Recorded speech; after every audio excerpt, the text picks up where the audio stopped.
When this guy transfers to a high school filled with the worst bastards in the city, he has a plan. And the moment the teacher introduces him, he looks at the entire class of tough guys and says he came here to destroy them all. Then he walks to the only free seat next to the biggest bully in the class and sits down. Park just sits there and ignores him while this guy talks some bullshit. Then the bully makes the worst mistake of his life and slaps our guy. Park instantly smashes his face with an elbow and sends him flying. Now all his classmates are shocked and scared, especially when Park tells everyone not to even try waking him up. No one dares to come close to him during the lesson, but then the leader of all these thugs gathers his whole army and announces that they're all going to beat Park up. And while Park is just sitting there waiting for the next lesson, suddenly everyone stands up and surrounds him. Not only that, but even more thugs with bats start filling the corridors, heading toward the same classroom. It seems like the entire school has gathered just to beat our guy. They're everywhere, and their only goal is to hunt down Park Han-joon. But as soon as they get close to the classroom, two beaten thugs come flying out of it. And when the approaching mob looks inside, they're shocked to see Park standing over a pile of beaten bastards, and he did it all in such a short time. Then Park steps out of the classroom, walking over the bodies, and tells everyone here that they should realize who the real prey is. They all rush to attack, convinced that their numbers are enough to kill him. But Park smashes them one after another so fast that no one can even get close to him. Looking at the bodies flying everywhere, they can't understand what kind of fucking monster he is. Then they decide the only way to win is to grab him all at once. They rush him from every side and completely pin Park down, grabbing his arms and legs. They start choking and beating him all at once. But Park knows exactly what to do. He stomps on one guy's foot and knees another right in the face. Then he sends the next guy flying with a Sparta punch. And only then does he completely smash the faces of the guys holding him from behind. Park moves so fast and precisely with his fists that, in no time, everyone who tried to grab him is beaten into complete mess. But he doesn't stop there. He keeps clearing the floor, moving like a complete monster until he wipes them all out. Park leaves the entire floor covered in bodies and just keeps moving forward. He's going to hunt every last one of them. So who really is he, and why does he hate those guys so much?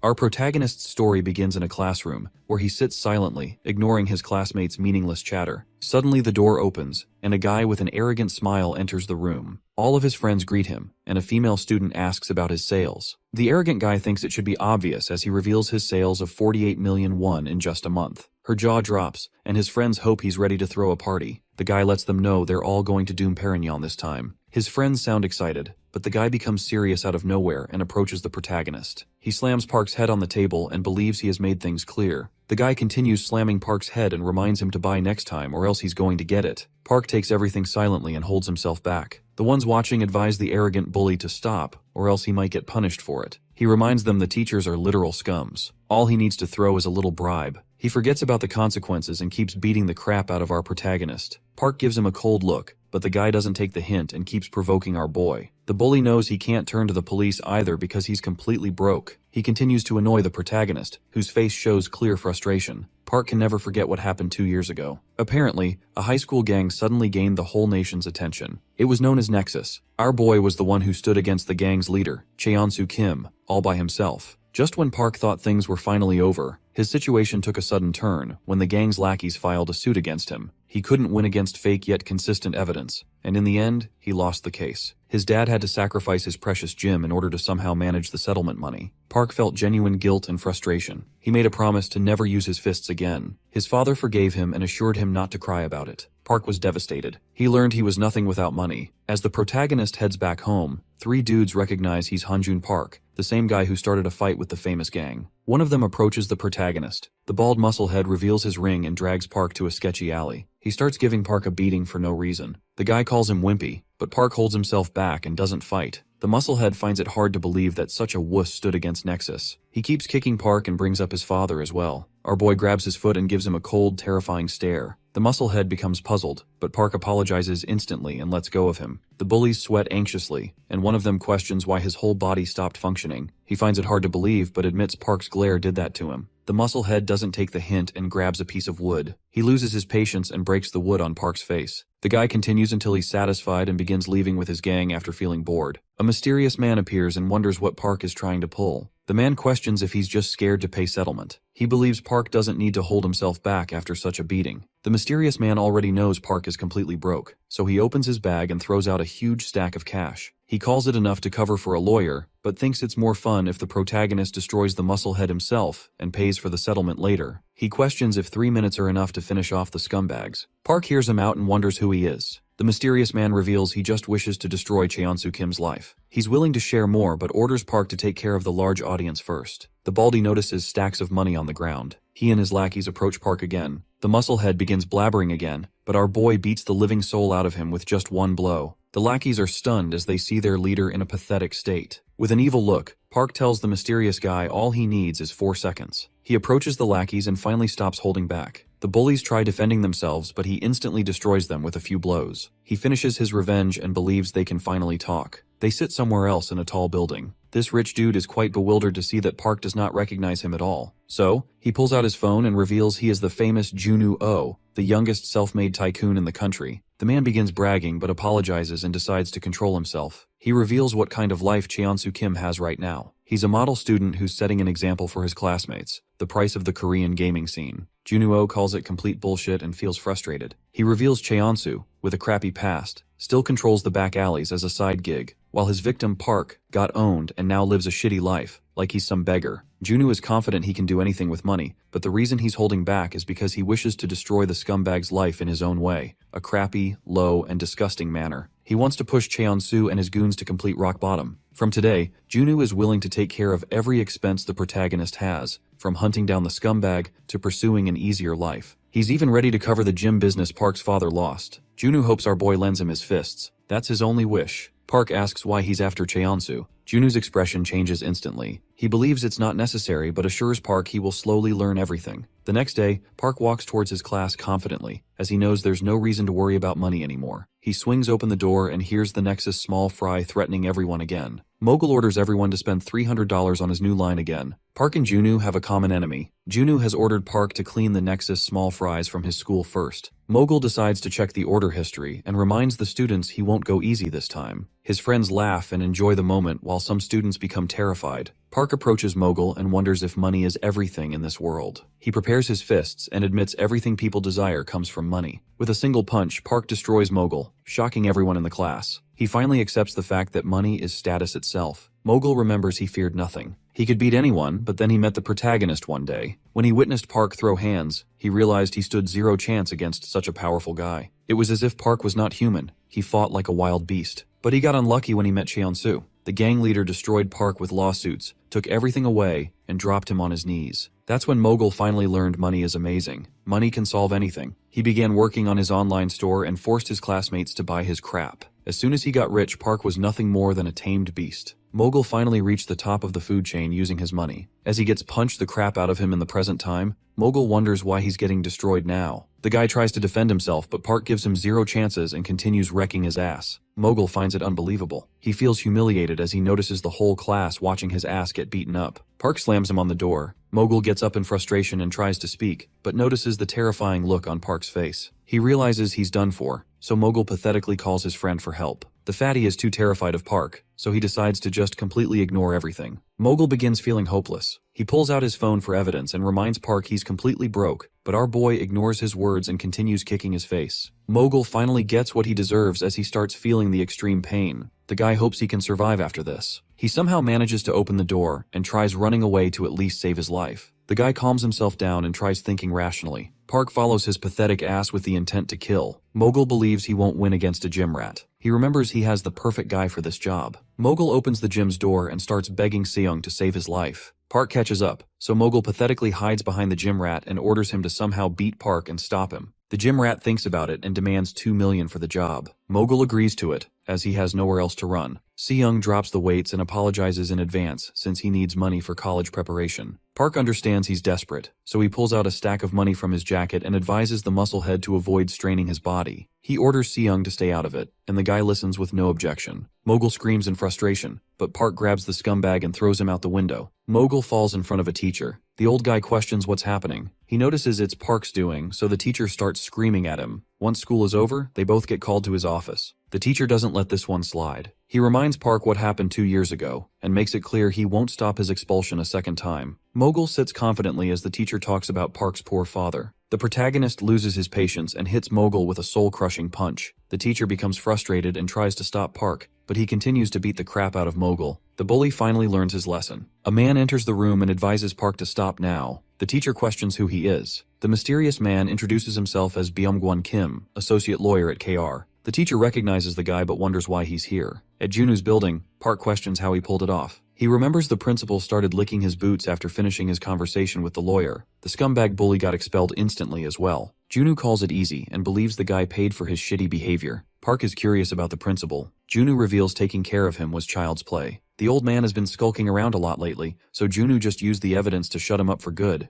Junu shares he's still not done with the principal yet. He's just using the old man to send the bully to juvenile. Once that's over, he's planning on putting the principal behind bars as well. He's determined to not let anyone off the hook. He stops talking about himself and asks if Park is feeling a bit lighter. The protagonist is still not satisfied. Junu understands it's still too early to get a thanks from Park. He realizes he should be the one thanking Park. Junu shows his gratitude in advance. Mogul is unable to control his frustration anymore. He's determined to take his revenge on Park and end his life. The next day, he begins walking and reaches a sketchy destination. A man peeks out of the door and asks who it is. Mogul reveals he's here to check the progress. The guy calls his arrival perfect and lets him in, sharing that Jinsong is here. Mogul notices a few men beating the gym rat with bats. The leader allows him to come in. He's Jinsong Huang. The gym rat notices Mogul and finally understands he's behind all of this. They shut his mouth and continue beating him with bats. The leader orders his lackeys to take away the trashy gym rat as their client is here. Jinsong wonders why he came in person this time. Mogul reveals he has another request. Jinsong calls him adorable and gets fired up. Mogul shares he is willing to pay 10 million won for it. The yellow-haired lackey is surprised. He advises his leader to accept the request and asks Mogul to explain more. Jinsong smashes his lackey's head with a bat and orders him to keep his mouth shut. He believes Mogul is after a big fish this time. The scumbag shares he wants Hanjun Park dead. Jinsong gives him a cold stare and orders him to leave, as he is not dumb enough to stand someone like Park for 10 million. Mogul shares he's willing to pay 10 million up front, and once they finish the job, he will hand over another 10 million. Jinsong gets excited and accepts the deal. Juju enters a house surrounded by tall buildings and covered by police tape. He announces his arrival and apologizes for not visiting more often. He brings fried chicken with him and wonders why it's so small. Junu suddenly recalls his father's fried chicken. He starts craving it and remembers the last time he got to eat his dad's amazing fried chicken was 2 years ago. Junu's expression changes. He becomes enraged and remembers everything like it happened yesterday. He becomes silent for a few seconds but then decides to leave. He announces he won't be able to swing by any day soon because of his busy schedule, as he's finally getting near his goal. Junu leaves the house and sees his lawyer waiting for him. The guy shares Mogul is making a move again. He asks for instructions, but Junu reminds him he doesn't want to play a fair game anymore. The lawyer grins as he decides to follow his employer's orders. At night, Park's dad gets a call from the big gym. He accepts the offer and learns his salary is amazing too. He decides to go there tomorrow, and as the call gets cut, Park's dad screams in excitement and shares the good news. He wonders how they suddenly got lucky and believes they might even get rich soon. Park gets up for the gym. His father advises him to return on time as they're about to eat like kings for once. Park notices the genuine smile on his father's face. He feels happy about it, and as he leaves his house, he gets a call and learns Mogul is cooking something. Junu explains he hired some runaway students, but they won't be a big issue to deal with. Junu advises him to just give a call if he's in trouble, but the protagonist lets him know there's no need for that. Junu gets confused, so he clarifies that the wannabe gangsters are already here. Park questions who they are. He notices a van approaching him at full speed, ready to end his life. The protagonist instantly charges towards it and tries to somehow save himself. Park falls to the ground and gets a head injury. The thugs laugh at him as they all wonder if he's some sort of masochist. Jinsong is astonished. He calls it a smart thing to do as he notices the protagonist getting back up. Park becomes enraged and gets ready to end everyone. The men grab their weapons and get ready to face him. Despite not fighting for ages, Jinsong realizes Park still has strength and agility. He believes he can win since the guy is injured. The people living in the nearby apartment notice the noise and wonder what's going on. The thug smirks and orders his men to get inside the van. He hopes he gets to see Park again and leaves. Our boy doesn't let it slide. He starts charging toward the van with full speed. The thugs laugh at him and think he's crazy, but he proves them wrong by getting closer. The thugs become terrified. Park jumps onto the van and breaks the mirror. He grabs one of the lackeys and lets the van leave. The others ask their boss if they should turn around for their partner, but Jinsong orders them to leave him behind, shocking everyone. The guy who fell off tries getting up. Park orders him to reveal where they're headed. The guy jokes around and doesn't take things seriously, so the protagonist destroys his face with a punch. He gives the pathetic guy another chance, but the lackey keeps his mouth shut. Park starts punching the crap out of him. Inside the sketchy building, the thugs celebrate their victory. Their leader orders them to hold back and not overdrink.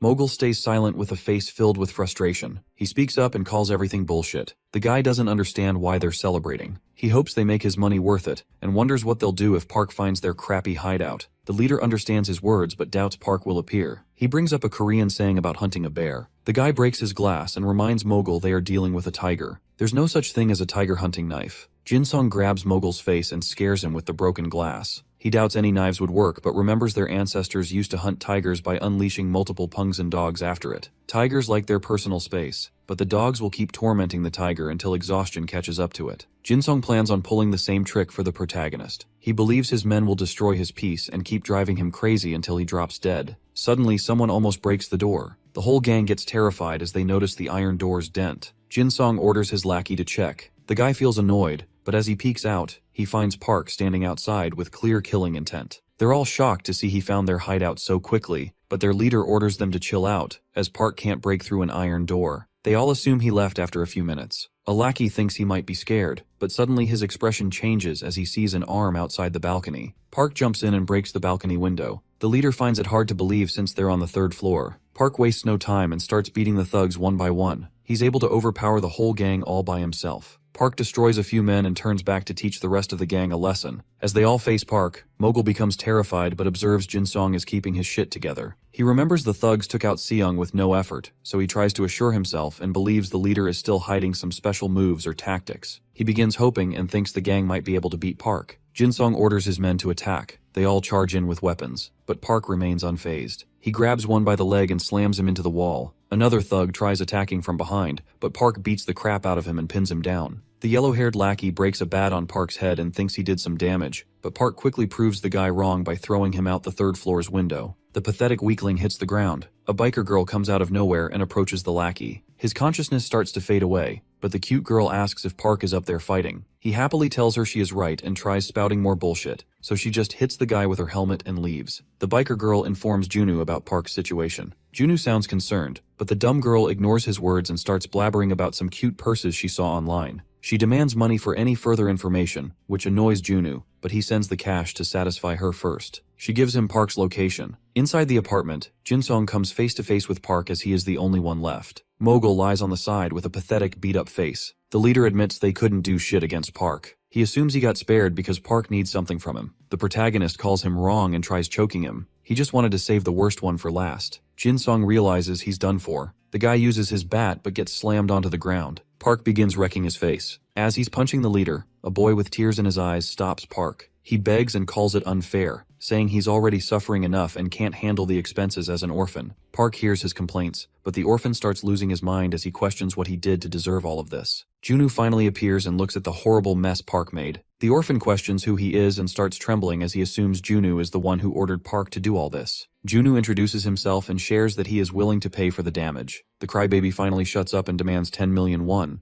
Junu makes him happy by giving him 50 million instead. Jinsung, in a pathetic state, calls our boy a literal monster, saying no human can be this strong. He realizes he had lost from the beginning, so he makes a smart move and tries saving himself by jumping off the building. He almost succeeds, but Park grabs his collar and tries pulling him up, as he's still not done with the guy. Jinsung knows he's getting killed if he doesn't somehow escape, so the guy pulls out his knife to scare him. Park lets him go, and the scumbag pathetically falls to the ground from the 3rd floor. He somehow manages to get up and run away despite having severe injuries. Junu calls it a strong will to live. A beat-up lackey begins laughing and calls Park dumb as he's just gotten himself stuck in a huge mess. He reminds them about Jinsung's father and reveals the guy is the chairman of PJ, the shipping behemoth. The lackey believes his leader's father will make the two of them vanish into thin air. Junu smiles wickedly as he learns about this. Jinsung finally reaches his house and finds his father, Haryong, the chairman of PJ Shipping, becoming concerned seeing his son's injuries. Jinsung requests his dad to eliminate 2 guys for him. Haryong reminds him he can't turn back and asks why he's after them. Jinsung shares the story, but his father doesn't take him seriously. He advises his son to keep his chin up and always look the person in the eyes,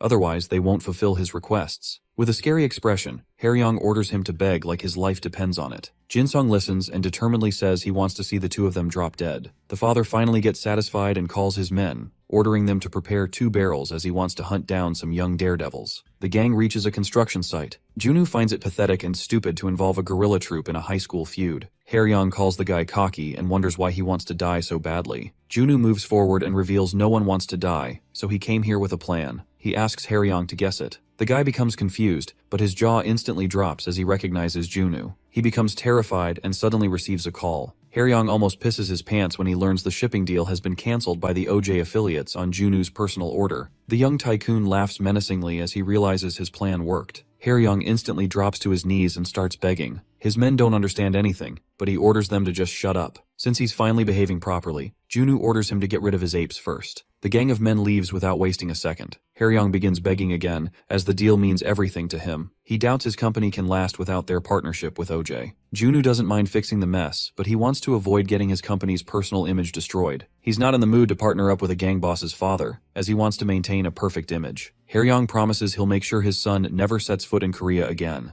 Jinsung tries to speak in between, but his father punches him in the face and begins beating the crap out of him. Junu laughs at the sight but orders the guy to stop, as it is enough. He believes sending the kid abroad sounds more like a treat, so he's not satisfied with it. He shares his own idea to discipline the scumbag. Haeryong is willing to do anything for his company, so Junu tells him Jinsung's mess cost him 50 million today, which is a huge sum for some. He wants the kid to work it off, but Haeryong doubts his son can pay up that much money. Junu smirks wickedly and recalls their family business is sea farming. Jinsung notices where he's getting at and finally realizes he's totally done for. The guy has no other choice, so he begins fishing on his dad's sea farming boat. Inside a huge building, Park sits with Junu and believes he's like a villain. Junu admits he's not playing fair, but advises the protagonist to just ignore the matters that can be solved with money. He doesn't want our boy to get injured for no reason. Park tries putting up a tough act, but the girl from yesterday appears and points out the bruises on his neck. Junu shares she's their new partner, who's willing to help bring down Nexus. She's a celebrity acting as an informant for them. The girl feels embarrassed hearing such a label. Her name is Seoyeon Choi, and she feels a bit shocked as she assumed Park looked like a trucker after hearing so much about him. She calls our boy a dapper, but Junu reminds her not to get so close. She gives him a middle finger and lets him know she'll take a trucker instead.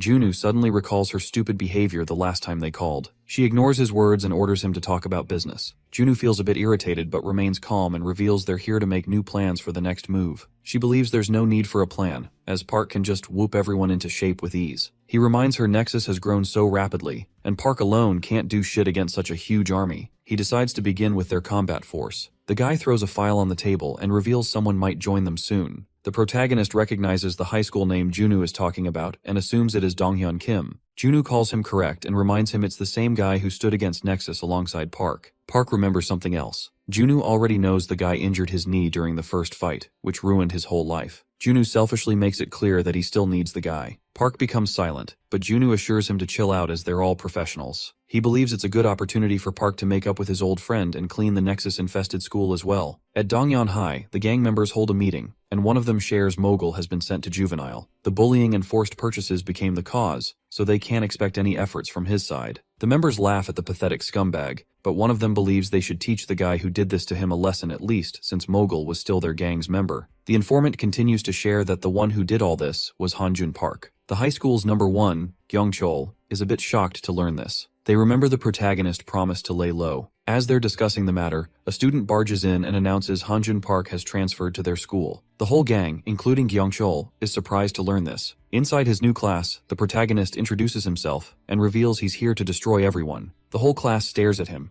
The teacher laughs it off and shows him where he can sit. Park walks towards his seat and sits down with Umin-jo. The guy begins talking and says he was advised not to mess with Park, but he's getting the urge to still fight. The guy clarifies he just transferred last year himself and has been hearing about Park ever since. He just wants to see if Park lives up to his expectations. The guy requests a fair fight, but Park completely ignores him. He gets annoyed and slaps Park to make things more clear for him. Our boy smashes his head and destroys him in one blow, shocking the whole class. At the batting cage, Choi still calls it a bad decision to add Dongyeon to their team. She knows many strong men for this job and believes Junu just pities Park's friend because of the knee injury. He calls her wrong and reveals that Dongyeon is probably the most tenacious man he knows. People underestimate the guy because of his small build, but they end up missing his unyielding spirit, which he used against Nexus. He believes people with such spirits can break, but they never bend. She still doubts he can be useful with a broken knee. He believes the guy might fail to retain his vigor, but he's definitely going to develop a whole new edge. She becomes silent and thinks he should write a book instead. At the school, Park walks through the hallway with thugs all around him. He finally finds his old pal. A guy comes in and kicks Dongyeon for taking more than 5 minutes to bring the snacks. He thinks his money was a total waste, so he starts beating the crap out of the guy to teach him a lesson. The other bullies think beating isn't effective anymore, but the scumbag believes he can make Dongyeon more scared of him to make him faster, so he keeps punching Park's old friend.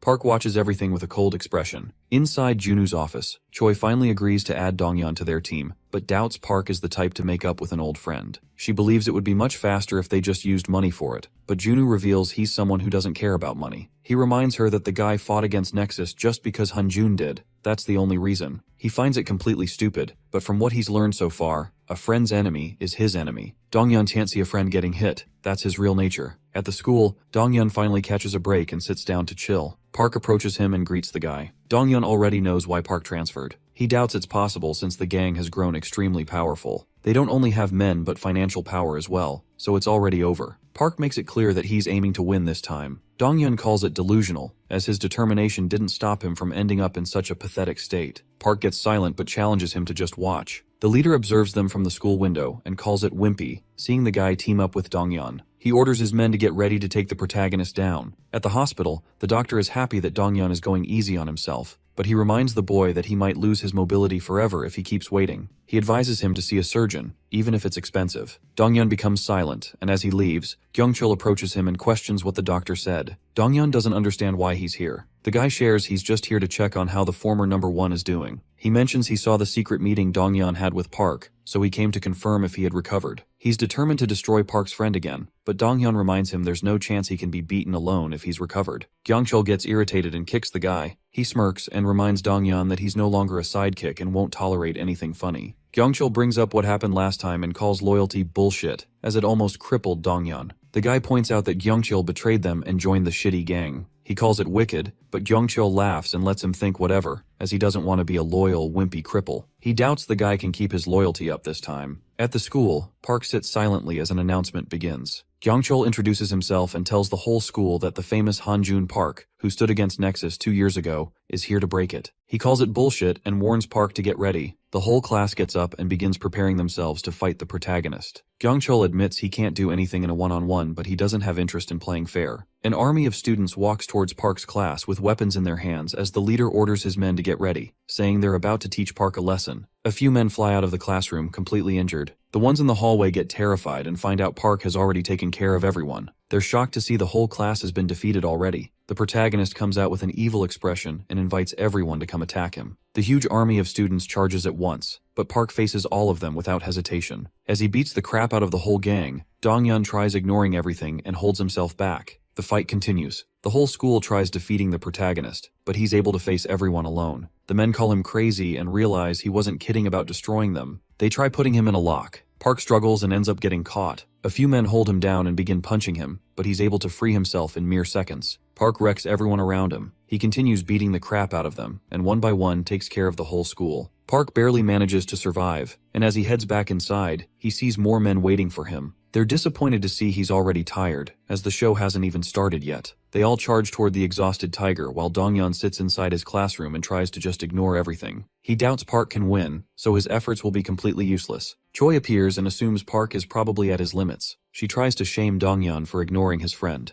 The girl introduces herself as Park's co-worker. Donghyun feels ashamed but tells her he's too weak to fight. She smiles and shares she's already aware. She reveals the protagonist already had an idea that things would turn out this way. Even though he was told to just run away, he didn't. She tells Donghyun the reason he's still fighting is because Park wants to prove something to him. The guy suddenly remembers his friend's words and becomes silent. She assures him he's not going to regret anything, which makes Donghyun think about his decision again. Inside the hallway, Park finishes taking care of all the men. He's completely out of breath after facing such a huge army, but Kyungchul appears with more men. He praises Park for how strong he is, but doubts he can keep this up against the top 10 strongest students of the school. Kyungchul makes it clear for Park, but our boy remains determined and takes a fighting stance once again. The men charge at him to attack, but before their punch connects, Donghyun hits one with a wiper and hopes Park stops taking the spotlight every time. The thugs call him a sneaky rat, but Kyungchul orders them to calm down as they can just take both of them down together. They all attack Donghyun as well, but he easily takes down one of them. Another comes forward and grabs him, but despite the pain, he beats the guy up and continues to fight. Park keeps throwing punches as well, and together they become unstoppable. The men realize they're in real trouble and question why their targets are so strong. As they face everyone, the protagonist apologizes. Donghyun shares that he used to hate Park for whatever went down, but he admits he just needed to put the blame on someone. Park smiles as he hears this. The leader jumps in to ruin the moment, and as he tries attacking both of them, they dodge. Donghyun shares that he wishes to handle the guy himself. Park and his friend run towards a door. He calls them wimps and chases after them, but Park grabs him and throws him inside the room. Dong-yeon locks it from the inside so he can fight Kyung-chul with no interference. Kyung-chul finds it stupid. Dong-yeon admits it might seem like that for a friendless guy like him. The man becomes angry and charges forward to attack, but Dong-yeon hits him hard and pushes him back. Kyung-chul remains persistent and grabs Dong-yeon's legs. He picks the guy up and smashes him onto the glass door, breaking it. He succeeds in breaking Dong-yeon's weapon and believes he can't do anything without it. Dong-yeon removes his shirt and ties it onto his fist. Kyung-chul calls it funny, but as they both exchange blows, Dong-yeon uses the shirt to grab the thug by his face and pin him onto the ground. He starts smashing the guy's face, but Kyung-chul grabs his leg and drags him down as well. He's finally able to free himself. Kyung-chul makes it clear that he's not what he used to be as he squeezes Dong-yeon's injured leg. The guy screams in pain and lets Kyung-chul go. As the leader finally gets up, he catches his breath and becomes determined to someday take his revenge. Dong-yeon orders him to stop, which surprises Kyung-chul, as he thought the guy had finally learned his lesson. Park's friend gets up despite the pain,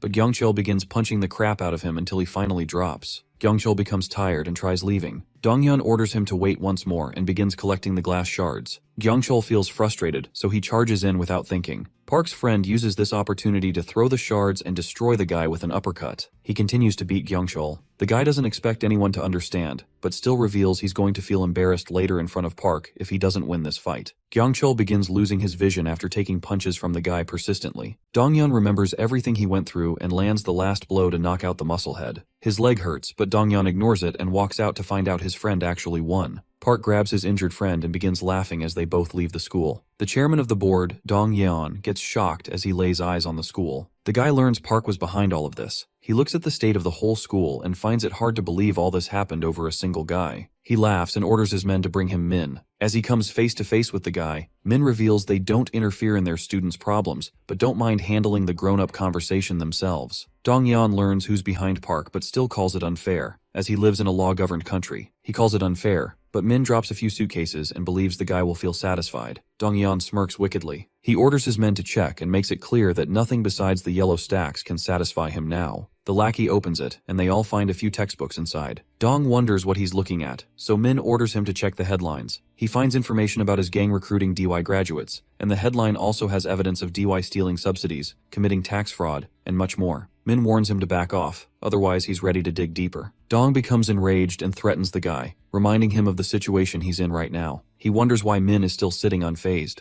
The Four Eyes tells him things won't stop with his death, and if KR and DY fight each other, he doubts Dong will win. Adding the death threat on top is enough reason to start a deathmatch. Dong holds himself back and orders his men to pull back their weapons. He goes straight to the point and asks what Min wants. The Four Eyes demands the whole school, which surprises Dong. At the hospital, Choi finds it hard to believe that the protagonist stood against the whole school and still came out unscathed. Park begins answering her, but the doctor appears and informs them he doesn't know how the guy has been holding up. However, he looks relieved as he informs them the surgery was a total success. The doctor is sure Dong-yeon will recover from this. Park begins smiling as she hears this news. Somewhere at a fancy restaurant, Junwoo sits patiently near a woman, thanking Cheonsu Kim for his precious time. She begins taking his interview. Junwoo reads the news about the school and begins smiling in satisfaction. He hears the woman leave after the interview is over. Cheonsu recognizes Junwoo and understands why his team schedule got cancelled. He believes Junwoo is the one behind the magazine interview. Cheonsu is surprised that an important guy like Junwoo is trying to find him. He feels good about it, but Junwoo smirks and orders him to cut the bullshit. He sits down and reminds Cheonsu about himself. The gang leader smiles and assures him he remembers everything, but things have changed. He praises the guy for reaching such heights and believes he is nothing more than a gamer. Cheonsu shows his admiration for the guy, but Junwoo sees through his bullshit and makes it clear he won't move on so easily. Junwoo smiles wickedly and reveals he destroyed Dong-yeon High. Cheonsu remains calm and starts leaving as he has nothing more to say. He tries going for a handshake, but Junwoo ignores him and doesn't show any interest. Junwoo hopes he can keep up his crappy smile the next time they meet. Cheonsu gives him a smile again, but as he leaves the restaurant, his expression shows frustration. Junwoo feels a bit relieved. He was unsure if he still cared about the grudge and thought he might end up getting intimidated, but now he realizes he was stressing for nothing, as Cheonsu's face still makes him angry. Inside a car, Cheonsu's driver wonders if he's going to take any action. The guy calls the school fight an invitation, and reveals he's definitely going to fight back. Cheonsu believes this battle will be the biggest in Korean history. At a fancy building, Tae-soo Choi walks into a room full of men. He questions why he got called for an urgent meeting, despite the others sharing their frustration about it as well. Cheongyu thinks they shouldn't be so negative. As all the leaders gather for the urgent meeting, Tae-soo learns they will be talking about Hanjin Park. He thought the guy had been lying low after getting his life destroyed by the gang, and the others remember the same thing. Dongqian wonders who he is, as he doesn't know what they're talking about. Mungil Lee laughs at his confusion but guesses it's normal for a crappy noob like him. The guy mocks Dongqian but begins explaining that Park is a huge pain for the whole gang. He used to be the leader of a small district. Nexus had control over the whole surrounding area and a few provinces, but Park didn't let go of his district, which was humiliating for the gang. The bigger issue was that more and more people got inspired after learning about Park, so Nexus had to deal with more enemies. The gang poured everything into destroying whoever stood in their way, but it didn't go perfectly, which is the reason they're gathered here. He shares that the unpredictable happened.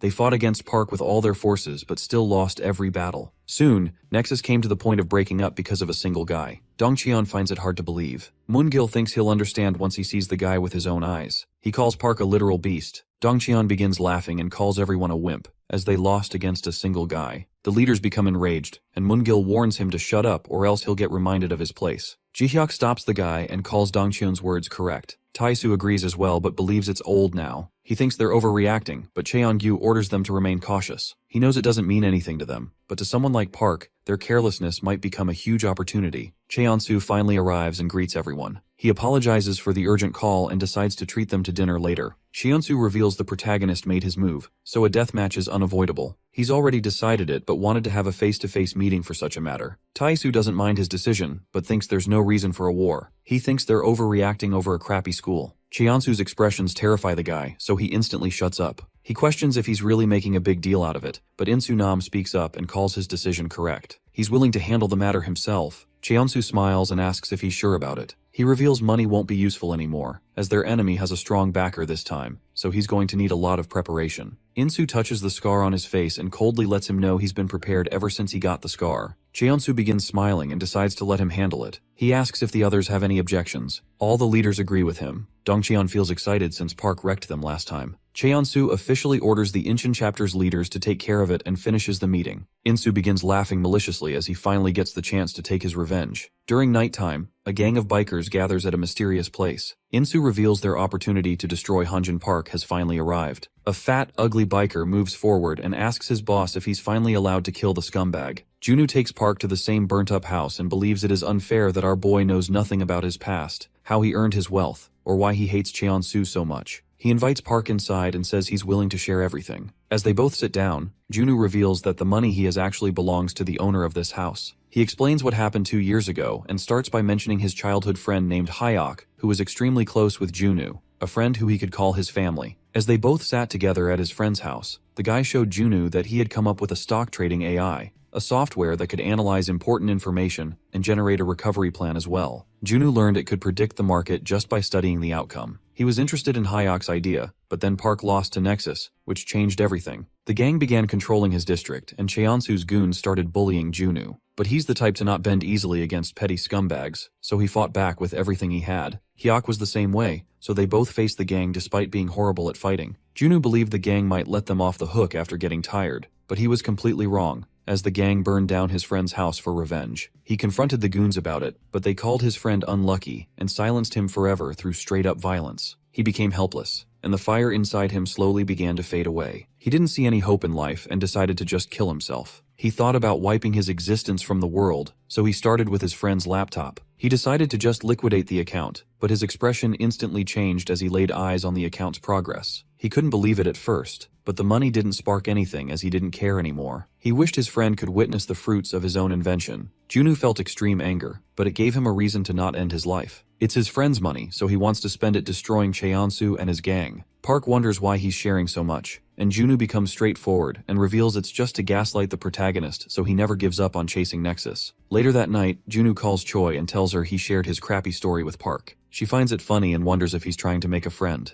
Junwoo feels embarrassed and orders her to shut up. Choi becomes serious and reminds him that the Incheon chapter scumbags are coming after him this time. She hopes he remains cautious since his enemies are literal muscleheads who don't use their brains. Junwoo calls her correct as he realizes his car is surrounded. He knows it's them since no one with a brain would pull such crap in the middle of the road. The bikers throw buckets of paint to stop the car from escaping. The driver becomes frustrated, so he instructs Junwoo to hold tight as he tries to somehow escape. Choi hears the commotion and questions what's happening. Junwoo passes out as he hits his head because of the ambush. Insu gets a call from Choi and assumes she's his girlfriend, so he orders her to inform Park that he's waiting patiently at the JQ distribution center with a cocky attitude. She tries to warn him, but the crappy guy ends the call, and she feels frustrated after being ridiculed. Elsewhere, Park walks back home and recalls his conversation with Junwoo. He calls it exaggerated, as he was never planning on giving up. Choi appears on her bike and asks him to quickly hop on. She fills him in about the situation. Junwoo finally wakes up at the distribution center and notices he's surrounded by Incheon goons. The fat gorilla, who's the number 2 of Incheon, notices Junwoo woke up. He thinks about knocking Junwoo out again, but Insu stops him, as they're just holding the guy as bait for Park. Junwoo recognizes who they are and starts laughing out loud. He calls them stupid for just straight up kidnapping the chairman of a leading company without hesitation. He praises their crappy plan and feels like hiring them for it, but Junwoo advises Insu to have some self-awareness. He reminds the scumbag that they're the weakest goons and clearly remembers Insu pathetically kneeling down and groveling in front of Park for mercy just 2 years ago. Junwoo doubts they can hold their ground against Park. The gorilla lackey becomes angry, but Insu stops him and moves forward to handle it himself. Insu believes Junwoo knows a little about his chapter but guesses he doesn't know only one wimp knelt down, not the entire chapter. Junwoo smiles and asks him to go easy on his brother, since he knelt down to save Insu's pathetic ass. The gorilla goon becomes angry and warns him to shut his crap, but Junwoo keeps speaking with a cocky attitude. He loses his patience and tries punching Junwoo, but a lackey enters and informs Insu that Park is approaching. Insu smirks maliciously and orders Banjung to save his anger for the real threat. Junwoo praises Park for his timing.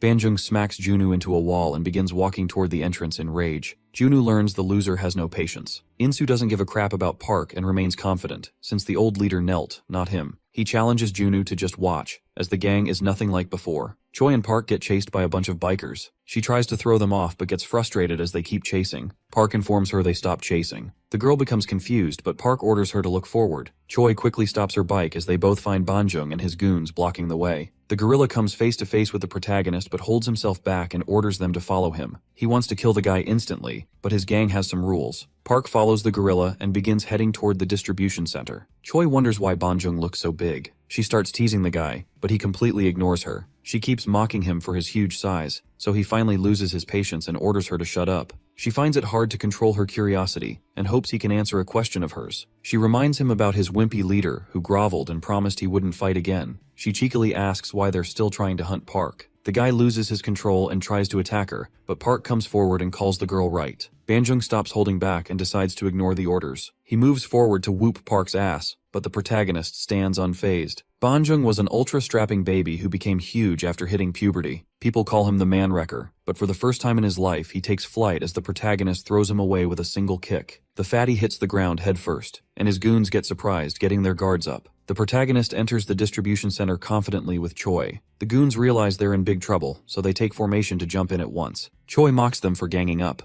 Junwoo orders the protagonist to quickly free him as his legs have gone numb. Insu removes his jacket and warms up, as he wants to handle Park all by himself. He greets the guy with a cocky attitude. Park recognizes he's Mansu's brother. Insu becomes serious and throws a punch. Despite not getting hit, Park's cheek starts bleeding. Insu shares how much he desired to have this fight. He doesn't waste a single second and throws a punch. Park tries dodging but still gets hit, which shocks him. Insu announces that today he's going to take revenge for the dishonor his gang suffered 2 years ago. Park ignores his words and begins attacking, but his kicks and punches don't connect. Insu is able to dodge all attacks easily. Park tries to hold his ground against the guy, but Insu connects a straight punch to his face and mocks him for being slow. The protagonist steps back and feels frustrated, but Insu motivates him to keep fighting as he wants to let out a lot more rage. Insu orders him to stand up with a cold expression. After the former leader got his ass whooped, Insu took 0 breaks and tirelessly worked hard because of the humiliation he felt. He felt shitty after learning his brother, the strongest in Incheon, had knelt down in front of Park without even fighting. Insu quit boxing because he wanted to become a real fighter. After that, Insu put himself through hell and destroyed 27 schools and multiple gangs just to get stronger to fight against the protagonist. He feels disappointed and questions why Park can't even hold his ground anymore. He's still angry about the embarrassment they faced 2 years ago. The guy continues to destroy Park and begins cornering him, which shocks Choi. She doubts he can win this battle. Junwoo orders her to be patient. He did proper research before hiring Park, and was shocked to learn that Park has no martial arts background besides fitness training. The protagonist faced Nexus with brute strength and adaptability.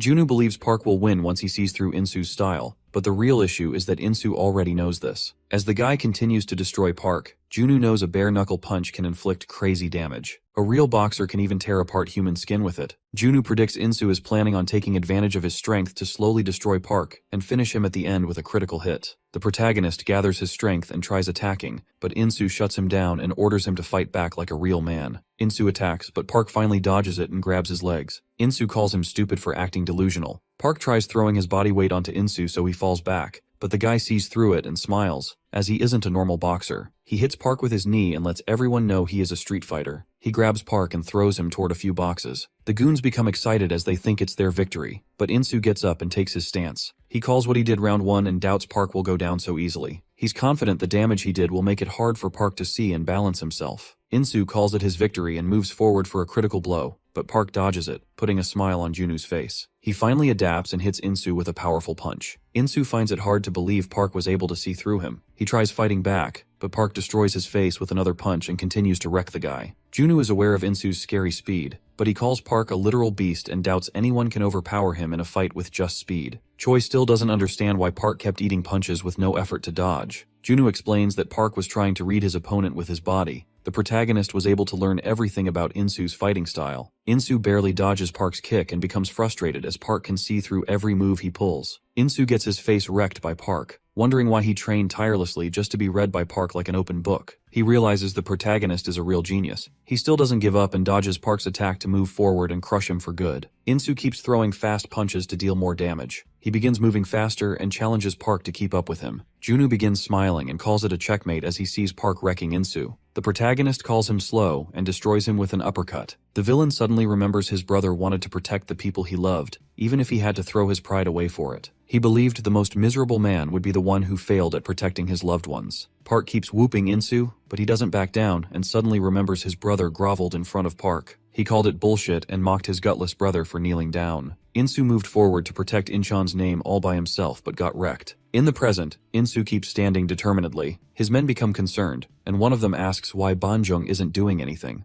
Insu starts losing his consciousness. He finally understands why his brother knelt down. The guy accepts that no man can fight against a beast like Park. He feels terrified and wishes he could run away but knows he has the responsibility of his whole gang on his shoulders. Banjung and the other goons charge towards Park to kill him. The gorilla orders everyone to destroy Park and assures he's willing to take responsibility, but Insu screams at them to stop. He falls down to his knees and announces that Park has won. Insu felt humiliated when the guy he used to call his boss fell down on his knees and groveled, but now he finally understands how heavy it was for his brother to kneel down with no one taking his side. He learns the one weighing his brother down was not Park, but his own men. Banjung becomes frustrated and orders his leader to get up. They all shame him for kneeling down and order the poor guy to stand back up, but Insu accepts defeat. Junu moves forward and asks the goons to use their stupid brains. He tells them Insu is doing this to protect their sorry asses. He wonders if they're low enough to call it a victory if they gang up on Park. He calls them a bunch of fools and lets them know real men succeed when they're able to protect what they love. The goons feel ashamed of themselves. Junu asks Insu to look up. He spits on his fist and hits Insu for kidnapping him. Junu feels good and thinks he deserves gratitude for not sending them straight to jail. He calls it even and brings up the debt their gang has to pay Nexus. He knows the goons also need to pay the huge sum their old leader took from the shitty gang for the sake of his goons' families. Junu shocks them by saying he paid everything off. They don't understand what he means. As he leaves the place, Insu asks why he's showing such kindness. Junu shares a selfish reason but reminds them it's not for free. He asks them to check their phones for a message and shares he paid for their whole tuition, so he hopes they study as hard as they can and someday work like hell to pay him back. He's aware they've been trying to pay off the debt using the money they earned doing honest jobs. Junu knows they've been doing everything in their power. He reveals the only reason he's doing this is because of the grit Insu has despite all the hardships. Choi mocks him for being so nice. He gets embarrassed and orders her to shut up. Insu bows down and shows his gratitude. He promises he's definitely going to pay every penny back someday. Junu orders him to keep his crap shut and begins leaving. Insu apologizes to his men and turns back to bow down as he ruined their honor again. He determinedly announces such humiliation won't happen again, and from this day forward, they have nothing to do with Nexus. He asks if they're willing to side with him for a better future. The gang yells out they will. The next day, Junu praises his team as they were able to deal with Inchan. Park wonders what's wrong with Choi. She receives 40,000 from Junu and begins laughing as she feels amazing. The girl hopes he keeps getting kidnapped every day. Junwoo feels insulted, but she apologizes and shares she can't contain her happiness anymore. Choi notices the protagonist has huge shoulders. She believes he will look amazing in a better outfit and asks if he's free this weekend. With a cheeky smile, Choi requests Park to go out shopping with her. At the mall, Choi starts laughing as she forces the protagonist to wear a stupid outfit. Seeing his angry expressions, she decides to have him try something else. Choi forces him to dress as a beat-up rock star. She takes a picture but notices his terrifying expressions and backs down. Junwoo advises her to get her act together. Choi decides to stop goofing around, so she asks the protagonist to wear something casual. He comes out after changing and looks amazing. Choi starts blushing but hides it and starts picking something else. A few men notice Choi and remember she's the insta-babe they've seen before. The blondie decides to approach, and his friends think he doesn't have a chance, but the guy points out she's hanging around such goons, so she probably has low standards. He wants to give her a taste of a real man. The guy calls influencers overrated fantasy toys. His friend starts glazing over him, so the guy confidently approaches Choi and tries to hit on her. He invites her on a date, but she questions who he even is. The stupid blondie doesn't take the hint, so he tries to convince Choi and puts his hand on her shoulder. Choi loses her patience, slaps him, and orders him to stay back. She lets him know she already heard his chatter earlier. She humiliates the guy in public, but he doesn't take the rejection well and tries punching her to teach Choi a lesson.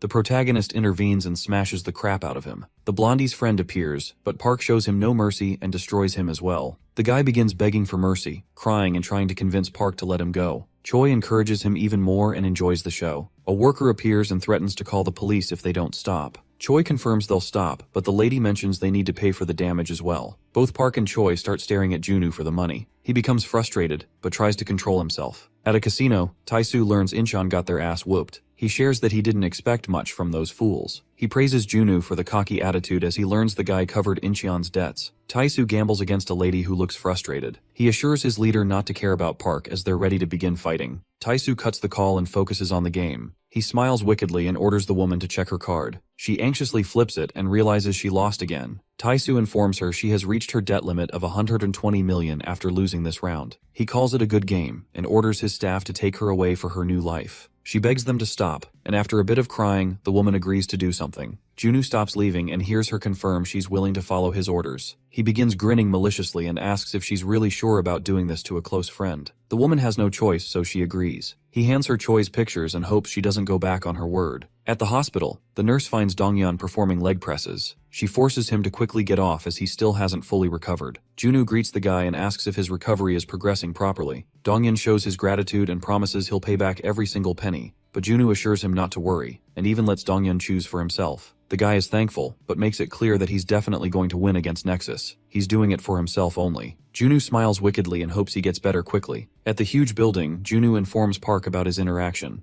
The protagonist feels glad. Junwoo goes back to business and believes things are going just as they predicted. He expects their next enemy to be the guy who loaned Incheon the money, Tae-soo and his Gyeonggi chapter. Junwoo doubts Park knows about the guy, so he reveals Tae-soo is the financial foundation of the gang, a greedy scumbag who makes money through loan sharking. Junwoo wants to prioritize destroying his chapter first. Junwoo wants Park to meet someone, so they both reach a random warehouse. Junwoo shows gratitude for the cooperation and begins talking to an anxious weirdo. The guy hopes they can protect him after this. After some convincing, he reveals Tae-soo is a literal Satan. He begins sharing his story and tells them he used to get a lot of compliments daily. His friends thought he could become a great influencer, and he liked their words because he wanted to become one himself. But no matter how hard he tried, the reality was he couldn't get famous, until one day he got invited to a party held by celebs with thousands of followers. He thought it was an opportunity sent by God, so he began going to their parties. The celebs he met supported him, and in a few days, his following finally increased. He started feeling amazing, but it was temporary as his new celebrity friends began showing their true faces. He got dragged to a casino with them, and despite his warnings, they kept gambling. Soon he got kicked out of the gang as well. It didn't take long for his followers to drop back down, and no matter what he tried, he couldn't regain it. He became desperate and tried going back to his celebrity gang to recover his followers. He started gambling as well, and he instantly became addicted, losing everything he had. He knew he was done for if he didn't earn it back. That's when he met Tae-soo Choi. The guy gave him a huge loan, and he took it without thinking twice because he was a complete idiot. Now he's stuck trying to pay it back. The thing that makes him angry is the fact that Tae-soo is the same person who forced him into such a shitty addiction. He's aware it's his fault, which is why he's going crazy. He regrets his past actions.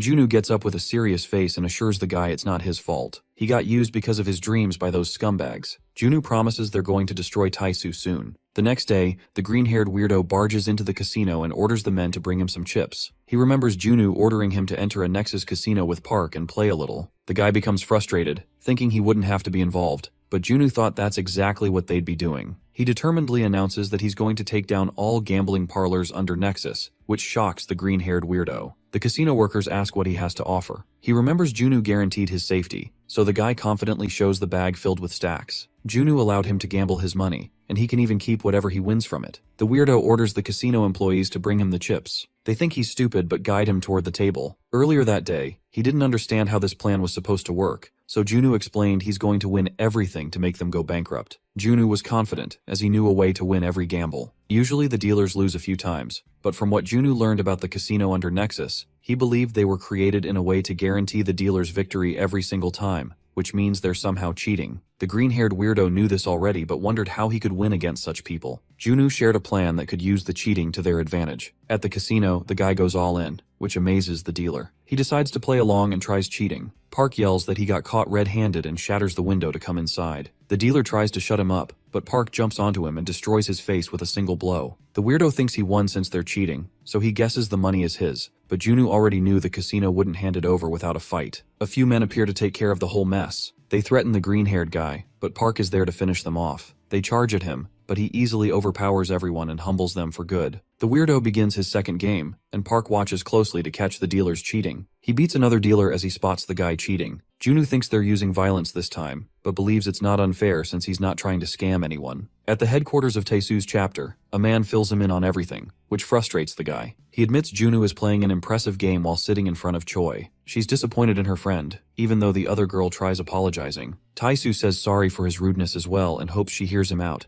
as he has an opportunity that might be beneficial. Choi becomes curious, so the guy continues speaking and requests information about Junu's plans. He assures her he's willing to pay 3 times what Junu is giving her. The girl agrees instantly and seals the deal, which shocks the guy. She sends him the account number, but the guy remains cautious and lets her know if she lies, he's not going to show any kind of mercy. She laughs it off and calls herself a horrible liar. Choi receives the payment, so she begins explaining what they're hiding. Choi starts a countdown, confusing Taesu. She announces the plan to destroy his headquarters has begun, shocking him again. The door breaks open and Park walks in like a beast. The green-haired weirdo follows him inside for his sweet revenge. The men rush towards Park to beat him up, but he instantly beats them up with no effort. Taesu begins feeling hopeless and realizes no plan of his can ever help him win against such a beast. Taesu's top men ask him if killing is allowed. He grants them permission, so they smile and rip off their clothes for a serious fight. Taesu accepts he can't do anything in this situation, so he starts running as fast as he can. He knows the men he hired are just scarecrows with no real strength. The 2 men get destroyed by Park. Taesu tries calming himself down. He knows he doesn't have the power, but he was always able to somehow manage with money and influence. He believes he's capable of defeating Park. The protagonist finishes cleaning the whole headquarters. Choi disappointingly informs him that the sucker ran away. The next day, Junu learns about the rat who ran away. He praises Park and orders him to stay ready. Junu becomes a bit frustrated, as he's aware it won't be ready. He expects Taesu will take revenge with a lousy plan. Somewhere in a sketchy building, Taesu's goon learns he somehow managed to escape. He calls it a wise choice, as it's stupid to fight such a beast. His goon orders something and assures the leader he doesn't need to worry. Taesu orders him to post it, so the guy uploads a 2 billion bounty on Park's head. Taesu's real influence and power actually come from online gambling. He has a following of 87,000 users. Men across Korea notice the bounty, but some of them know it might be a dangerous job if the bounty is so huge. Taesu knew people might back down because of this, so he introduced a special system that rewards people for small efforts as well. Students begin leaving the school to go after Park for the bounty. Many people start aiming to kill Park. Taesu's amazing plan begins rolling. As Park walks home, a girl calls him but apologizes while making an excuse. Park doesn't think about it, but the cheeky girl pulls out a knife and tries attacking from behind. Park is easily able to see through her. He observes she's not a part of Nexus. The girl gets surprised and mentions money. Another one attacks him with a bat, but Park easily stops the guy and smashes his head with the bat. He orders the girl to spit out everything, so she gets terrified and reveals an event is happening on the site she uses. Park learns Taesu Choi is behind this. He becomes enraged but notices more ordinary people coming his way. Taesu's minion starts getting reports. He learns the people are doing their best. At first the guy was hesitant about Taesu's incentive system, but now he admits it's working perfectly. Taesu knows he might go broke because of his system, but he's already expecting a favorable outcome. He reveals he chose the gambling market because it destroys greedy men. If a rich guy was offered the same money, he would look down on Taesu,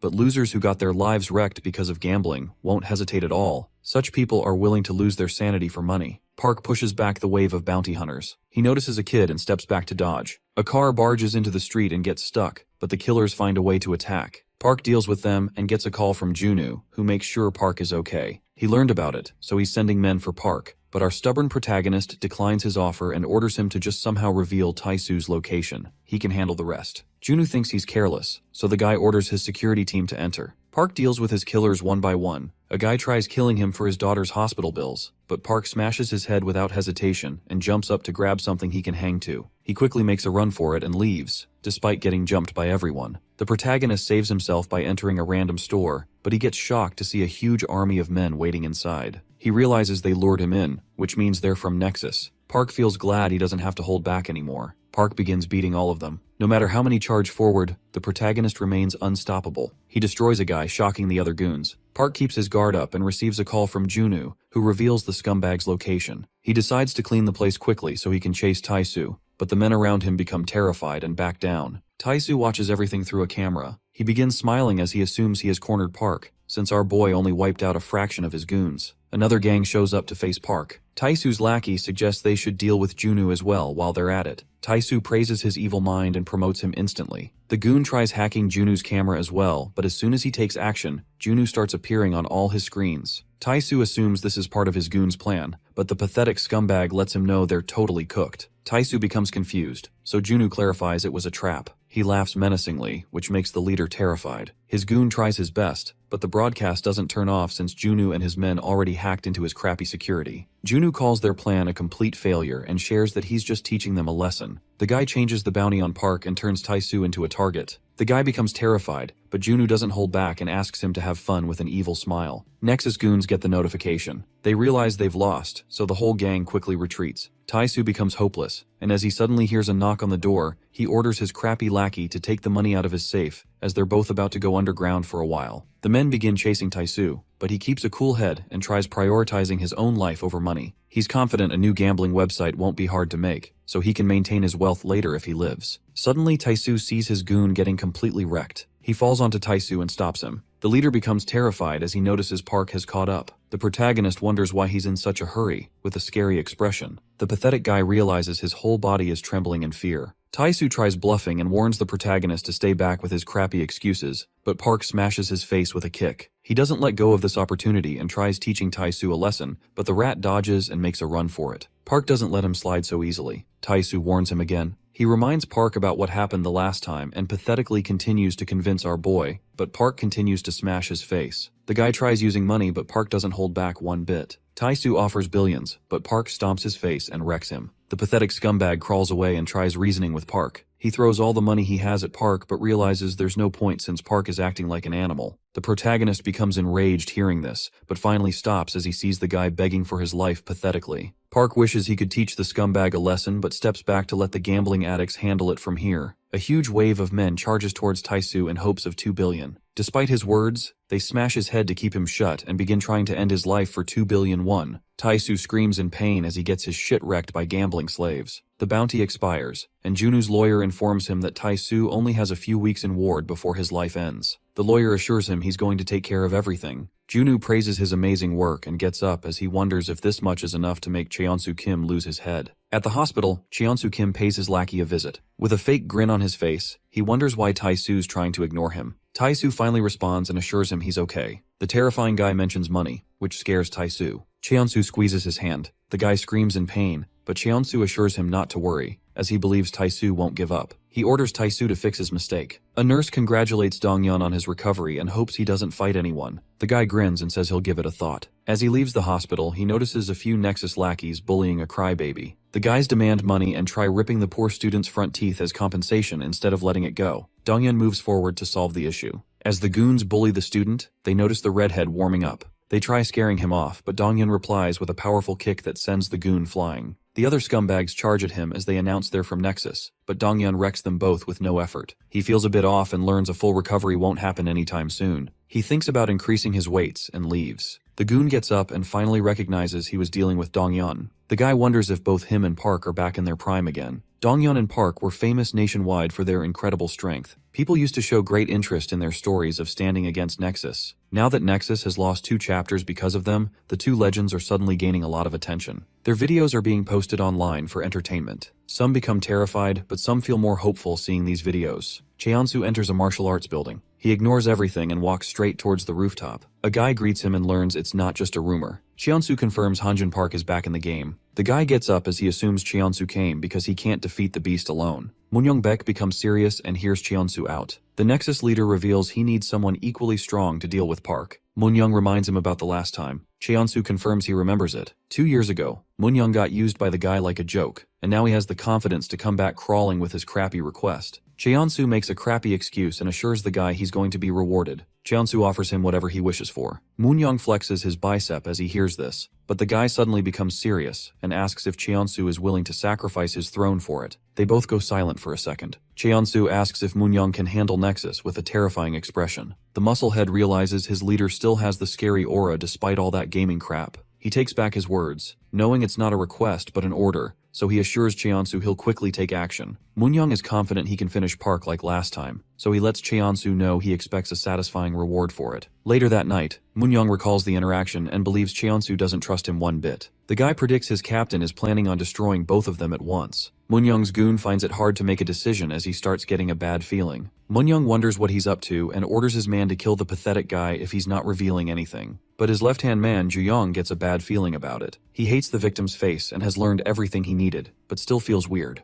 Moonyoung orders him to finish the job and hears his right-hand man, Jongyong Lee, dying to know how the interaction went earlier. He assumes Cheonsu is after Park, so the guy asks if he should let their boys know. Moonyoung suddenly smiles, seeing his man's confidence. He realizes he was chickening out for no reason, and since he's finally getting a chance to reunite with his old homies, the guy becomes confident, but he's aware Park won't drop dead easily. Moonyoung kills the victim, giving his men a good show. He announces he's coming after Cheonsu once he's done dealing with Park. At Junu's office, Choi films herself while congratulating Donghyun on his recovery. Junu gets mad and orders her to cut the bullcrap. She calls it a discharge party, but he begins talking about business. Choi throws a stupid tantrum, annoying Junu even more. He thought their only objective was revenge, but she starts shaming him for it. Donghyun observes everything and wonders why Park is hanging out with such fools. The protagonist answers it's because they have the same enemy. Junu suddenly gets a call and learns Incheon got wrecked. Insu checks up on his gorilla friend and becomes frustrated as he sees Banjung's shitty condition. Junu tries to calm him down and wonders what happened.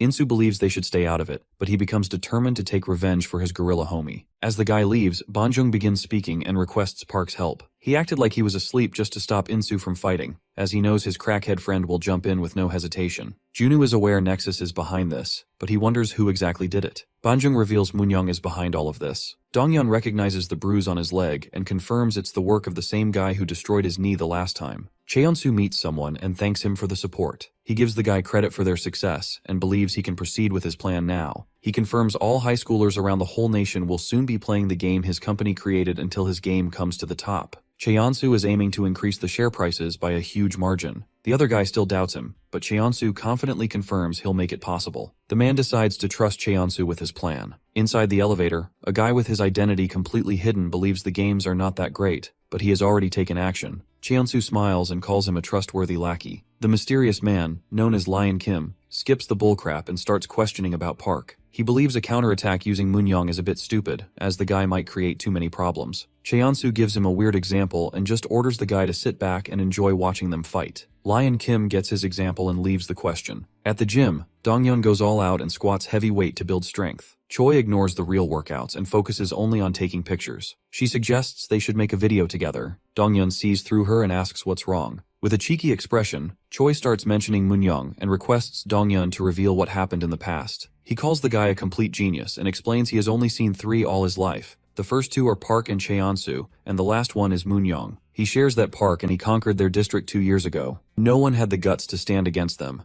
Even Nexus was afraid. But then, a few months later, Donghyun learned a guy from the US transferred to his school and destroyed everyone on the first day. It was hard for him to believe, but soon Moon-young changed schools again to enter their district. He changed many things and took over nearby schools to make them fight each other. The losers became his target, and Moon-young was doing this just for giggles. He was a crappy human, but a few days later, even Dongyeon's school became his target. He got invited to settle everything at a park nearby, but after waiting for hours, Dongyeon got played by Moon-young and his cheap tricks. The scumbag disappeared for a while, but one day, a kid got beaten to a pulp again. Moon-young was trying to wreck the guy little by little through crappy tricks. Dongyeon had become frustrated, but then one day he finally got the chance to confront the scumbag. That's how his struggle against the crappy guy began. Moon-young was disappointed as he saw the school's head looked like a twink, but Dongyeon quickly proved him wrong by throwing the first kick. Moon-young was surprised, but he dodged it with ease. The redhead questioned why he had played around all this time if he was wishing to die this badly. Dongyeon continued attacking, but Moon-young remained unscathed and revealed he pulled such tricks just to piss him off. The guy finally fought back, and with just a punch, he almost shattered Dongyeon's ribs. The redhead became more pissed off, but it didn't help as he got hit by a powerful punch. He realized Moon-young was on par with the protagonist. If Park was a beast, then the scumbag was a viper who would get into his enemies' heads before crushing them in a fight. As things continued, Dongyeon started feeling hopeless, and doubted he could get his vengeance as he got beaten to a pulp, but he remained calm and tried getting his shit together. The redhead stopped the viper and grabbed him with a leg lock. He destroyed Moon-young's face with a head smash and finally freed himself. He admitted he had been taking Moon-young lightly, but now had woken up thanks to the pain he went through. Moon-young decided to get serious as well, and as the fight continued, both of them destroyed each other and got knocked out at once. The goons around them were shocked, but the two unyielding beasts got back up to settle it for good. Suddenly, they all heard police sirens, so everyone ran to save themselves. Moon-young admitted Dongyeon was no ordinary fighter. He hoped to settle their business some other time and warned Dongyeon to get ready, as he was soon about to be crushed. After a few days, Park learned about everything and asked if Dongyeon wanted him to go teach the guy a lesson. The redhead knew Park would eventually face the scumbag, but he ordered Park to stay away if that happens, as he wanted to settle his score with the guy himself. At night beneath a bridge, Ju-young believed it was impossible since Moon-young got his ass whooped by the weaker one. The persistent guy ignored his negative words and decided to somehow make it possible. He ordered his man to use the schools under them to gather 100 men who could move well. Moon-young doubted the two beasts could win against 100 men in a fight. 2 years ago, at a restaurant in Busan, Moon-gil called the food delicious and wondered why Cheon-soo was holding back. He learned the guy was a picky eater, so he decided to eat Cheon-soo's food as well. He suddenly brought up Moon-young, who was facing Park for some reason. Moon mentioned his men were feeling hopeless, even though they were close to conquering the whole nation, all because of the protagonist. Cheon-soo smiled and let the guy speak. Moon learned Moon-young almost defeated Dongyeon, so maybe they could use the guy to destroy Park for good. Cheon-soo ordered him to get up and forget about Park, as they had worse things to deal with. He saw the army of men gathering outside. The gang leader became frustrated as he saw them eating. He ordered his men to kill the scumbags, so the whole gang began throwing furniture and breaking the restaurant's glass. Moon got annoyed as he was hoping to eat the delicious balls for lunch. He ordered his men to get ready, and both gangs charged towards each other to attack. Cheon-soo looked at the horrible sight and enjoyed it. The gang leader moved forward, but Cheon-soo destroyed him with one punch. He began thinking about using Moon-young against Park someday. At the school building, Moon-young gathered 100 men and announced his objective. The men became terrified as they all knew how tough Park was. Moon-young took their attention and explained their goal was to hunt down Park. He saw their terrified expressions and felt pissed off, realizing they were all literal wimps. He believed they were tired of suppressing themselves. The guy tried motivating them and helped them understand that Park and Dongyeon were still just humans, no matter how strong they looked. He questioned if they doubted that 100 men were weaker than Park with him on their side. He convinced them to hunt down Park and assured them they could do whatever after that. Moon-young continued and announced the self-proclaimed shitty gang who was terrified of Park. After defeating the beast, he aimed to crush Nexus and rise to the top. Moon-young invited everyone to support him so that one day, they could all stand on top. The men got fired up, so they all became determined to crush Park for good. Suddenly, the protagonist himself smashed the door open, and with a terrifying expression, he made it clear that 100 won't be enough to take him down.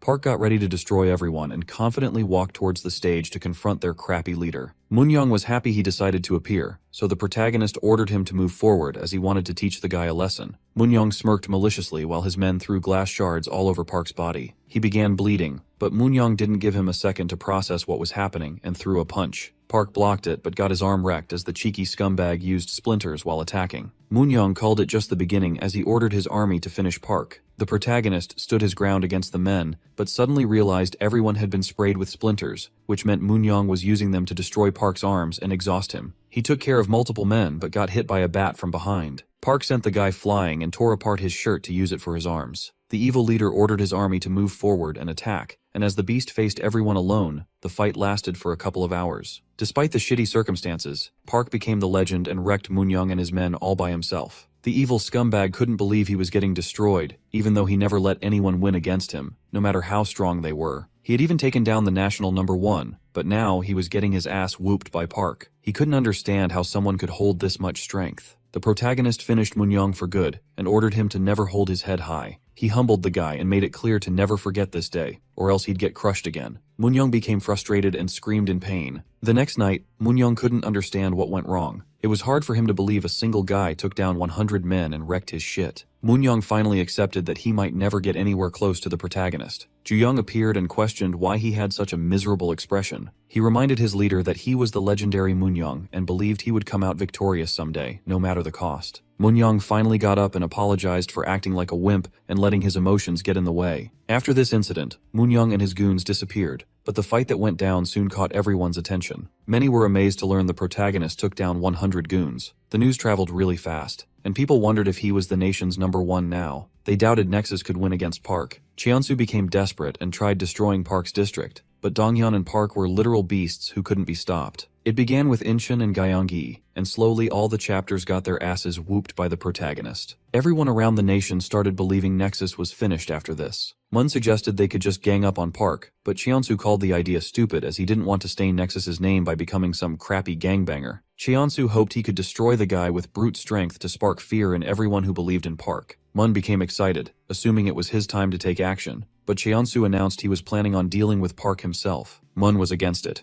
Lion appeared and spoke against it since Cheonsu's plan would put the whole gang at stake. He called it risky, but Cheonsu assumed Lion was indirectly saying he'd fail. Lion clarified he did trust Cheonsu and the situation was bad, but he didn't think the small district was worth the risk. He helped Cheonsu remember their real aim was different, so he suggested Cheonsu should listen to his men for once. The leader believed Nexus would lose its authority if they ganged up on Park, so Lion came up with an alternative and revealed he knew the perfect guy who would face the beast. He believed that guy would perfectly take care of the shitty situation. At the martial arts building, Moonyoung kept practicing tirelessly to become as strong as possible, but he was still not satisfied with his progress. Cheonsu walked in with a cheeky smirk and shared he knew a plan that could make things faster. Cheonsu invited the guy to come work with him instead. Moonyoung knew Nexus was having a crappy time because of the protagonist. He assumed no one could beat Park since he himself lost. Cheonsu smiled and called it a problem. He got straight to the point and ordered Moonyoung to destroy Park. In return, he could have the district for himself. Moonyoung called it funny, as it sounded like he was being invited to become a lackey. Cheonsu didn't care what he thought, which made the guy angry, so he decided to test if Cheonsu was really the real deal. Moonyoung moved forward to throw a punch, but the Nexus leader stopped it with no effort. Cheonsu thought their goals aligned, and since he had the money and a plan to destroy Park, he was just looking for a guy who would carry it out. With Moonyoung's assistance, Cheonsu believed his plan would roll smoothly. The guy agreed on hearing him out. Cheonsu called him wise and knew he'd love the plan. On a rainy day, Donghyun was minding his own business but suddenly got surrounded by a huge gang of thugs. He began attacking as they charged at him to crush the guy. Donghyun believed Nexus would stick to rules, which is why he got caught off guard. The redhead still didn't give up and continued to fight the gang with his powerful kicks, but his own friend betrayed him. Moonyoung used the opportunity to corner him and destroy the guy for good. Donghyun realized he was in a horrible situation with no hope of winning. As Park saw the text, he became frustrated and quickly reached Moonyoung's location. That's how his downfall started. Park saw injured Donghyun tied up. This was going to be their last battle from 2 years ago. With a terrifying expression, Park reminded Moonyoung about last time, but the persistent scumbag made it clear that he wouldn't stop looking forward unless Park pulled out his eyeballs. Moonyoung used a metal rod and instead of hitting Park, struck Donghyun's knee, wrecking his life. The protagonist felt so much rage that he rushed towards Moonyoung to stop him for good, but the villain's goons used chains to stop him from moving forward. They all began pulling the chains to somehow bring Park down, while Moonyoung's right-hand man started hitting our boy with a metal rod. Park gripped the metal chains and used his brute strength to pull them. He sent the men flying, but Moonyoung maliciously laughed and advised him to say his last words. The men somehow managed to hook the chains to immobilize Park completely. Moonyoung frustratingly called people like Park annoying, those who acted like heroes and made a big deal out of rules and friendships. The evil scumbag believed winning mattered most, so he smashed Donghyun's leg to relieve his frustration, and challenged our boy to save his precious friend. Park began using brute strength to somehow free himself, defeating multiple guys and shocking everyone by breaking through the metal chains with his hands. The goons started spilling petrol everywhere to proceed with their plans, panicking as they saw Park's beast-like strength. Moon-young jumped forward to stop him and,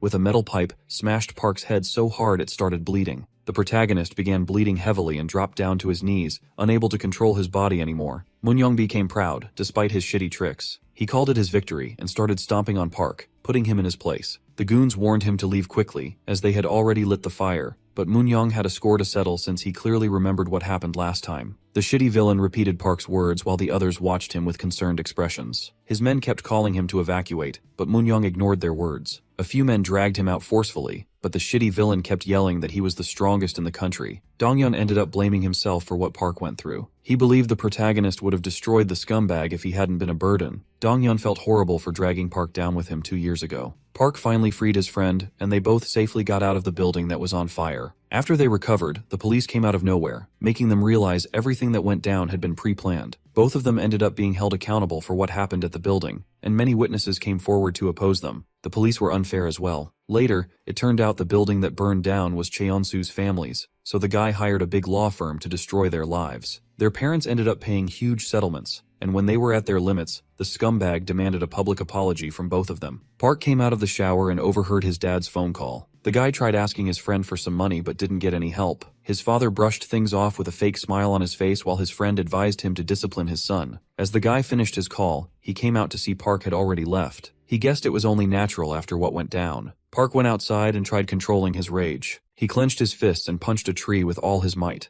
The protagonist realized his mindset was delusional. He thought he was unstoppable, but in the face of money and power, he couldn't do shit. That's how the war came to an end. Our boy got called by the gang. Cheon-soo confronted him and kept beating Park to a pulp, but he didn't fight back. He learned fists alone weren't enough to win all wars. The protagonist had to get down on his knees in front of Cheon-soo. The shitty leader mocked his cheap tricks and helped Park understand how the real world works. He warned the protagonist to never fight again and to keep his head down, acting like he never existed. Cheon-soo called this a punishment for whatever Park had done. Park had no choice but to go along with his shitty plans. Cheon-soo ordered his men to beat Park up to test if he had really learned the lesson to never fight back. Dong-yeon finally finished the story and confirmed he had told everything he knew. Choi felt sad for him and explained that this was the reason he tried backing off. He had complete faith in Park, but still believed he might become a burden again. Choi patted his head and tried comforting him, saying she didn't think he was a burden at all and that this time they had her and Junwoo on their side. The girl shared she'd been through quite a hard time as well. Dong-yeon felt motivated and became determined to reach a different conclusion this time. At Junwoo's office, the guy recalled what had happened so far. He knew Tae-soo was just a cash cow, while Inchin's men were Nexus slaves. He was aware none of their opponents so far were Nexus's actual combat force. Junwoo felt the same about Moon-young. He thought it was stupid to assume the guy could beat Park at his current level, so Junwoo came to the conclusion that Cheon-soo was trying to buy time for a reason. Park got a text out of nowhere. He tried checking it but suddenly saw a car coming his way to end his life. The protagonist barely dodged, but without wasting a second, another car tried the same trick. He barely managed to survive. Someone threw a picture out of the car. Our boy picked it up and found a picture of Choi and Dong-yeon at the gym. He quickly caught on and guessed Moon-young was behind it. Cheon-soo ordered Moon-gil to help Moon-young, which surprised the guy. The leader clarified he didn't need to do any dirty work. He ordered Moon to just send his guys to back up Moon-young. He asked Moon to lend all the forces he had, but the guy rejected the idea, as he trained all of them himself. He didn't want a shitty scumbag ordering them around, so he decided to take Park down himself. Cheon-soo assured him he believed in Moon, but since they needed to focus on something important right now, this was a horrible time to deal with such a mess personally. Cheon-soo called his plans much more important, and thought Moon-young was good enough for the job. He ordered Moon to focus on the important matters instead, and somehow convinced the guy to listen. Moon agreed, which made his leader feel relieved. At the gym, Dong-yeon took a shower to feel refreshed. A man sneaked in and somehow opened his locker to find his phone. The guy used a special gadget to hack it, which helped him install a tracker. After a while, as the redhead walked back, he suddenly got attacked by a biker, but his fast reflexes saved his life. It didn't stop with the surprise attack, as he saw an AC falling from the sky. Dong-yeon managed to dodge it as well. The bikers rushed toward him for a second attack, but Dong-yeon jumped forward and scared them away. They gave him a picture as well. This time, it was Park's picture, which confused the redhead. He became frustrated and wondered what Moon-young was trying to pull this time. Moon-young and his men gathered at the assigned location. Moon-lee opened the door and walked forward. He greeted the shitty scumbag and offered a handshake, but the cocky guy called it stupid and ordered him to just do as he said. Moon-young began mocking them since they got their asses whooped by the protagonist already. He called the goons useless but hoped they'd perform better under him. Moon-lee gritted his teeth after hearing the insults. Moon didn't stop and mentioned Park was about to arrive soon, so they could watch the shit show from the sidelines. Outside the gym, Donghyun became concerned, so he quickly called Park, but didn't get any response. Meanwhile, Park received a fake picture with a location from Donghyun's own phone. He assumed it was real and became enraged. The guy rushed toward the location to avoid wasting even a second. Donghyun reaches a location he got from Park's phone. He quickly catches up and realizes it was all fake. He begins feeling frustrated and hopes the past doesn't get repeated. Since they were able to deal with Donghyun Kim through their cheap tricks, Moon feels relieved. With a cocky attitude, he believes there's no need for any backup for a guy like Park. Moon Lee calls the guy shameless, and the goons point toward the front gate. The shitty scumbag suddenly begins smiling. He feels great seeing Park again, so he invites the guy to come up and get himself destroyed again. Moon mentions the redhead to anger Park even further. The protagonist sees a huge army of men in his way. One of the guys steps forward for a one-on-one fight as he looks up to Park, but the protagonist ignores his words and wrecks him instantly. Without wasting a second, Park charges toward the army and makes his way through them by destroying the guys with his brute strength. He runs toward the school building in a hurry to save his friend. Moon becomes excited to see Park is still insanely strong. He calls Moon Lee's army horrible, as they couldn't even lay a hand on Park. Moon reveals their new recruits. He just wants them to face a beast like Park, as it is an amazing experience. Moon Lee assures him not to worry, as shit's about to get serious. Park rushes inside and finds two men waiting for him. They call him an arrogant guy for assuming he can go through them easily. Park warns them to step back as he rushes forward to attack, but the guy easily dodges his attack and grabs Park's arm. He slams the protagonist down and advises him not to throw such shitty punches against the elite force of Nexus. Park hits the wall but tries getting up to face the men. The elite force member calls him delusional. He admits Park's strong but doubts he can win against a gang like Nexus with pure brute strength. He lets the protagonist know there's no need for a war to deal with him, since Nexus has now reached a completely new and unimaginable level. Park manages to get up, so he rushes forward to attack. The men warn him they're not planning on going easy. Both of them call his way of fighting completely trash and start choking the protagonist with their body weight and technique. The elite men reveal they all run on Moon's commands, who's the core of Nexus. They're confident they will steal the victory since he's nothing against real skills. They try suffocating Park so he loses consciousness, but he tries smashing his back on the wall to free himself. The men call it useless, and one of them uses a new technique to continue choking the protagonist. The guy calls his technique Lion Killer. Park begins bleeding from his mouth while the man shares that humans can win against even lions with this technique. The protagonist runs toward a wall. The men call it useless, but he ignores their words and successfully smashes one of their heads on it at the cost of his own.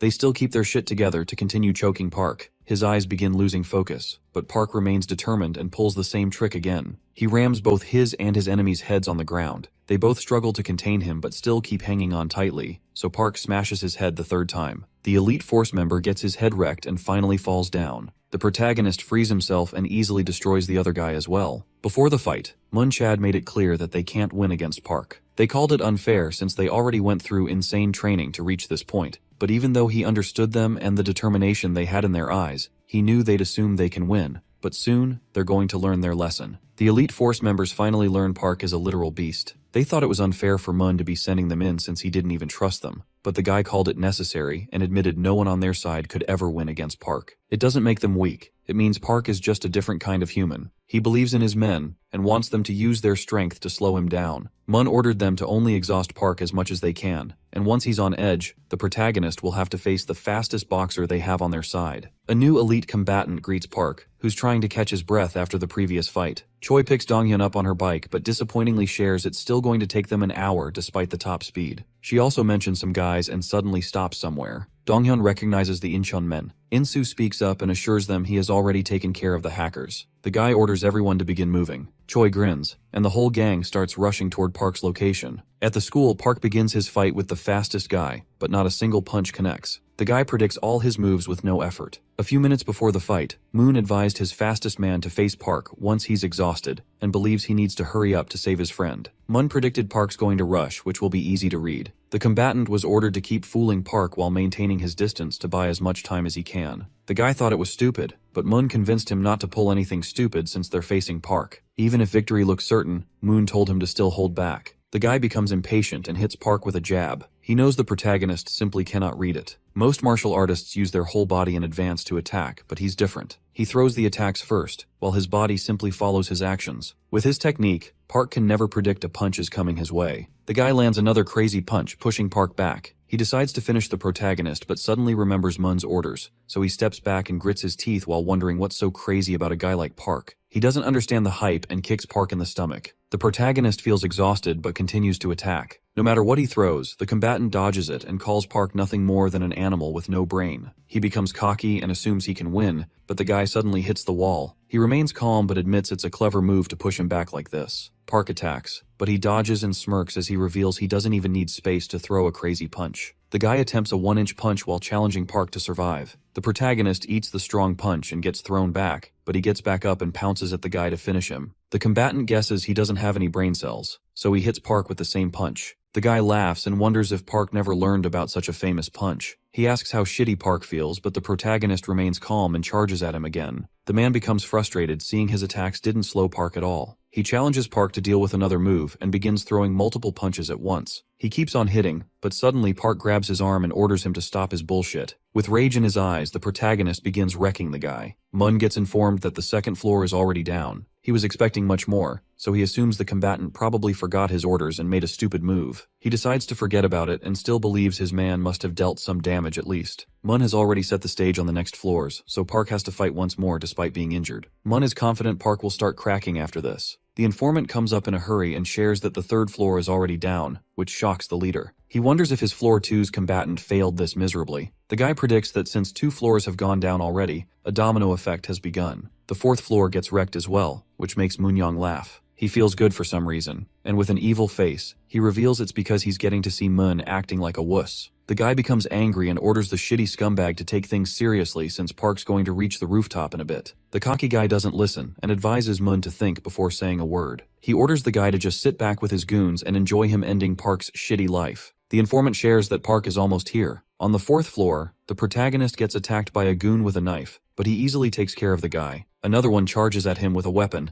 but the beast breaks his arm without showing any mercy and destroys him. He finally reaches the rooftop where Moonyong and his goons stand waiting for him. The protagonist gets to the point and asks about his friend with a terrifying expression, but Moonyong maliciously laughs and reveals the picture was totally fake, so he just walked right into a death trap. A net gets thrown towards Park. He's able to see it coming, but it's too late for him to dodge. The protagonist gets stuck while the goons move forward to beat him to a pulp. He grits his teeth and screams in anger. Moonyong suddenly hears bike noises. He becomes shocked and terrified as he sees a huge biker gang coming towards the school with Donghyun. The redhead asks Choi to drop him, so she smiles and helps him make an insane landing. As he begins beating men to a pulp, the Inchin men join him. Insu orders Donghyun to go forward and save his friend, while assuring they'll take care of the men down here. The redhead thanks them and begins running. Moonyong gets extremely frustrated and calls the redhead a sneaky rat. Insu uses his bike to push the army back so the redhead can easily rush toward his homie. The goons call him a traitor, but the bikers ignore their words and continue to fight. Moonyong's right-hand man joins the army and starts beating multiple men, but Donghyun kicks him in the face, destroying his cocky behavior. While Insu is busy ordering his men, someone tries kicking him, but he barely manages to block it in time. Mun Lee greets him with an arrogant attitude, but suddenly gets attacked by Donghyun. The guy orders the redhead to focus on saving his friend instead, as they have no reason to fight each other. He reveals he's just interested in teaching Insu a lesson. Insu gets ready to throw hands and assures Donghyun to keep moving as he can take care of everything himself. The redhead leaves for Park. Mun feels relieved as he finally gets the chance to take his anger out on Insu. The scar-faced guy goes along with it and gets ready to throw some punches. They both begin fighting. Meanwhile, on the rooftop, Moonyong frustratingly looks down on them, but then suddenly calms down as he's confident the plan will still roll perfectly. He orders his goons to finish Park, so they start hitting him with wooden bats. Park almost destroys the net while eating so much damage. Moonyong calls his goons crappy and moves forward to attack the protagonist with a bat. Park finally frees himself, but the shitty guy thinks it's too late. He swings his bat with everything he has, but Park manages to hit him as well. The goons grab onto him and try pinning him down while Moonyong loses his patience and pulls out a screwdriver from his pocket, ready to end Park's life. Moonyong rushes forward to gauge out our boy's eyes for looking down on him, but Donghyun finally arrives and stops him with a kick in the face. He's a bit disappointed Park's having a hard time with such crappy goons. The protagonist smiles and shares he did his best to save some for the redhead. They both team up and wreck the army of goons with no effort. The tides finally turn in their favor. Moonyong loses his mind and begins gritting his teeth in frustration. He becomes determined to take his revenge, so the guy starts tying a rope around his wrist. He pounces at Donghyun and drags him down with himself, jumping off the rooftop. He throws the guy down and grabs his rope, but the redhead manages to grip his foot tightly. The crazy guy begins acting like an animal and hits Donghyun's head, trying to free his grip.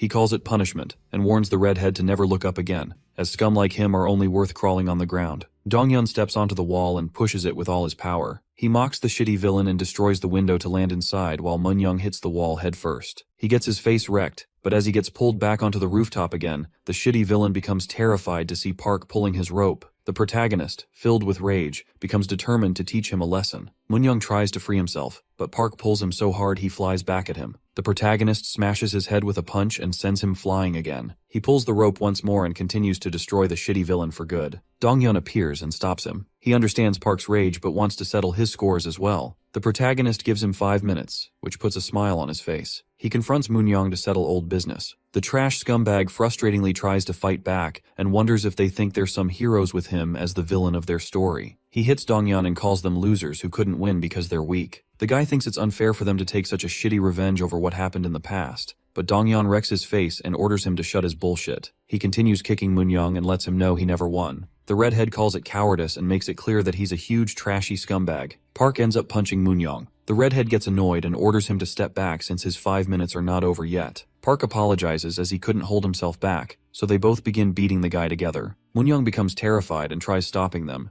but it's too late as they both completely wreck his body and destroy his teeth as well. Moonyoung grabs the redhead's leg and begins begging for his life. He promises he's never going to stand against them ever. The guy becomes desperate and begs them to let him slide once. Park knows it's bullshit, so he hands over a metal rod and makes it clear that they're not letting him blab out of this one. Donghyun grabs it, and despite Moonyoung's continuous begging, he grips the rod tightly and almost hits his leg. The pathetic trash cries and screams but suddenly realizes he didn't get hit. The redhead looks down on him but thinks it's enough as he doesn't want to drop as low as the shitty villain. He looks back and watches Park using his insane strength to demolish Moonyoung's knee. With eyes filled with rage, he feels unsatisfied going home without destroying the scumbag's life. The men outside the school notice Moonyoung's trash body hanging from the rooftop. Moon smiles and guesses it's over. He and his goons raise their hands and accept defeat. The guy excitedly reveals he will continue this some other day. Insu catches a breath and orders his men to stop fighting. On the rooftop, the redhead wonders who's their next target. Park reveals he's going straight for the leader, Cheonsu, next. At the hospital, Moonyoung sits in his wheelchair in a pathetic state with bandages all over his body. Elsewhere, at a school, a few men gather with weapons to slow down Park. The leader orders them to get ready as the protagonist enters the school. The men get terrified, but their leader tries to motivate them, so they stand their ground against Park. They start wimping out, which annoys the leader. Park suddenly pounces forward and destroys him in mere seconds. The goons get scared, but he continues forward and beats all of them to a pulp. Park sends the picture of the goons he wrecked to Choi. She laughs and shares that he's done dealing with the school. She gets surprised as she gets a positive report from both Insu and Donghyun as well. Junwoo ignores her words and keeps on thinking, which annoys the girl. He asks for some space and reveals he's almost done reaching the conclusion. Junwoo's eyes widen as he suddenly cracks the case. He gets up in excitement and finally understands it. She asks what's wrong, so Junwoo frustratingly reveals he knows what Cheonsu's trying to pull. It's the Pascal, a game that made its way to the top in only a few hours after release. He finds it suspicious that the traffic is still being generated even after a whole week. Because of this, the shares of the game have increased by 600%. Choi doesn't understand what he's trying to say, so Junwoo makes it clear that Nexus is behind all of this. At Cheonsu's office, Moon reveals he learned that the protagonist and his men are going around conquering all the schools one by one. People believe Nexus is laying low because the gang is too wimpy. As things are going, they will slowly lose all the control they have. Moon believes it's time they take action against this. Cheonsu understands his words and asks Lion about something. He replies that exactly 7 days later, their plan will become successful.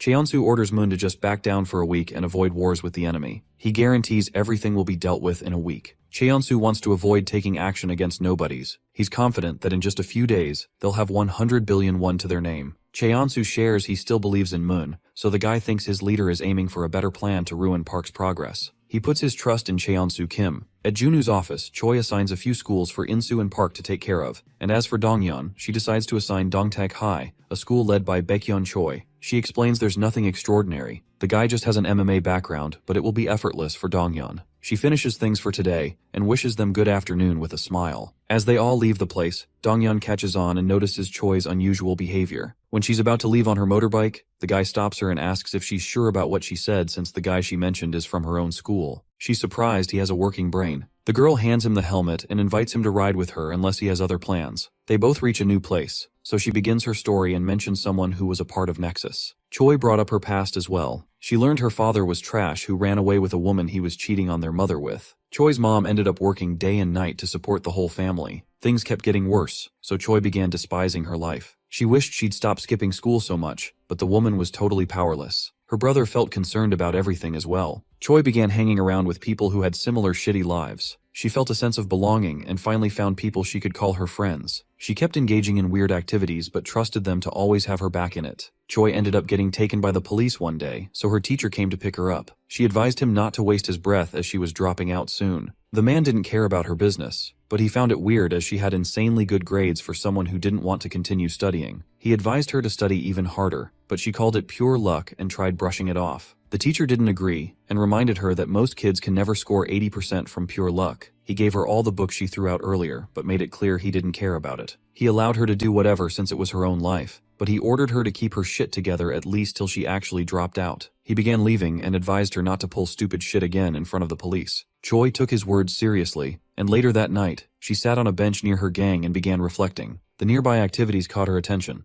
A musclehead blondie slapped some kid over money. They started shaking in fear and promised they'd do better, but the guy was too furious. He had no intentions of letting it go, so the guy just opened his pants zip and began peeing on the innocent students. He laughed maliciously, but Choi had enough of his crap, so she got up and threw her helmet towards the blondie. She called them crazy as they went too far with literal kids. She believed they crossed the line. The blondie began bleeding from his head and felt enraged. The shitty goons grabbed her hair and started surrounding her instead. One of them slapped Choi and ordered her to shut her crap. The blondie frustratingly wondered why she was trying to act like a hero. She felt the pain in her cheek but suddenly noticed a single man beating the gang all by himself. The guy used a bat to destroy multiple men. Choi recognized he was her little brother. She became confused while the goons charged at him to teach the guy a lesson. He didn't lose against anyone and easily won against the lackeys. The brother used Choi's helmet and destroyed the blondie effortlessly, shocking everyone. He got up and coldly announced he was the district's new leader, Baekhyun Choi. Choi and her younger brother had nothing in common. She was rebellious, but he used to do his best to become a better son. But he ended up becoming the target of Nexus. A gang member began beating the crap out of him. The trash goon saw the brat backing off, so he repeated his words about Baekhyun's sister. The guy kept on rambling, but Baekhyun became so pissed, he moved forward to throw a punch. The gang member dodged it easily and punched Baekhyun to teach him a lesson. Poor Baekhyun didn't get the opportunity to live a normal school life. He was aware no one was coming to save him, so the boy pounced onto the Nexus goon,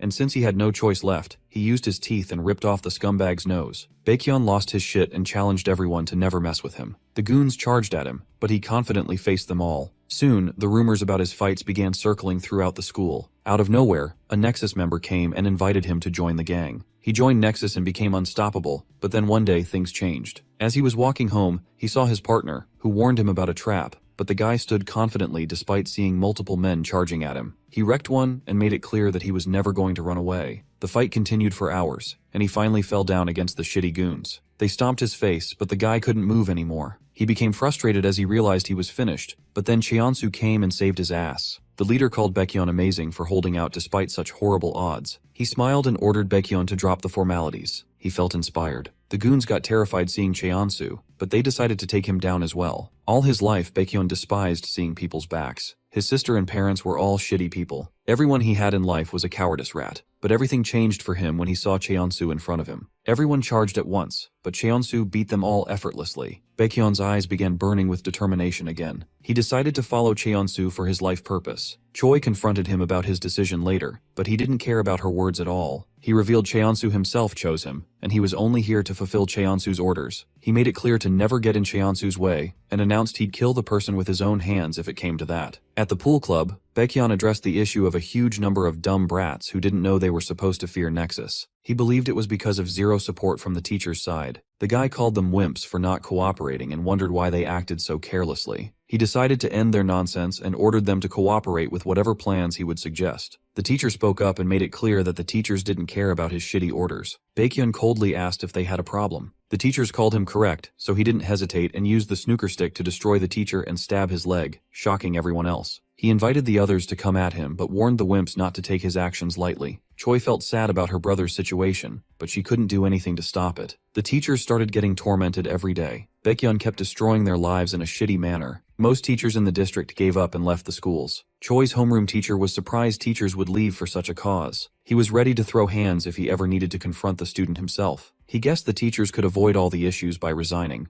but he was worried about his students who were continuously getting death threats from the gang. The guy became determined to protect them no matter what. The teachers who didn't back off got their lives completely wrecked by the guy. Choi's homeroom teacher ended up being sent to the hospital. He assured the girl he was fine, but at that point Choi felt a new kind of guilt. She felt ashamed, so the girl threw her ring away and left Nexus for good. She made it her responsibility to destroy the scumbags herself. She finished her story and believed people couldn't change so easily, so he didn't need to hesitate just because Baekhyun was her brother. Donghyun decided he would try his best to convince the guy. At some food store, Park hunts down the school's leader, and despite hearing him beg, the guy shows no mercy and wrecks him. Insu completes his job as well. They both laugh and wonder what's wrong with Donghyun. The redhead calls them stupid and explains his school is just really far. He enters the snooker club and becomes stunned when he finds no one inside. Somewhere else, as Choi moves towards her destination, she hears a woman begging for help. Choi stops and asks what's wrong, but the woman fools her and reveals her true colors. Choi feels confused but catches on quickly as she finds herself surrounded by men. The goons order her not to fight back, but Choi hits one with her helmet and pushes him back. The woman tries something but Choi smacks her as well. She suddenly gets hit by a bat and loses consciousness. The men inform their boss that she has been captured. Choi gets locked up. She keeps knocking on the door while frustratingly yelling at her brother to let her out. Baekhyun finally appears and learns she has been yelling for hours now. He kicks the door and orders her to keep her mouth shut for at least 5 days so he doesn't need to kill anyone. He makes it clear that if she continues this, he's going to assume she's getting in Cheonsu's way and wreck her life. She begins smiling and lays down to take it easy, just like he said. She repeats his warning and laughs. At Cheonsu's building, Moon fills him in on the situation. He knows Park and his gang are obsessed with loyalty, so they won't do anything stupid that puts Choi's life in danger. Cheonsu grins and hopes they can keep this up. He reveals the plan has almost reached completion. At Junu's office, the guy decides to be careful since their enemies have Choi as a hostage, but he disappointingly shares that if they don't take action, Cheonsu will become a multi-millionaire even Junu can't defeat. He admits it's risky, but orders them to keep destroying the gang little by little. Insu asks a question. He understands Nexus can be defeated, but that still won't stop the leader from reaching his goals, since the stocks have already crossed all expectations. Insu believes they've already lost. Junu laughs as he understands his words but explains they're ignoring something important. Junu is determined to win at all costs, even if he has to use shitty methods. He assures them not to worry and reveals they still have a plan that will change the tides. Junu calls Insu correct and reveals Nexus has increased the game's shares to 8 times their original price, but the stocks haven't been sold yet. He believes it's because their plan still needs more time to be successful. With an evil expression, Junu predicts Cheonsu's real plan to sell the stocks on short. The whole explanation goes over Park's head, so Junu clarifies that Cheonsu borrowed the shares first and is now planning on liquidating them completely. Whenever he needs to return everything, the guy is aiming to just buy the necessary number of shares and return them to the owner. Junu continues his explanation and predicts the leader is going to push the price to completely crash. Since the redemption date is close, Junu explains the leader will use his influence to destroy the share prices, but that's where Park and Insu are going to jump in and stop everything. Donghyun feels concerned about Choi, but Junu assures him they're going to get her back. He reveals he tracked her hours ago so she can be saved anytime. Donghyun gets angry and questions why he kept such a thing hidden for so long. Seeing his passion, Junu guesses the redhead might be in love, which embarrasses the guy. Donghyun tries making an excuse and begins leaving to save Choi first. Junu orders the others to get on their feet as well, but they both remain confused. Insu forgets about the fancy talk and helps Park understand they just need to wreck some more goons. Junu laughs wickedly and orders them to deal with the goons while he takes care of the mess with money. Park and Donghyun reach the location and break open the door. They see an army of goons hiding inside. The men are surprised they got tracked, but they all rush forward to defeat the beast and his friend. Park decides to take care of the goons and orders his homie to move forward and protect Choi. The redhead rushes towards the helpless girl. A goon informs Baekhyun they're being attacked by the protagonist. Choi calls her brother stupid and reveals she had a tracker on her all this time. She lets him know he's about to get a beating. Baekhyun opens the door, and with a cold expression, he calls her the one who screwed up.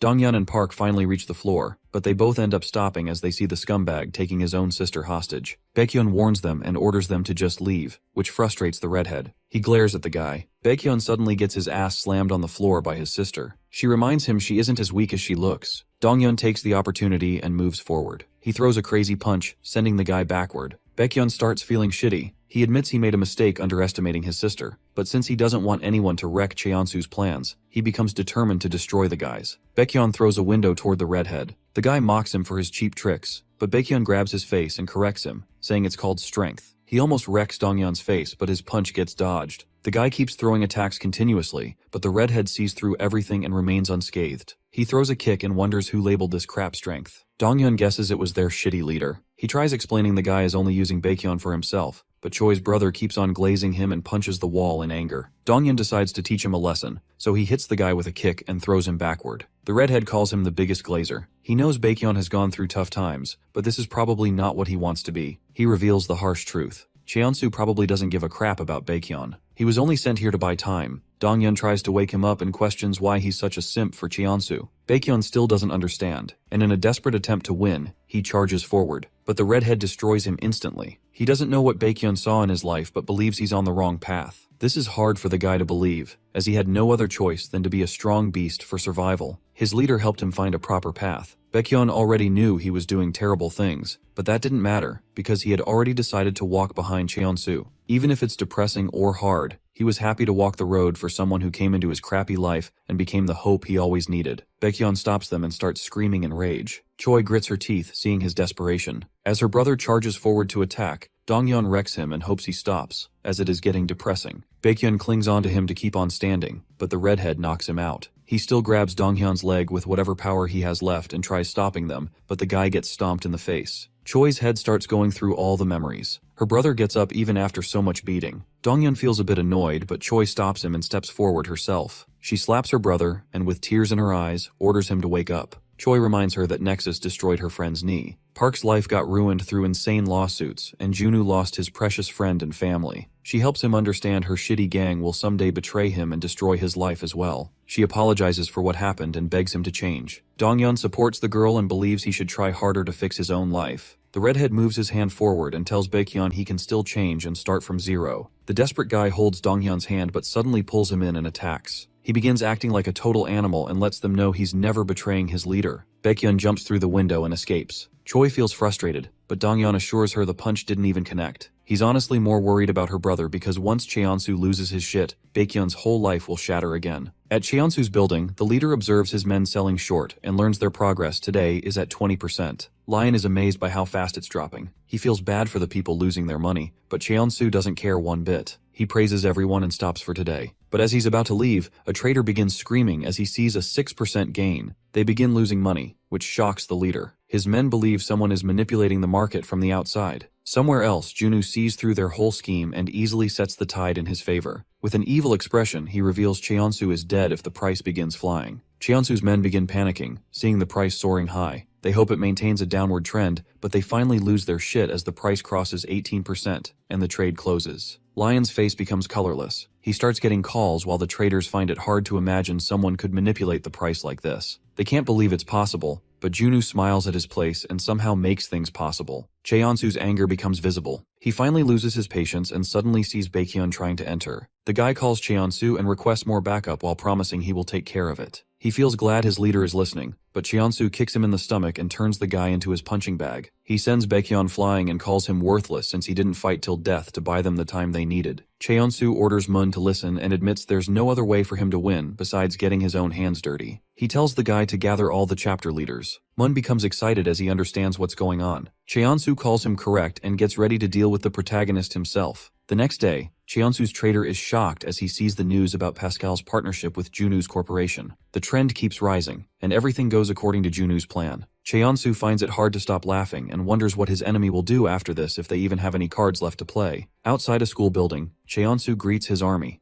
the elite force of Nexus. Leaders from all the chapters gather in front of their leader. He decides to keep it simple and reminds them it only took 2 years to conquer all of Korea. They were able to make a name for themselves and gather money, but he knows everyone's already aware of Park's return. Because of the protagonist, more and more people are trying to get in Nexus's way. So with their gang's reputation in mind, Cheonsu orders them to bring Park in front of him before the day ends. With a terrifying expression, he wants to use Park as a stepping stone to make it clear to everyone what Nexus can do. The men yell out in determination, but out of nowhere, they all notice a car rushing toward the building. It breaks through the doors and charges straight toward the leader. The The goons scatter everywhere to dodge it, and as the car stops in front of Cheonsu, Junwoo comes out laughing at their crappy little meeting. He calls them nothing more than a group of thugs and reminds Cheonsu about their last conversation. With a wicked smile, Junwoo celebrates his victory as he finally manages to steal Cheonsu's fake smile. The leader admits he wasn't expecting so much to happen, and calls Junwoo crazy for his insane game. Junwoo laughs and shares that he already knew this wasn't something normal people could pull off. He feels disappointed to see Cheonsu's backup plan is just to gather goons and gang up on Park like literal wimps. To avoid the shit show,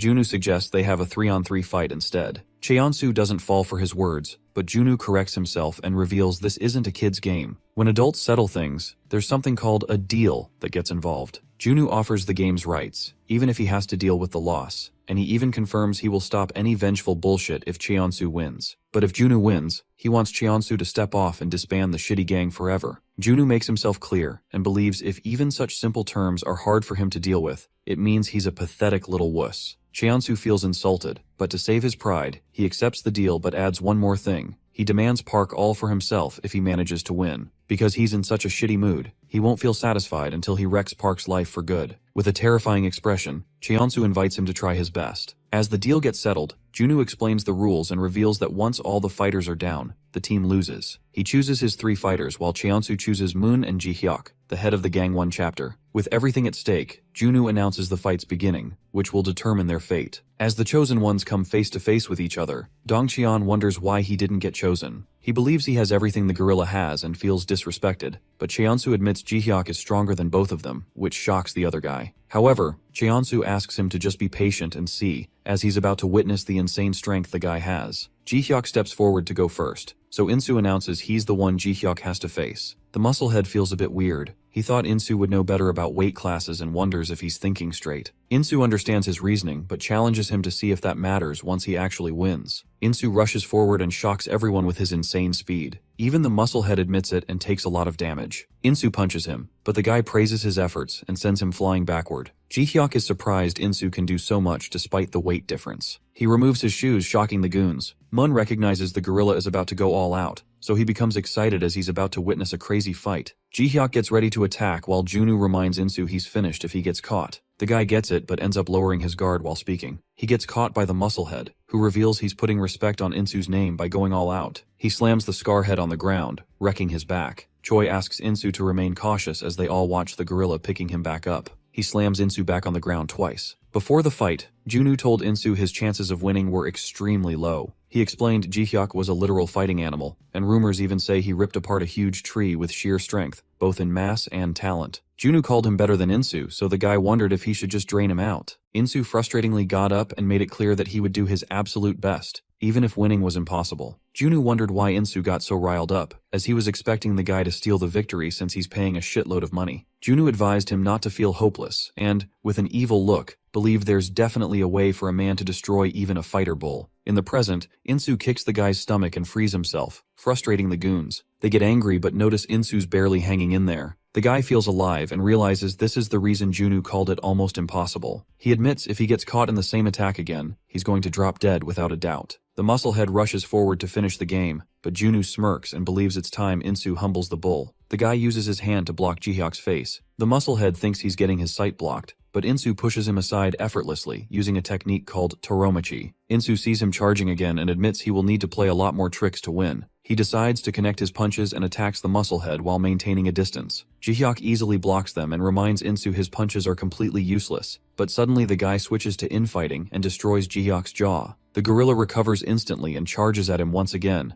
but despite Mun's warnings, he doesn't change his path and gets his face destroyed by Insu's crazy punch. Despite such a heavy blow, the gorilla remains standing. He gets confused by Insu's crappy tricks, but as they both charge at each other, Insu orders him to keep his mouth shut and dodges the hands coming his way. He almost connects a punch, but this time Ji-hyuk sees through the old trick. Insu still remains 2 steps ahead and hits him hard on the face again. The goons start feeling anxious, but Moon advises them to chill out as it is impossible for Insu to attain victory with such weak punches. He believes time is still in favor of Ji-hyuk, so even if Insu continues dealing more damage, he needs a real critical blow to actually end the match. Insu gets pushed backward as he receives a heavy punch. Mun's guts tell him something's off. He suddenly notices Junwoo smiling and yells out to warn his man to stop, but it's too late for Jihyuk as he gets his nose smashed by Insu's knee attack. Junwoo begins grinning as things go the way he predicted. Jihyuk admits his mistake and finally understands Insu's plan. Mun becomes concerned but notices the musclehead has grabbed Insu's knee. Jihyuk is amazed by the move but reminds Insu he's no ordinary man. Insu doesn't understand what went wrong. He struggles to free himself and gets slammed once more. His homies become concerned, but Donghyun believes he's still okay. Jihyuk shows no mercy and keeps on demolishing the guy, but suddenly Insu throws dirt to throw him off and finally frees himself. The goons wonder how he's still standing. One of them feels weird and points out Insu has completely lost focus, but he's still standing. The guy moves forward and uses his elbows to cut through Jihyuk's skin. He instinctively continues to move and deals a lot of damage as well. Jihyuk becomes frustrated as he eats so many attacks. He throws a punch in rage, but Insu's punch connects first. The goons watching on the side no longer understand what's happening. They notice Insu's acting like a complete animal. Mun calls his goons correct and reveals Insu has pushed through his limits and has reached a new level, so now he's moving instinctively instead of using his head. He's now turned into an animal with nothing but reflexes and instincts controlling his moves. He believes only a seasoned fighter with insane mental power can pull off such a feat. Mun is shocked that the guy who betrayed his gang is suddenly inspiring him. Insu's moves completely change. His endurance goes through the roof, and the elbow cut can destroy anything in its path. Jihyuk admits he's in a horrible situation, so he needs to take the risk and somehow counter it, or else he'll lose. He rushes forward and grabs Insu with extreme rage in his eyes. Despite struggling, Insu gets smashed onto the ground again. As the smoke clears, Insu, in a pathetic state, feels crazy as he nearly dropped dead. Despite having extreme injuries, Insu gathers enough strength to get up and becomes the winner who destroyed Jihyuk. The crowd gets silent, but then Mun Lee decides to step in. The goons smirk and believe a founding member like Moon can never be defeated. Insu takes a fighting stance, but Moon punches the guy and sends him flying backwards so he can finally rest. Park observes the punch and recalls the special combatant pulling the same move against him. Mun invites Donghyun to come face him, as there is no need to keep two redheads around. He bets the winner can keep his hair. Donghyun confirms this again and reminds the guy it'll be hard to grow back such long hair. Mun knows already, but he's confident he's going to win, so he rushes forward and starts the fight. The goons scream in excitement seeing them go. They both dodge each other's attacks. Mun is able to land a blow, which sends the guy flying backward. Donghyun gets shocked as he recognizes it's Chinese martial arts. Mun lands multiple blows, which makes it obvious he has the upper hand. Choi calls it unfair to use such fancy moves in a street fight, but Junwoo explains even though some Chinese martial arts are not usable in real combat, there are still exceptions. It's hard for Choi to believe Mun has mastered something like that, but Junwoo thinks this much is to be expected since he's the heir of a famous martial arts family that became corrupted and used the skills for their crappy activities. Mun kicks him hard, but Donghyun still holds his ground and rushes forward. He disappoints the guy who was hoping for a better fight than this. Mun calls Donghyun's skills pathetic and destroys his face. Donghyun loses his mind and finally lands a kick. Mun admits the kicks have insane strength behind them, so he begins grinning and gets excited. Donghyun hits him with the same kick twice and admits he has no chance of winning, so he's just going to keep smashing the same spot until the guy falls. Mun sees through his moves and calls them absolutely pathetic. He destroys Donghyun's jaw and lets him know such obvious moves won't work while smacking his face. Donghyun ignores his words and repeats the same move, but Moon calls it basic and demolishes his collarbones with an insane punch. He feels disappointed, as he was expecting a real fight after hearing tales about Donghyun's skills. He wrecks the guy with another punch to the face. As a kid, the redhead used to get bullied wherever he went because he looked skinny, but then one day, his bullies annoyed Park and got their asses kicked. Donghyun got to witness the beast's insane power. He asked Park for some advice so he could be stronger too. The guy told him to just fight back whenever he got hit. From that day, Donghyun trained tirelessly, even though he knew the advice was complete dog shit, but that made him learn he could be better as well. He soon came to learn and accept that he had zero talent for fighting, and his skinny build was another disadvantage he couldn't change. In simple words, he could never reach Park's level. He knows some call him tenacious, but he doesn't find it pleasing, and it was never his intention to be tenacious. It's just he had nothing else going for him. Donghyun gets back up and tries whatever he can, even though he knows he's not a genius. He feels determined to keep fighting back against shitheads like Mun. He kicks the guy and remains tenacious until it turns into a talent of his. He finally wakes up and announces it's his turn to beat Mun's ass. Mun falls to his knees as his bone cracks from the kick. He finally understands why the guy kept hitting the same basic move over and over again. Mun tries, but he's unable to move his legs. Donghyun shows no mercy and begins smashing his head. He keeps punching the guy and challenges him to repeat his insults again. Donghyun mocks his cocky behavior from earlier, which frustrates Mun, but Donghyun doesn't let him go. He smashes the guy's face with his knee, shocking the watchers. Mun keeps blocking the punches and finally gets an opportunity to attack. He pushes Donghyun backwards and gets tired of his bland moves. He calls Donghyun a pathetic trash with no talent. It's hard for him to accept that he could ever be defeated by someone like Donghyun, but the redhead shuts his mouth as he throws another attack. Mun pushes him back, but the guy rushes forward to attack again. They both keep exchanging insane blows, making the watchers anxious.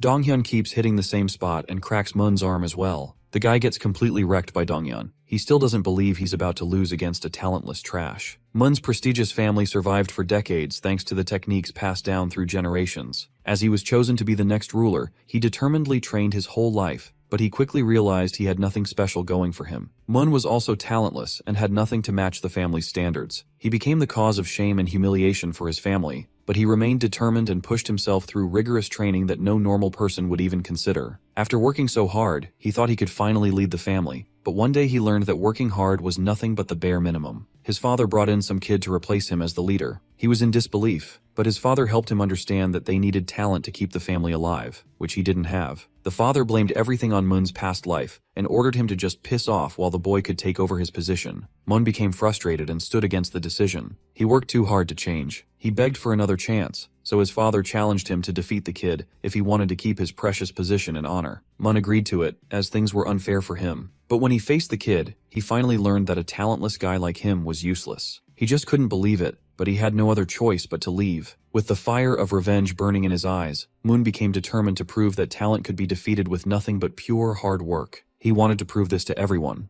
That's when Mun met Cheonsu, where he faced the second unconquerable obstacle. He challenged the guy to a fight after feeling pissed off. Cheonsu effortlessly wrecked him. He tried to stand his ground against the guy but learned that Cheonsu was another crazy genius. He wondered if this was a sign for him to accept defeat. The guy became frustrated, and in a desperate attempt to win, he rushed towards Cheonsu and tried throwing a kick, but got his ass handed to him by the genius. Cheonsu's face got scratched, which was something rare for him. He praised Mun for his effort. This riled up the guy even more, so he got back on his feet and rushed forward again. He stopped his punch midway after hearing Cheonsu calling him strong. Cheonsu hoped they could be friends and offered a handshake. For the first time ever, Mun heard someone calling his pathetic ass strong. That's how he began working under Cheonsu, and with time and continuous effort, he became even stronger and reached the position he's in right now. Mun thinks the stakes are too high for him to back down now. He keeps exchanging blows with the redhead. As they fight each other, the watchers get concerned, as they believe both guys will come out injured, no matter who steals the win. Junwoo grits his teeth as he feels helpless. Choi frustratingly orders him to pull back Donghyun, as he could get injured again, but Park stops her and believes it's a matter between the two of them, so no one besides them can stop what's happening. She still feels worried, as she thinks the fight has gotten out of hand. Donghyun and Mun keep fighting each other. They both realize the force that's helping them move forward isn't any talent or strength, but pure tenacity and focus. It's the result of whatever they've both gone through in life. Donghyun remains determined to keep standing. As they both go all out and punch each other at the same time, the audience is shocked to see they've both lost control over their bodies. The guys drop to their knees, and the match turns into a double knockout. Cheonsu grabs Mun's weak body and lets him know he was really strong. Park assures Donghyun to leave everything to him. They both get up to put an end to the shit show. The protagonist and the villain of our story finally come face to face with each other. Right off the bat, Cheonsu orders our protagonist to kneel down just like he did 2 years ago if he wants any mercy. The goons laugh, while Choi feels disrespected. Cheonsu doesn't understand a few things. He points out that Park has finally gotten his hands on some money and even made friends, so why is he still so obsessed with Nexus? Cheonsu wonders if Park thinks of himself as some protagonist who needs to constantly chase more. Junwoo feels angry as he remembers what happened clearly. Nexus made him go through extreme pain and suffering, the hatred, and the injuries that took time to heal. Seeing Park's terrifying expression, Cheonsu assumes it's their way of letting the frustration out. The protagonist calls him correct and charges forward to land an attack. Cheonsu calls him a musclehead, and as the fight begins, the goons get excited, witnessing the final battle. Cheonsu dodges the punch and flips backward to kick Park. He sees a kick coming his way but easily dodges it with his fast reflexes. Cheonsu's glasses believe no one can match his speed. Park believes it's not only speed but that Cheonsu is hiding something more terrifying. The protagonist receives a punch, but Cheonsu doesn't stop and keeps delivering more blows. Choi finds it hard to believe someone can overpower Park. Junwoo grits his teeth in frustration as well. Earlier, when he was trying to come up with a counter against Cheonsu, everyone told him the same thing. They revealed that Cheonsu fights as if he knows what the next move will be, but it's nothing like a prediction. It's like he can see into the future. Junwoo called it bullshit and believed they were overhyping the guy, but now that he's witnessing it himself, he's starting to believe Cheonsu might actually have foresight. As the protagonist keeps getting punched, Junwoo is unable to find any other explanation since fighting against Park is no joke. Cheonsu pushes Park backward and admits he's skilled, but Cheonsu lets him know his strength and adaptability alone are never going to help him win this battle, because Cheonsu reveals he's able to see through everything about the protagonist. Somewhere else, Lion Kim picks up a call and someone asks about the situation. The guy already knows things are going horribly, while a mysterious woman believes he has a habit of making things hard instead of sticking to proper progress. Another unknown man asks about Cheonsu. Lion replies he's still not finished, but assures the guy Cheonsu is a great partner, so he deserves a second chance to prove that he's valuable. The protagonist faces the final villain. It starts to rain, but he continues to fight. As he's about to land his punch, Cheonsu calls it a readable move and easily dodges. He reveals he's able to see through any opponent and kicks Park away. The protagonist falls to his knees and barely dodges the attacks coming his way. Cheonsu stomps his face and sends him backward while remaining unscathed. Cheonsu reminds him he's nothing special, even though the people around him praise the guy a lot. He makes it clear to Park that he's just a nobody. Dongyun knows he's in no position after he almost lost, but he doesn't want the protagonist to lose as everything is on his shoulders right now. Park suddenly screams and shocks the goons. He removes his jacket and finally gets serious just to humble Cheonsu. The Nexus leader feels a different vibe coming from him. The protagonist charges at him and throws a punch, but Cheonsu dodges it effortlessly and calls himself wrong, as Park's movements are still readable. Cheonsu sees a left punch coming, so he gets prepared to counter it and lets the protagonist know his efforts won't change anything. Park screams again and breaks Cheonsu's guard. He hits the guy in the stomach and finally deals some damage. The tides finally shift as Cheonsu starts getting cornered by Park. He's still able to read Park but doesn't understand what's stopping him from countering. Cheonsu learns the protagonist was holding back all along as he's unable to handle things anymore. Choi feels shocked and wonders what's happening.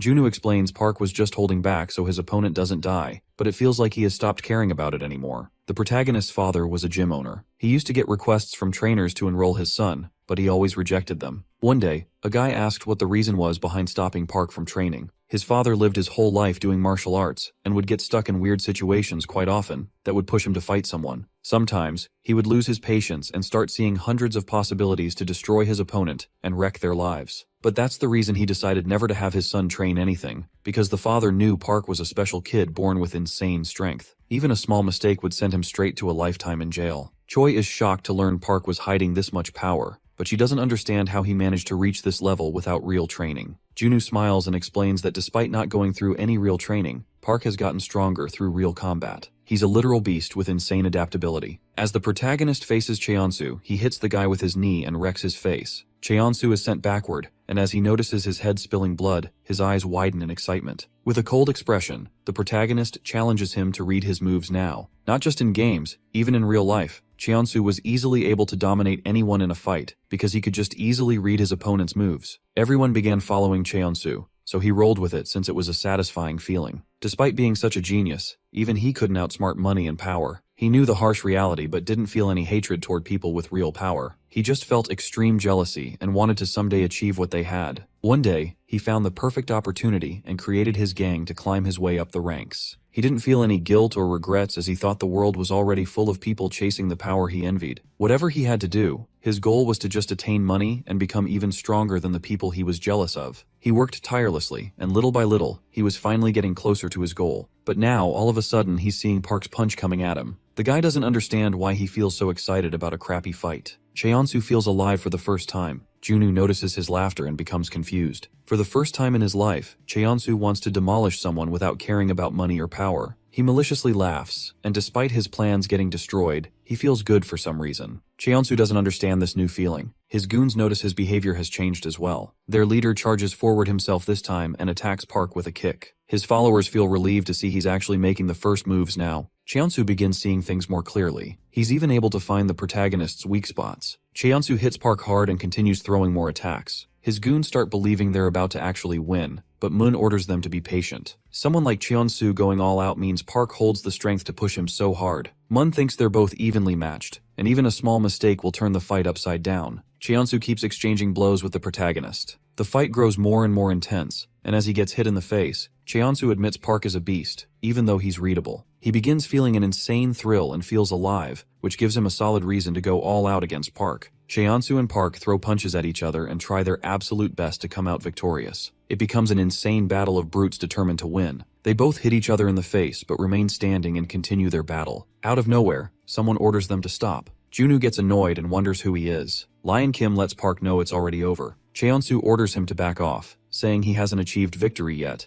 but the guy calls him wrong and believes he already lost the war as soon as he got reduced to such a pathetic level. He needs to stop now. Park wonders who he is. With a terrifying expression, he orders the man to just back off. But Cheonsu removes Park's hand and despite feeling frustrated announces the gang has been cancelled, shocking everyone, including Park. Junwoo doesn't accept such a half-assed outcome. He's still not satisfied, goes against the decision, and frustratingly screams, but Lion laughs it off. He helps Junwoo understand he already got what he wanted since the gang has been destroyed like he desired. Lion believes this should be enough to satisfy him, which makes Junwoo speechless. The goons can't believe they're being disbanded while Cheonsu requests Lion to give him another chance. The guy orders him to just do whatever he can after this, and maybe he might become worthy of a chance. Cheonsu helplessly stands in front of everyone and admits he got carried away just now. He's still determined to make a name for himself, so he decides to take a step back and gets on his knees. He's confident this development will only help him progress further one day, so he accepts he lost, shocking the protagonist and his friends. Junwoo orders him to get up, slaps the pathetic leader, and calls everything bullshit. Junwoo's unable to control his frustration as the guy made them look like nobodies. He orders Cheonsu to get up, saying he should be groveling in front of them, not some trash who came in between. Despite receiving a beating, Cheonsu doesn't get up, making the others feel even worse. Just like that, as if they became fools because of their rage, Nexus and the pathetic leader disappeared completely, but they were all aware the war wasn't over yet. All the efforts, the Pascal scheme, and Lion's intervention meant Nexus was just a toy of some bigger power. Junwoo has no proof of their identities, but believes they haven't achieved victory yet. The war has just started. Junwoo assures them he will soon find the ones behind the scenes. But after all of this, they had no other choice but to go back to their old school lives. The peaceful days made it look like the battle they had never actually happened. Soon a whole month passed by. One day, at the convenience store, a little girl asks the worker if he's going to propose finally. He asks her to mind her own business. Out of nowhere, Choi enters the store, so the little girl wishes him the best and disappears. The awkward guy sees Choi and starts making weird faces. He tries to control himself, but his heart begins beating harder. The guy calms himself down as he has been preparing for this moment for a long time now. He sees her coming every day, so the stupid lover assumes she's trying to make a move. He scans her things and decides to make his move as well. He gathers courage and lets her take a gimbap with her food for free. Choi wonders what's wrong with him. The guy regrets how he phrased things despite practicing so hard. Choi thanks him with a beautiful smile, which blows away all of his worries. He realizes this is love but ends up getting the wrong idea. Choi feels confused, and all of a sudden, Incheon appears on their bikes. The gorilla enters the store and reminds Choi they don't have time for stupid activities. She calls him crazy and becomes annoyed, questioning how they found her location. The anxious store worker observes their argument and gets angry seeing the musclehead talking to his beloved like that. He assumes his lover is stuck in some kind of weird situation. The gorilla eats the gimbap and orders her to hurry up. Poor lover sees his precious gift getting eaten by someone else. The fatty leaves the store after giving Choi a warning. She feels irritated and asks the lover boy if there's any back door for her escape. He gets the wrong idea about the whole situation and quickly points toward the back door that will lead her outside. She shows her gratitude but wonders why he's acting this way. Choi escapes through the back door. The weirdo puts up a break sign and goes outside to confront the gorilla. He reveals his amazing sleeper build and orders Banjung to spit out the gimbap he gave to his precious lady, or else he'll throw hands. At a barbecue restaurant, Insu gets informed that Choi got kidnapped again, but Banjung takes responsibility for it. The guy gets too carried away while roasting his food and completely ignores his goon's information. Outside the store, the fatty tries punching the lover boy, but the powerful punch doesn't even faze the guy. He kicks Fatty and destroys him with just a single attack. The weirdo finally understands why poets call love crazy. The gorilla falls down and wonders who he's facing. He guesses the weirdo is one of those tigers who disappeared after Nexus got wrecked. Since Nexus is already finished, many fighters are appearing out of nowhere with the determination to steal Cheonsu's empty throne. Strong fighters who were laying low, and many new gangs are showing their faces now. They are called secondary shocks. Donghyun appears and slaps the weirdo while frustratingly questioning about Choi. The lover boy assumes he's the boss, so he grits his teeth in anger and orders them to leave his precious princess alone. Banjung warns Donghyun about the guy's strong kicks. The redhead attacks, but Loverboy throws the same kick to block. They both take a step back, and Donghyun remembers he learned many new fighters were coming out. He still wonders how he didn't notice such a strong guy before this. He guesses the guy isn't a student. Loverboy takes a fighting stance and expresses he's surprised someone in Korea can keep up with him. He throws a punch, but the redhead dodges it. Donghyun admits he's strong, and as he begins getting cornered, the redhead hits Loverboy's knee to push him back. They both stop holding back, and as they begin exchanging blows, Choi appears and yells at them to stop. Once the misunderstanding gets cleared, the weirdo bows down in front of everyone and gives a genuine apology. Choi feels annoyed as he could have just asked her instead of replying with fists.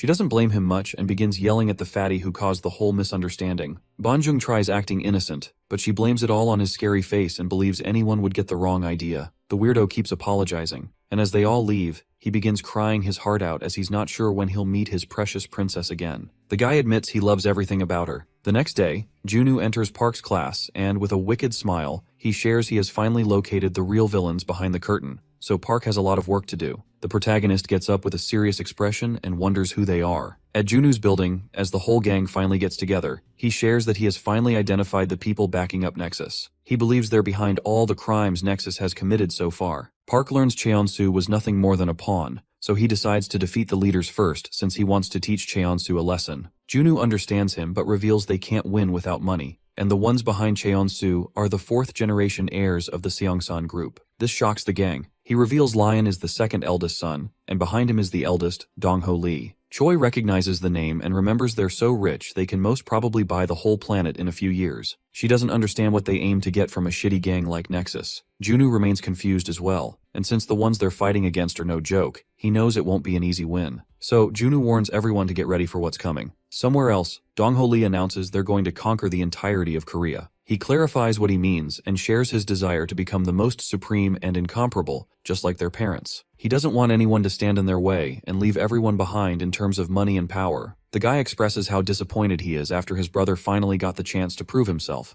but he ruined it and became a joke instead. He apologizes for his brother, but the blondie laughs at Lion and can't believe he's so different, even though they belong to the same family. Lion becomes frustrated hearing them laugh, but the blondie calls him inexperienced and believes he's not ready to play the dominating role. The guy expresses he's disappointed to see how careless Lion is with the country's public. With a cocky attitude, he decides to take care of the guy's mess, but the woman laughs and doubts he'll achieve anything different. She decides to deal with it and assures Dong-ho she already has the perfect plan. Dong-ho calls it laughable as it almost looks like they already knew Nexus would fall. They both try brushing it off with a smile, but Dong-ho forgets about this, as he knew he would someday have to set the pecking order within their gang. The blondie wonders if he's trying to have a four-sided battle. Dong-ho calls him correct, and announces that whoever wins gets to lead the generation in terms of both money and power. The blondie feels amazed to see his confidence, while the woman calls it a good opportunity, so Dong-ho announces the beginning of their game. At the detention center, Gyubin Yang finally gets permission to leave. The other prisoners are shocked to learn this. They begin chattering about how unfair things are. A prisoner grabs Gyubin's attention to say his goodbyes, while another one mocks the guy and believes he'll be back in a few days. Gyubin's eyes burn with rage. He grabs the prisoner and lets him know he doesn't care if the guy rots in here forever. He's never coming back because he has power backing him up. He slams the prisoner on the metal wires and destroys his face with no effort. The others gaze at his strength and hope they get to see him outside someday. Gyubin finally leaves the crappy prison and smells the air of freedom. A mysterious woman with tattoos all over her body orders him to hurry up as his employer is waiting. The blonde woman, Seong Ah-lim, greets him with a cute smile. He hops inside her car and learns she wants him to form a gang in Nexus's place. He doesn't understand why she wants him to defeat Park first, even though he has no real gang behind him. She explains some kids are talking about the secondary shocks that are appearing after the gang got destroyed. New fighters and gangs have already started fighting for the throne, so it's completely stupid and tiring to face them all one by one. She questions how someone can achieve their goal as fast as they can. Gyubin finally understands that since Park is the one behind Nexus's downfall, once everyone knows he got wrecked by someone else, the other gangs will calm down by themselves. She calls him correct and orders him to just jump in and destroy the guy without worrying about what happens afterward. Gyubin takes her orders but shares he wants to deal with something else first. As the sun's about to set, the noise of fighting begins coming out of a house. Someone calls it stupid to fight over money and kicks open the door to go make some money himself. He suddenly sees Gyubin standing in front of him. The baldy greets his old friend, so the guy becomes teary and hugs Gyubin while questioning how he got released so quickly. They both go somewhere else, and Gyubin wonders why he hasn't escaped his shitty house yet. He assumes his friend is having a hard time leaving his ungrateful family. The guy tries making excuses, but Gyubin thinks it's obvious from his expressions, so he throws the bag down and gives huge stacks of cash to his friend. Gyubin reveals he's involved in a big deal and assures his friend they can enjoy their lives once he wraps it up. He gives all the cash to his old homie and orders him to leave his shitty place as he doesn't need such horrible parents. Gyubin calls the guy his brother and assures him to calm down. A few years ago, Gyubin teamed up with his friend and stole someone's bag. They both tried hiding, but Gyubin's friend Donghua fell down. He remained calm and told Gyubin to just continue running, but the man chasing them finally caught up and dragged Donghua to an alley. The little kid tried making shitty excuses, but the frustrated guy didn't let it slide, and tried beating the crap out of Donghua so he would spit out his friend's location. But the kid didn't reveal anything. Gyubin kept watching helplessly as he couldn't do anything about it. The next day, Baldy cried and blamed everything on him. He became determined to protect his brother no matter what. Donghua assured him it wasn't his fault alone, as they both knew this could have happened, but he agreed that they were both brothers from that day on. That's how the two kids became family. At Junu's office, the guy explains there might be more enemies besides Dongho Lee. He calls them literal rats since they keep multiplying. Junu wonders why Park looks so down. The protagonist mentions his fight against Cheonsu last month, and asks Junu if he believes Park would have won. Junu is certain Park would have won the fight like he always does, but the protagonist says it was the first fight that made him doubt his victory. The protagonist doesn't believe it will go in his favor again if Cheonsu comes back stronger. Junu's surprised Park's confidence dropped so hard, but he calls the guy right and believes they should do their best to stay prepared, so they'll need new plans that will make their victory absolute. Somewhere else, Cheonsu meets up with Lion and asks for an honest answer. If the fight kept on going, he asks Lion if he would have stolen the victory or not. Lion doesn't give a proper answer, as he's not experienced in gang fights, but he makes things clear that the next time Cheonsu needs to win no matter what. The villain becomes determined and takes Lion's words seriously. Donghua rushes towards a few goons running for their lives. They feel terrified and wonder why he's back even though their leader got sent to juvenile. Suddenly, one of the goons gets sent flying. The other ones almost piss their pants as they recognize Gyubin is back. He gets surrounded by the two friends. Gyubin hopes the guy had fun mocking him while he was at the juvenile. The Baldy repeats his words and scares the guy. Poor dude falls down on his knees and tries making shitty excuses to save his life. Gyubin throws a brick towards him and orders the pathetic guy to use it to prove he feels sorry, so he doesn't need to hide all his life like a little rat. The pathetic victim is left with no choice, so he picks up the brick and uses it to smash his own fingers to prove his loyalty. Afterwards, as the guy walks back with his friend, Seong-ai appears and mentions the message she sent about avoiding any other jobs. She questions if it's too hard for him to understand Korean, but he explains he was just dealing with personal matters, that's all. The guy demands more money since he wants to pay his homie's debts, and since he's extremely poor, a single bag full of stacks wasn't enough. She insults him and throws a few more bags filled with cash. The woman gives her word that he doesn't need to worry about money, but from here on, he can't take any actions unless she orders him, and if he continues doing sideline jobs, she's not going to show him any kind of mercy. Gyubin takes her up on the offer and smiles wickedly. At Junu's office, he explains what's been happening in Seoul. One news is from Myeongdong. The area is usually very noisy and crowded,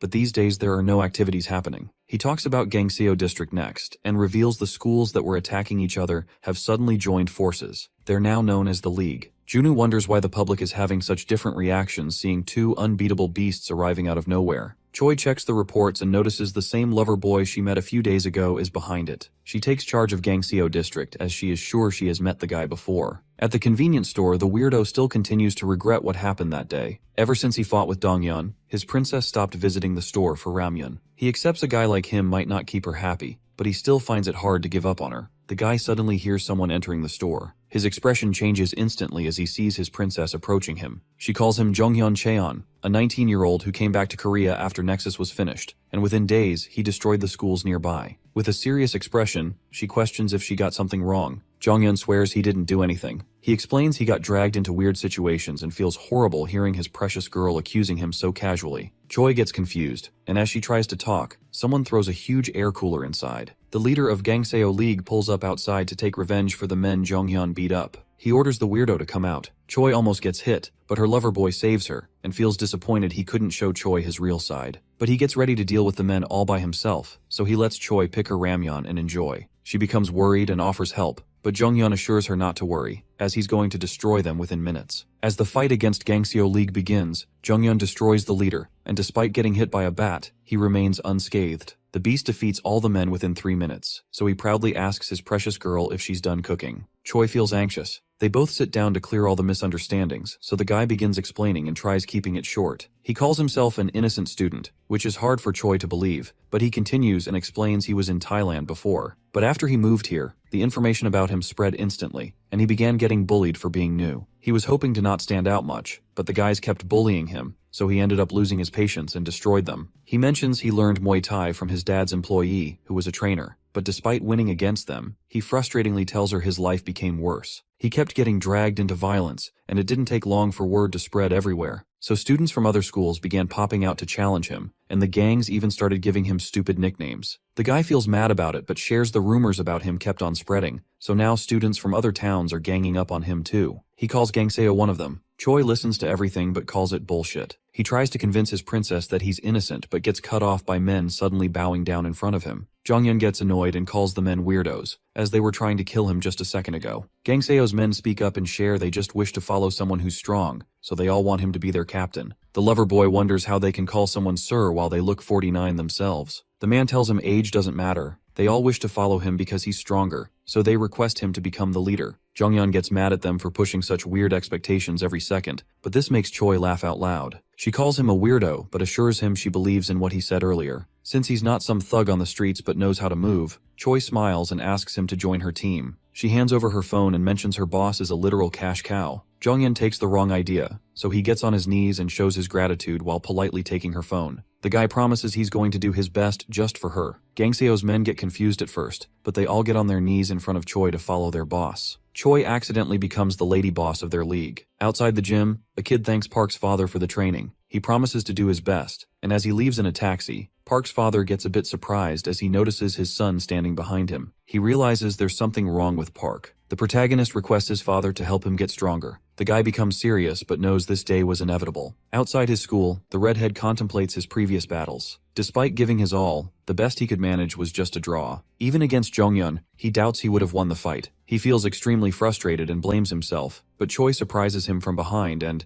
with a cheeky smile, tells him to calm down. Jonghyun greets him as well. Donghyun gets shocked as he recognizes the guy, but Choi quickly fills him in on the situation and laughs as she tells him the weirdo is under her now. Jonghyun calls her correct and promises he's ready to do anything for his precious princess. Donghyun calls him mentally unstable, but Choi thinks that makes him better for the job. The lover boy properly apologizes for what happened the other day, but Donghyun assures him it's alright. The weirdo excitingly points out that Donghyun is definitely not a normal fighter, so he's curious about what training the redhead went through. Donghyun shares that he hasn't done any real training in his life, which is a bit surprising for Jonghyun. He admits Donghyun's kicks felt raw, but the strength he was putting behind them was insane. He believes only a few real fighters he has faced made him feel that strong sensation. He calls Donghyun a genius, but the guy feels disappointed and wishes Jonghyun was right. The weirdo says it's hard to deal with the frustration when your strong will is not enough to smash through the limits, but happily suggests Donghyun join him and meet someone who can help. After school, Jonghyun calls them lucky as his dad's friend is still working, and he's coincidentally in Korea right now too. He calls it fate. Choi learns her dad has a mango importing business. She assumes they're already rich, so she doesn't understand why he was working as a cashier. He believes these are his dad's efforts, so he wants to achieve something himself later. Donghyun suddenly notices a man examining his legs. The weirdo recognizes it's his master, Taesik Cha.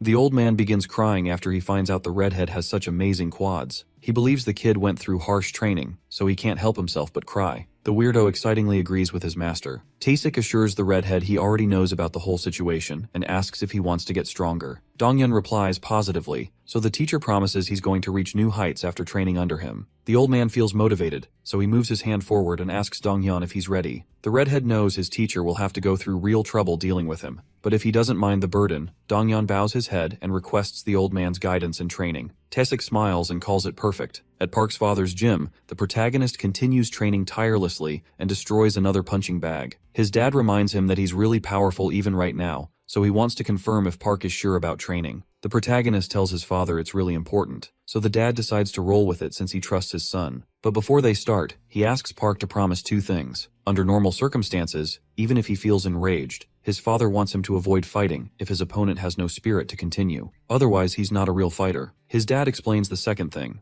Martial arts is just a collection of techniques that help someone maximize their power so they can win efficiently. When these techniques are properly analyzed, some moves seem to be more useful, so they become classics and are added to martial arts. So, being a martial arts student means Park is going to gain all the experience and wisdom of the human race, and he needs to use it logically. That's what it means to be an honorable fighter. His father hits the punching bag and with a serious face, asks his friend to promise he'll follow these rules. The The protagonist gives him his word. Inside a mysterious dark building, Gyubin checks the reports and guesses it's in his destiny to cross paths with Insu Nam once again. The next day, Gyubin meets up with Seong A and shares he's thinking about starting with Insu. She calls the guy dumb and reminds him she wanted him to defeat the protagonist first, but he thinks they're going to defeat Insu either way, so it doesn't matter who he starts with. He also mentions he needs to settle a few personal scores as well. The woman decides to let him do whatever, and thinks this can be a test to see if he's capable of defeating Park. He calls Insu just a warm-up, but thanks the woman for her permission. He decides to pay her favor with a quick victory. After a few hours, Gyubin informs his goons they'll start by destroying Incheon first. The goons are shocked they're getting paid so much just for some weaklings. A man hears everything, so he quickly disappears and informs Geo Park that his competitor's men are about to chase down Incheon first. He's surprised but admits Seong Ah is good at taking the first step. He orders his man to keep him updated and reveals the news to his goons. He orders them to crash in right now if they care about the medal. All three of Geo's goons are professional athletes. Incheon's men suddenly get stopped. The goons ask who's there, and one of them gets shocked as he notices Gyubin and his lackeys. The baldy feels glad to see his old pals,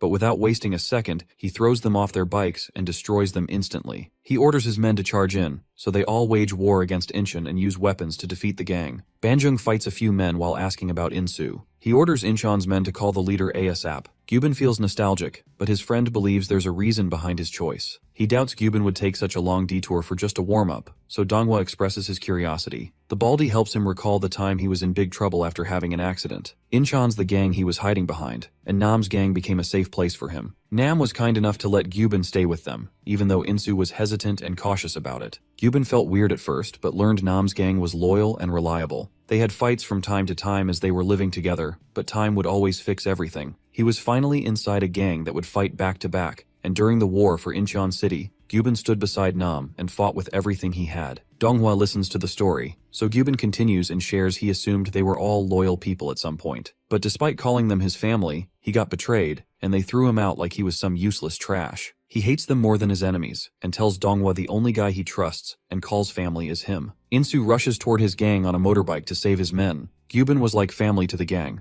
but one day, Insu realized their stash of money was missing. Another gang member couldn't believe it, but Insu confirmed it was gone. The other guy mentioned that only Gyubin was present the previous day, so their attention turned to the baldy, who became anxious. Insu asked if he saw someone grab the money since they'd been saving it for a while to change their house in the future. Gyubin got angry, feeling like he was being blamed for it, but Insu assured him that's not what he meant. A gang member came forward and blamed it all on the baldy. He told everyone he saw the guy going through their stuff yesterday. Gyubin grabbed him, and with rage in his eyes, he told the guy to cut the bullshit because he would never fall so low, even for a street goon. But the man kept blaming him and even called the baldy a snake. He made it clear to Gyubin that he was no family, just a street thug to them. The baldy lost his patience and wrecked the guy with his punch. He challenged the crappy scumbag to repeat his words and kept beating him to a pulp. Gyubin lost control and smashed a table onto him without hesitation. The others tried stopping him, but he kept pushing forward to let out his anger. Suddenly Nam entered the house and saw his goon in a pathetic state. He learned what happened, but despite Gyubin's excuses, Nam slapped the guy. Gyubin tried his best to convince him, but Nam pushed him back and told him he doubted Gyubin would do such a thing. He made it clear many times to treat each other like brothers, as they were a big family. Nam called him out for his shitty behavior and decided it was time for Gyubin to just leave. The baldy became speechless for a second, but stood up to leave. His whole life was complete trash, but when he thought he had finally hit rock bottom, he got proven wrong once again. He wished them good luck and left. In the present, Incheon starts getting cornered. Banjung hopes their leader finally arrives, or else they're all done.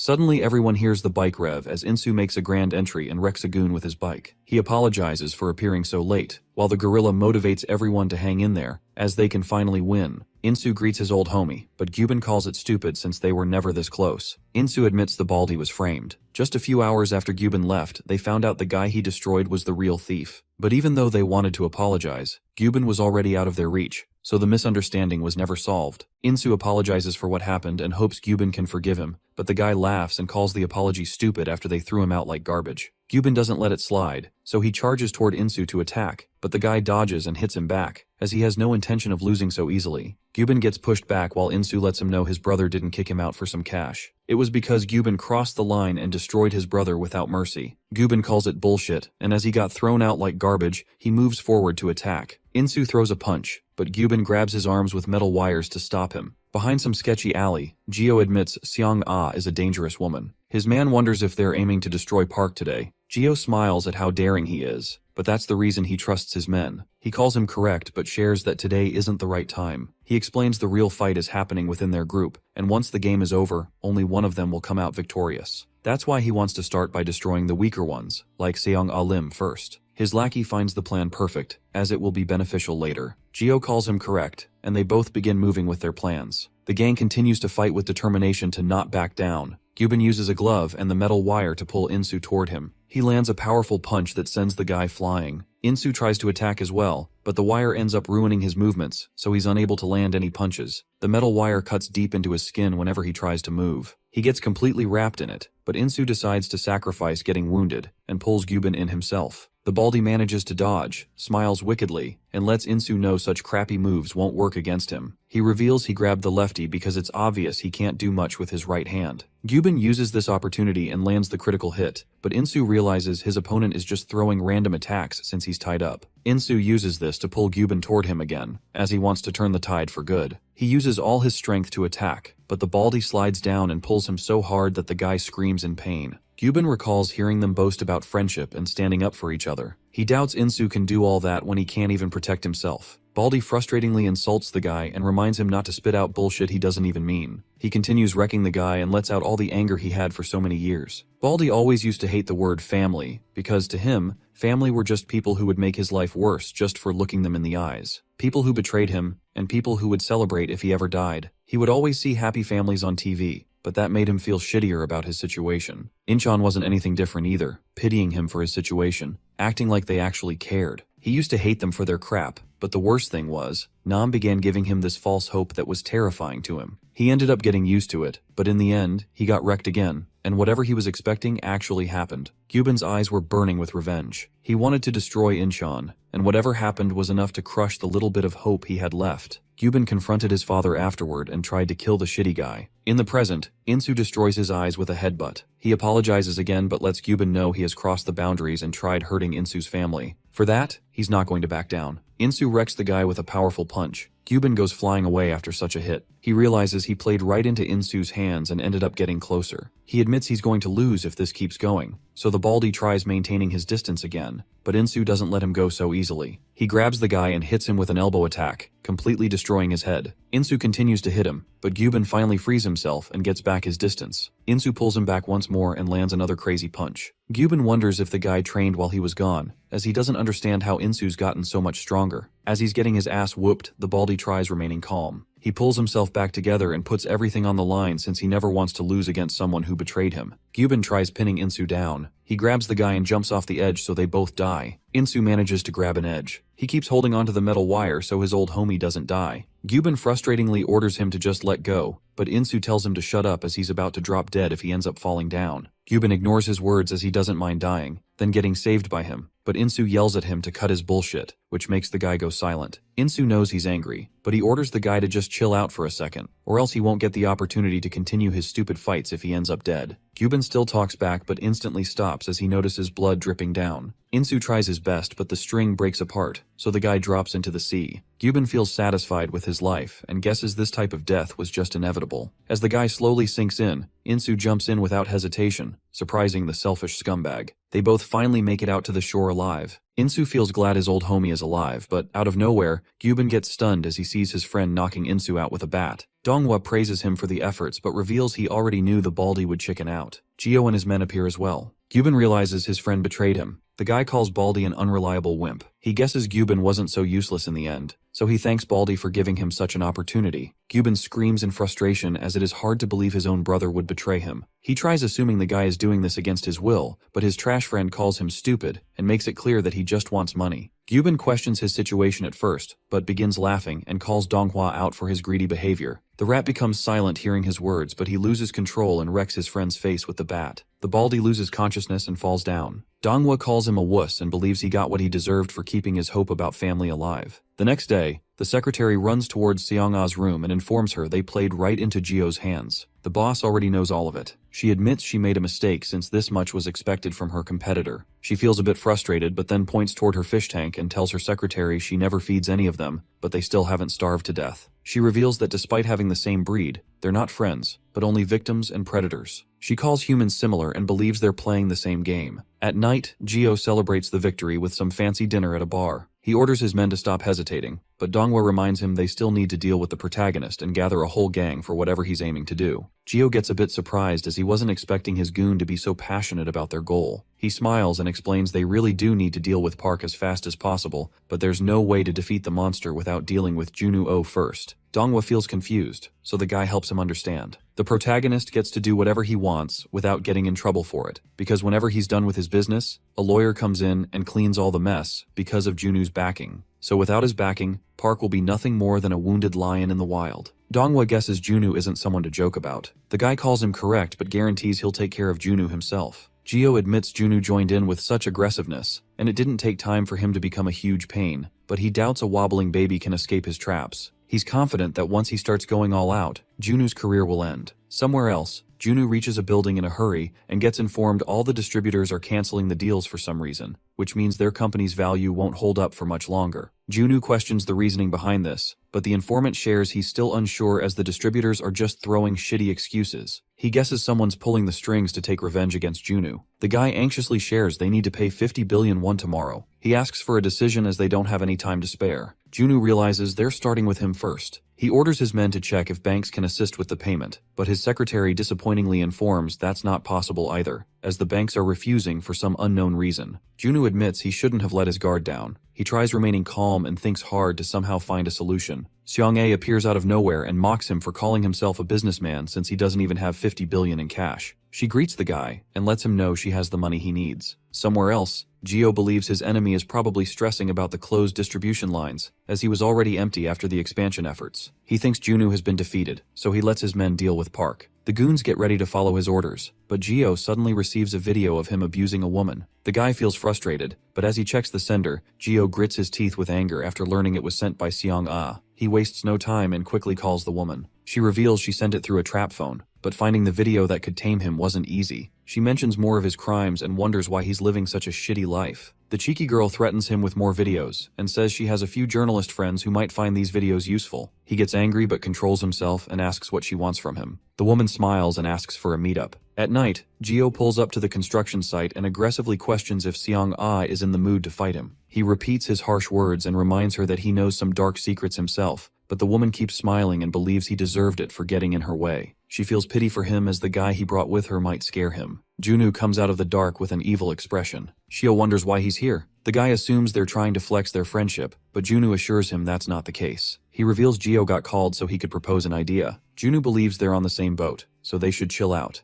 as they both know someone might get away while they're busy fighting each other. Geo understands he's talking about Dong-ho Lee, so he lets Junwoo talk. The guy suggests they should just be straightforward so no one needs to deal with any humiliation. Junwoo thinks an all-out war with fists, and only fists, is a great idea, but the loser has to admit defeat and leave the game. Geo sees through his cheap tricks and questions if Junwoo holds no confidence in anything besides violence, but the guy calls him wrong and confidently lets him know he's sure about power, money, or whatever else. Junwoo mocks the guy and uses his words to make him angrier. Geo ends up going along with it out of rage, so Junwoo announces they'll fight in 3 days and lets the guy bring whoever he wants. Geo grits his teeth, but Junwoo takes his anger and frustration as a yes and smiles wickedly. At his office, Seong-ae wonders if he's confident about his victory, as the guy he's about to face is trying to build an army of his own. She reminds him he's going to lose whatever he has if he ends up failing. He knows it already, and believes the guy will just try achieving victory using his powerful goons, but he's confident the numbers are useless unless they can all fight on the same level as Cheonsu against a monster like the protagonist. Choi appears in a rush and informs Junwoo she can't get in touch with Park. Junwoo gets shocked but remembers Park shared his desire to get stronger a few days ago. He decides to go look for the guy personally and believes they can locate Park, as he has 3 days to prepare. Choi anxiously questions what he plans to do if Park remains out of reach.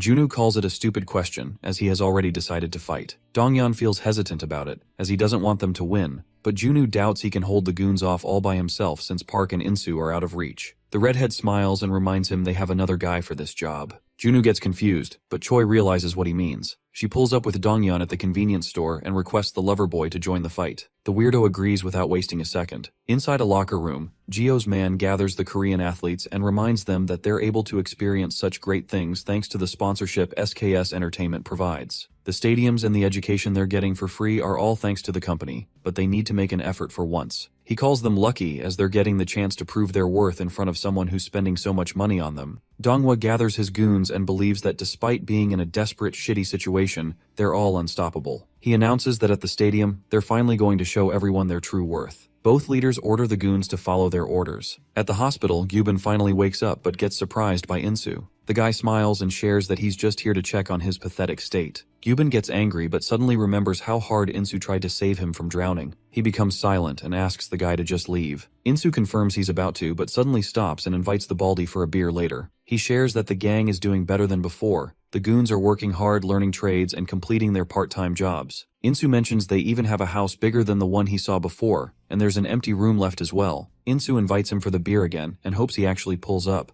Gyubin still calls his act bullshit. Junwoo tries his best to locate Park. He reaches a jungle after learning Park was seen around the jungle at the top of the mountain. The guy barely makes it to the top. He hopes the protagonist has a good excuse ready for what he's putting the guy through. Junwoo walks forward and hears someone training. He finally finds Park and calls the guy, but our boy keeps on punching the bricks he has gathered. Junwoo finally catches a breath and reminds Park he has responsibilities to deal with. The protagonist completely ignores his words and uses all his might to throw a crazy punch. His brute strength destroys the bricks into pieces. Junwoo's left speechless, seeing his beast-like power. Park finally finishes his training. At the stadium, Seong-ae begins doubting Park's going to appear, but Choi informs him Junwoo was able to locate the guy, so there's a chance he'll make it in time before the shit show ends. The stadium lights suddenly turn on. Choi anxiously smiles as she lays eyes on Gio's huge army of gorillas. Gio confirms he brought the goons he needs, so he wonders why Park's still missing. He feels disappointed to learn he went through so much hassle just to face an apathetic gang. Jonghyun anxiously points out the number of men is a bit more than what he expected, but the redhead orders him to not be so wimpy. Loverboy understands his words but believes the men they're about to face are very dangerous,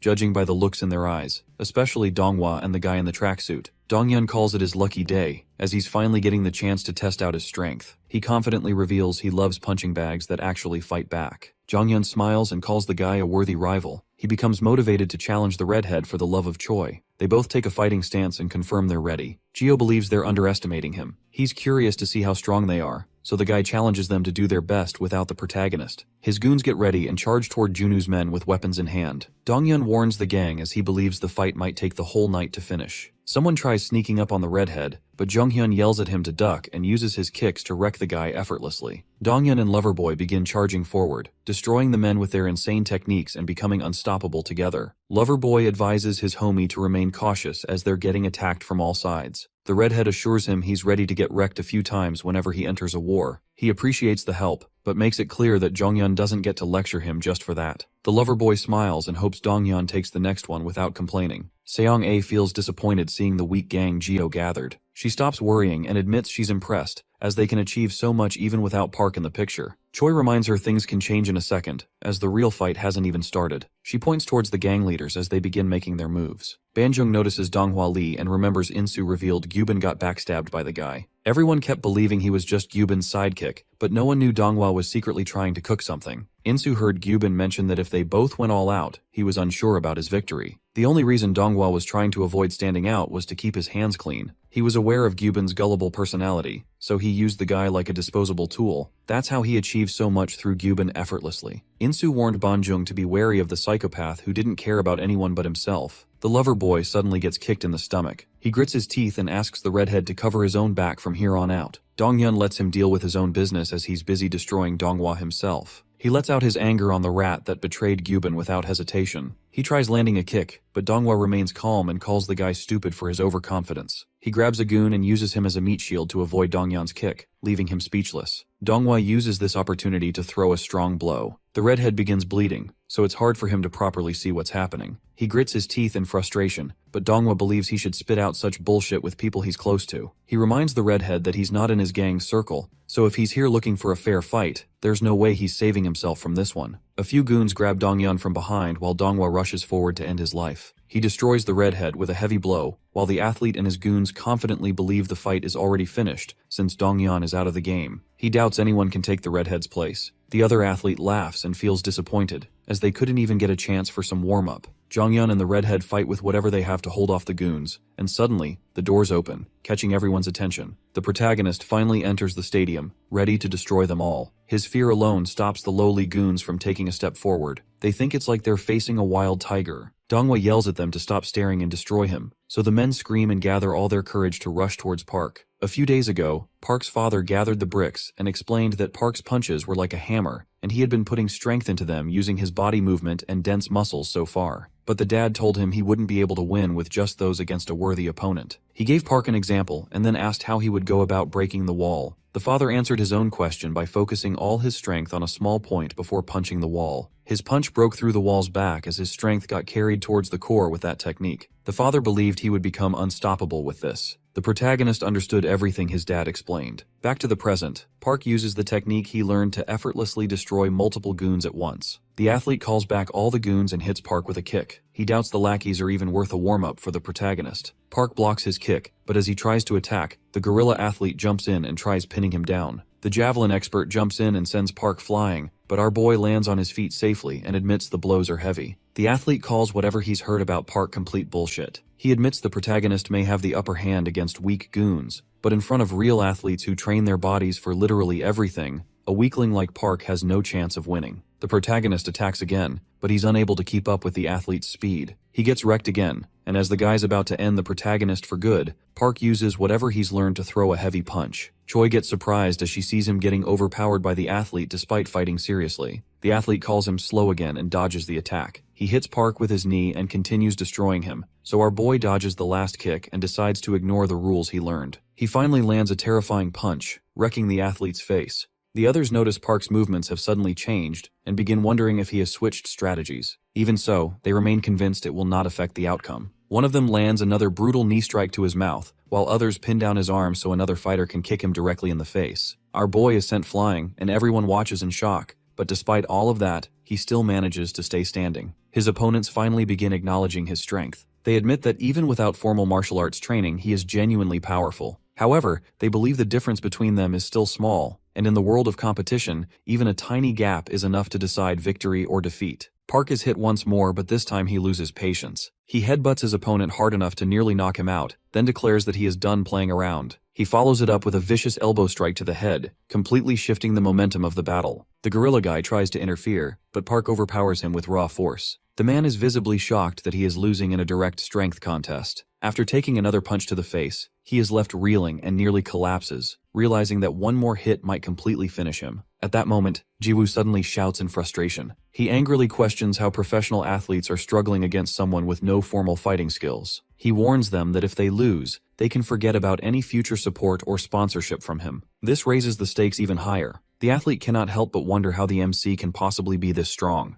No matter how much training he has done in his life, he feels like he still cannot reach Park's level. He is forced to admit that Park is truly powerful. The three fighters then attack together. One of them gets a bad feeling right before things go wrong, but before he can react, our boy lands a crushing punch directly to his mouth. As this fighter starts fading out of consciousness, he remembers his own past. He was once considered one of Korea's greatest hopes in the 100-meter sprint, but because sprinting is not a popular sport, he never received proper support no matter how hard he trained. His future in athletics always felt uncertain. Sponsorship would have changed everything for him and his teammates, giving them a real chance to prove themselves. That is why they ended up working for Jiwoo, who rewarded their dirty work generously with wealth and luxury, including black cards and financial backing. So at first, he actually convinced himself that what he was doing felt kinda humiliating. But whatever, it was still worth it for the dream. But fast forward, and his teammates are already down on the ground, completely wrecked. That's when it finally hits him. His failure had nothing to do with his situation or the lack of support he always blamed. Turns out, those were just excuses he used to hide from his own limits.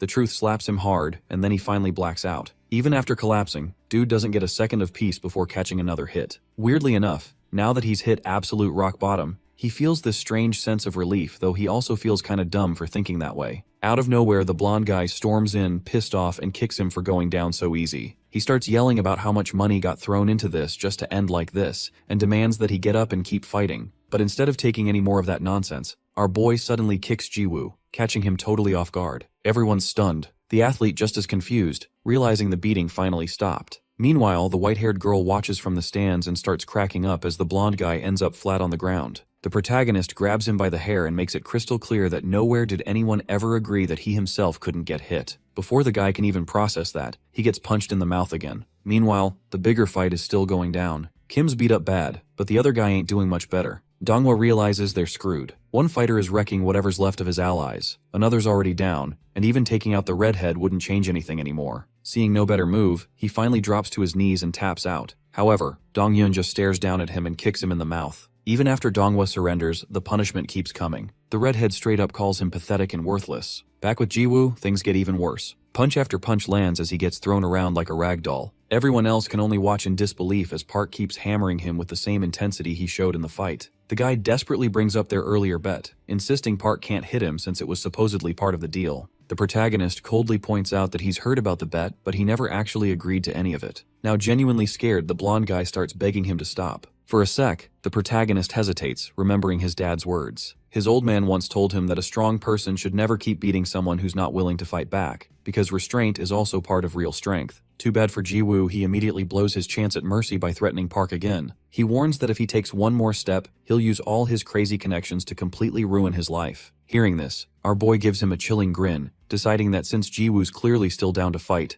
the lesson ain't over. He punches him so hard the guy goes flying. The blonde guy scrambles up fast, jumps over a wall, and bolts while still yelling threats. He insists Park should just wait and see how he'll destroy his future. But before he gets far, the protagonist suddenly appears right behind him and silently dares him to try. Another nasty punch sends him flying again, turning the whole scene into something almost terrifying to watch. Our boy calmly walks toward him, but before he can keep going, a baseball whizzes past his head at nearly 300 kilometers an hour. Jiwoo grabbed a pitching machine and starts firing balls at insane speed. Even with all that, Park dodges every single shot like it's nothing. The blonde guy watches in total disbelief. Our boy responds by bouncing off the wall and slamming him headfirst into the machine. Now that the adrenaline's wearing off, Jiwoo finally feels every single injury at once. Pain floods his whole body, and for the first time, real fear kicks in. All he can think about is surviving. Terrified, he starts apologizing like crazy. Park shoves his hand into the guy's mouth and asks one last time if he still wants to fight. The guy immediately folds and swears he's done. Even after hearing that, Park still drags him up by the hair. And outside the arena, the defeated fighters slowly start getting back on their feet. Then Junwoo shows up right as the Jiwoo's getting helplessly lifted into the air. And just like that, his side secures the win.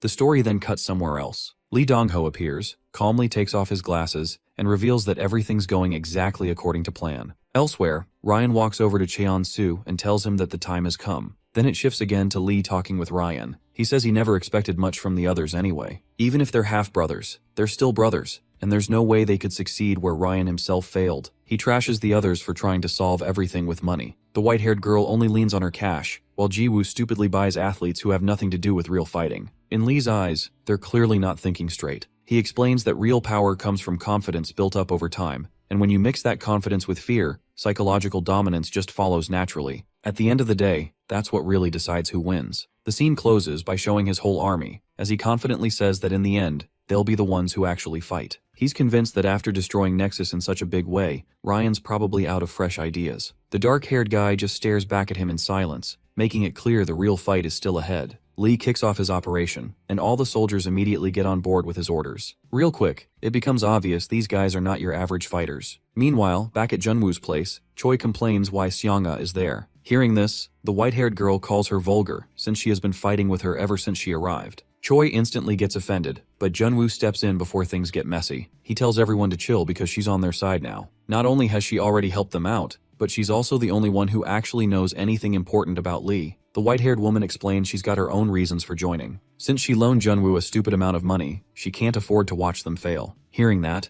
Choi ears perk up and she asks if that's for real, clearly dying to know just how rich this woman is. The woman casually drops that she's got a bit more cash than Junwoo himself. Hearing this, the girl tries to play it cool and welcomes her to the team, but everyone can see her suddenly getting way friendlier now that money's involved. Later, Seonga starts spilling the tea on the Seongsan group's origins. She says it was born out of all-out warfare between organizations in South Korea, tracing back to what used to be the country's biggest criminal outfit. Back in the day, this group had total dominance in every area: money, influence, raw power, you name it. Over time, it got so massive it started messing with politics and the economy. As the years roll on, that insane power lets the organization evolve beyond just being a gang, eventually turning into a major conglomerate. But even with that shiny new look, its criminal roots never really go away. The group keeps its violent legacy alive by secretly holding onto its old-school traditions. To make sure their influence carries over to the next generation, they start training elite gangsters. These guys are carefully prepped to pass down their methods and eventually back up the future boss.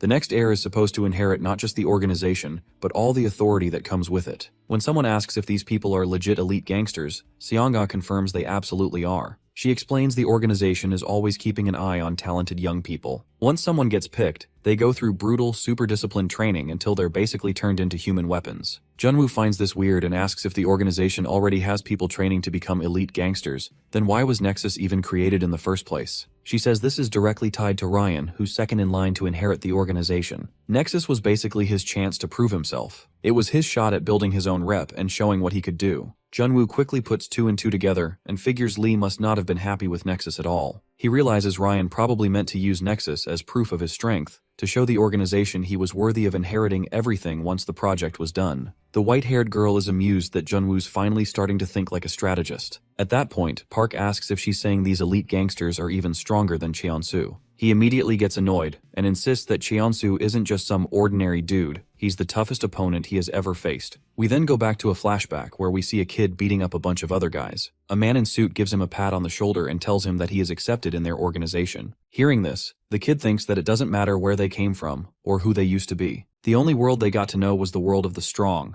Since middle school, they've been pushed through non-stop training to become part of the best organization out there. But even after all that, he watches in disbelief as a Cheonsu beats down multiple members of the organization all by himself. The elites are stunned, not getting how someone outside their system can overpower fighters who've had all of the organization's training. The guy effortlessly wrecks several opponents with a nasty double kick, sending them flying. Bro even tells them that they are not weak, it's just that he is too strong. One of the guys who got beat gets pissed and pulls out a knife, accusing him of running his mouth too much. He warns that what happened today is just a warning, and next time they won't go easy on him. But before he can keep talking, something hits him from behind. He turns just in time to see a leg crashing into his head. Cheonsu casually mentions it's been a minute since he last saw Moon-gil. The red-haired guy asks why he is here, and gets told it's because of Nexus. He makes it clear they plan to do exactly what they did before. Elsewhere, another group gets word that an attack went down near the Mu-jun Club. A request for backup has already been sent, and there's worry that their people might have been captured. One of the higher-ups doesn't seem bothered, just casually noting that stuff like this happens all the time in that area anyway. He first thinks about reprimanding the people involved, but then changes his mind. Instead, he decides the adults should stay out of it. He orders the younger members to handle things instead, figuring they need some real-life experience. This brings out the top 3 elite members of the group and they confidently tell him to just leave it to them. The scene then moves to a bar where a guy's getting interrogated. He nervously admits that his side got completely crushed and wonders if their enemies really think they can provoke them without consequences, since he has connections with the Seongsan group. But before he can say much more, someone points a knife right at him. The guy holding the blade mocks him, saying he clearly doesn't get how serious this is. He tells him to contact the Seongsan group immediately, explaining that they're actually the main target. Suddenly the fat guy notices something weird and watches someone get launched across the room. The others are confused and ask who just showed up.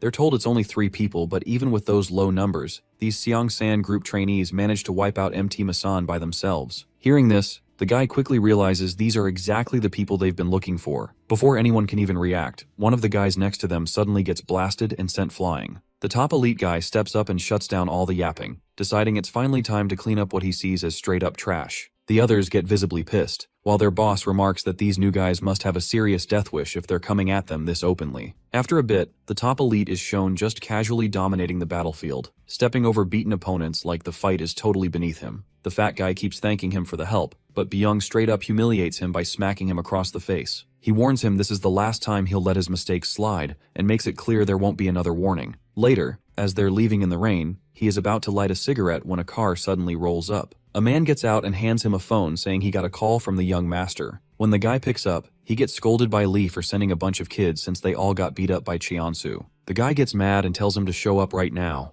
The scene then shifts to Lee's house where he asks Byung for an explanation. The guy admits that he thought his men would be facing Park, but he also didn't expect them to lose to Cheonsu. Hearing this, Lee coldly reminds him that even if Ryan is his younger brother and kinda useless in some ways, he's still a tiger's cub. He points out that he has never seen Cheonsu lose before, and warns Byung not to rush into some revenge mission. Instead, he tells him to take his time and actually study his opponents first. To really drive the point home, Lee suddenly grabs a golf club and whacks him in the head. But even with that hit, the guy stays completely still. No reaction at all. His boss asks if he gets it, and the guy obediently says yeah. Meanwhile, under a bridge, Moon meets up with Cheonsu. After hearing his plan, he bursts out laughing, thinking it's ridiculous. He can't believe he thinks anyone would agree to start a new nexus after everything that's happened. The red-haired guy reminds Cheonsu that he's the one who abandoned everything for his own gain and only cared about his own success. In his eyes, the people who used to follow him never really mattered to him, so he doesn't see why anyone would suddenly trust him again just because he's talking about rebuilding Nexus. Then, out of nowhere, the white-haired guy drops to his knees. Moon is shocked and can't figure out what he's doing. Cheonsu admits he's been selfish and mentions that only after everyone left that he finally realized how wrong he was. He genuinely wants to ask for forgiveness, but the red-haired guy immediately shuts that down. He tells him to never kneel in front of anyone again, because seeing him like that feels like an insult to everyone who once had his back. He orders Cheonsu to leave, saying there's nothing left to talk about, then walks off alone into the rain while the guy stays kneeling behind him. Elsewhere,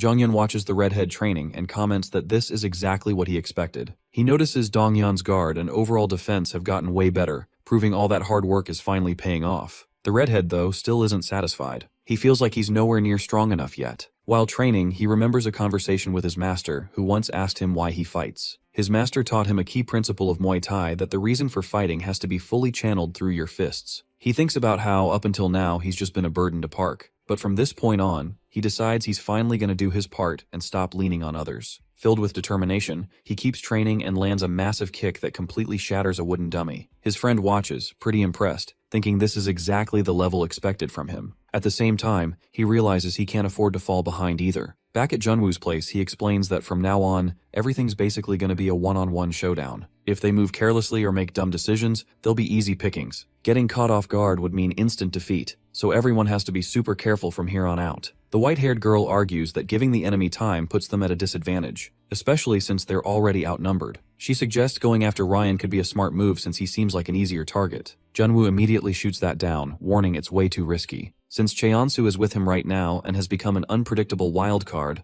attacking carelessly could totally backfire. So because of that, he insists they prep for every possible scenario. For now, they should avoid messing with the current balance of power. If they make a move too soon, the whole situation could blow up fast, leaving them no room to recover. At the same time, in a dark alley, Cheonsu is walking alone when someone suddenly appears in front of him. Without any warning, the stranger pulls out a knife and lunges at him. Just before the blade lands, the white-haired guy dodges. As he gets his footing back, he's surprised to realize his attacker is actually Baekhyun. Another stab comes right after, but the white-haired guy avoids it again and kicks the knife away. He quickly turns to counter and is about to drive an elbow into Baekhyun's face, but then stops himself. In that moment, he thinks back on everything. First, Moon rejected him, and now even this guy has come after him. He starts feeling like maybe he really has been worthless all along. The other guy, though, doesn't stop. He charges forward and punches him, but notices something weird. Cheonsu doesn't even try to dodge or block. Confused, Baekhyun demands to know what he is doing. He asks why he even came back, accusing him of returning just to act like the same selfish piece of trash he's always been. The guy keeps insulting him, calling him someone who only ever thinks about himself. He lands another punch, but the white-haired guy still refuses to fight back. As he takes the hits, Cheonsu remembers Moon's harsh words, especially the part about him abandoning everyone just for his own benefit, and that none of them ever really meant anything to him. Those words mess him up badly. The other guy grabs the knife again, ready to keep going, but Cheonsu finally stops him. He admits he is right and straight up owns it, saying that he really is that kind of person. Selfish, self-centered, only worried about his own interests. Cheonsu tells Baekhyun that if hurting him will make him feel better, then go for it. He's not going to fight back. Hearing this, the guy grits his teeth and asks if he really thinks this is some kind of joke. But when he looks into his eyes, he realizes that the white-haired guy is dead serious. There's nothing left in him. Baekhyun slowly drags the knife across the side of Cheonsu's face, but in the end, he just can't do it. He lets the weapon drop. Seeing him in such a pathetic state, the guy admits he can't even stay mad anymore, and mentions that he manages to make people feel awful even while looking totally broken. Frustrated, Baekhyun bitterly tells him to keep being the same sorry mess he's always been,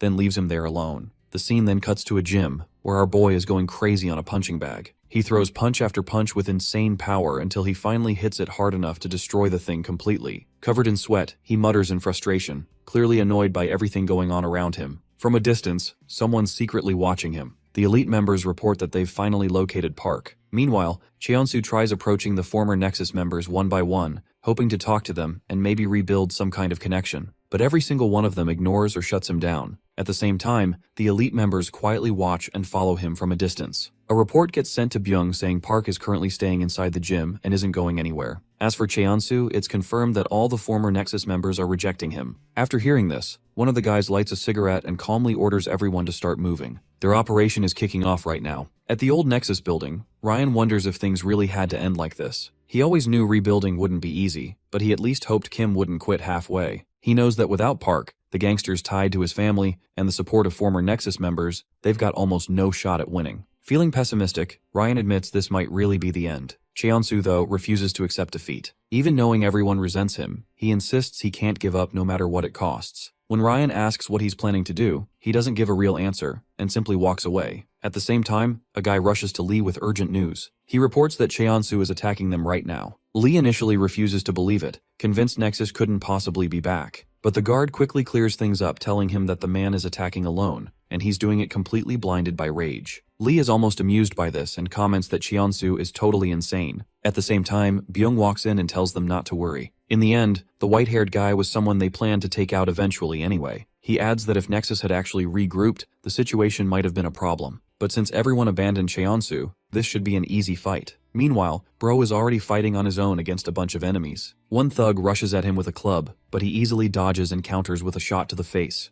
Another attacker charges in aggressively and swings at his arm, but Cheonsu blocks it hard enough to break the weapon. He hits back immediately, but before he can fully recover, he gets struck from behind. Annoyed, he grabs the attacker's arm and responds with a heavy punch straight to the mouth, then unleashes another explosive strike like he's entering a berserk mode. Back at Junwoo's building, the Seonga reports that everything's clear. She tells him that the white-haired guy is currently attacking Lee by himself. Choi can't figure out why he'd do something so reckless alone, but Junwoo quickly puts the pieces together. He realizes that Cheonsu is probably trying to regroup Nexus in his own way. He admits he originally expected their enemies to wear each other down by fighting internally, but what the white-haired guy is doing now is almost embarrassing to watch. No matter how strong he is, there's no way he can win completely alone. Because of that, Junwoo immediately orders Choi to gather everyone and announces that the next big fight is about to start real soon. Back in the action, the guy is still crazy outnumbered. He keeps dodging and countering, taking down regular enemies despite the overwhelming numbers. Even so, he keeps taking damage. Eventually, he notices something different about one of his opponents. This person is clearly not like the others. He soon realizes it's Soo-hyuk, the third-ranked elite fighter.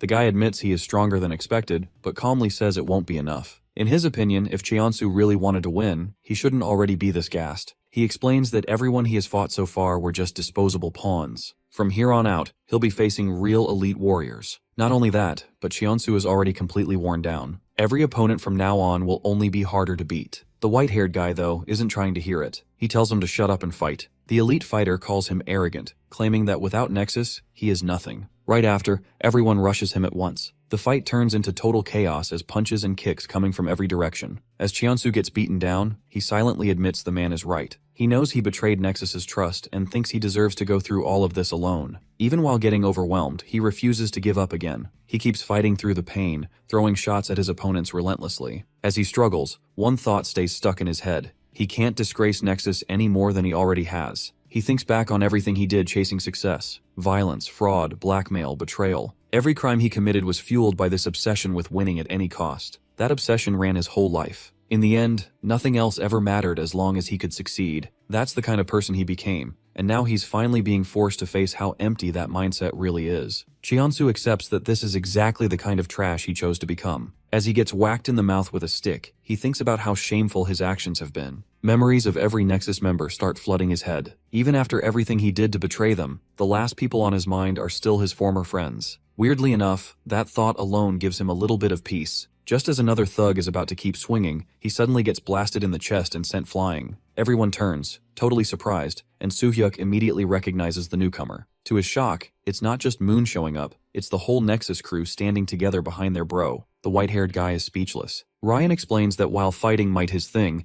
everyone could see this battle was impossible for him alone. It turns out he personally met with all the former Nexus members and convinced them to come. He even admits he never thought the day would come when Cheonsu would bow his head to all his former subordinates. One member comments that Ryan played a huge role in bringing everyone together, which is the main reason they're all here now. Another member says they just don't want to leave unfinished business behind. The bigger guy adds that while they don't want to be the bad guys in this situation, they also refuse to keep living like punks. Moon then makes it clear that Cheonsu shouldn't get the wrong idea. They haven't fully forgiven him. If he wants to earn back their trust, he's got to prove himself from here on out. He has to keep getting stronger, whether he wins or loses, and this time he has to see it through to the end without running away. With that, he tosses the Nexus ring back to Cheonsu. The white-haired guy stares at it and asks if that's really all he has to do. After getting the okay, he smiles and promises himself he won't let them down again. Soo-hyuk brushes the whole moment off as sappy nonsense. Right then, Cheonsu notices the arrival of the #1 elite fighter, the one and only Byung. The guy is surprised to see Nexus rebuilt in such an unexpected way. He never imagined things would shift like this so fast and starts wondering if Ryan is the reason everyone changed their minds. Just then, Lee arrives and calmly tells Byung that this whole situation is on him. If he wants to make up for his earlier screw-ups, then he's got to personally handle the Nexus members. He also orders him to capture Ryan specifically. Even though he is his little brother, he gives the elite fighter the green light to wreck him completely and leave him with nothing.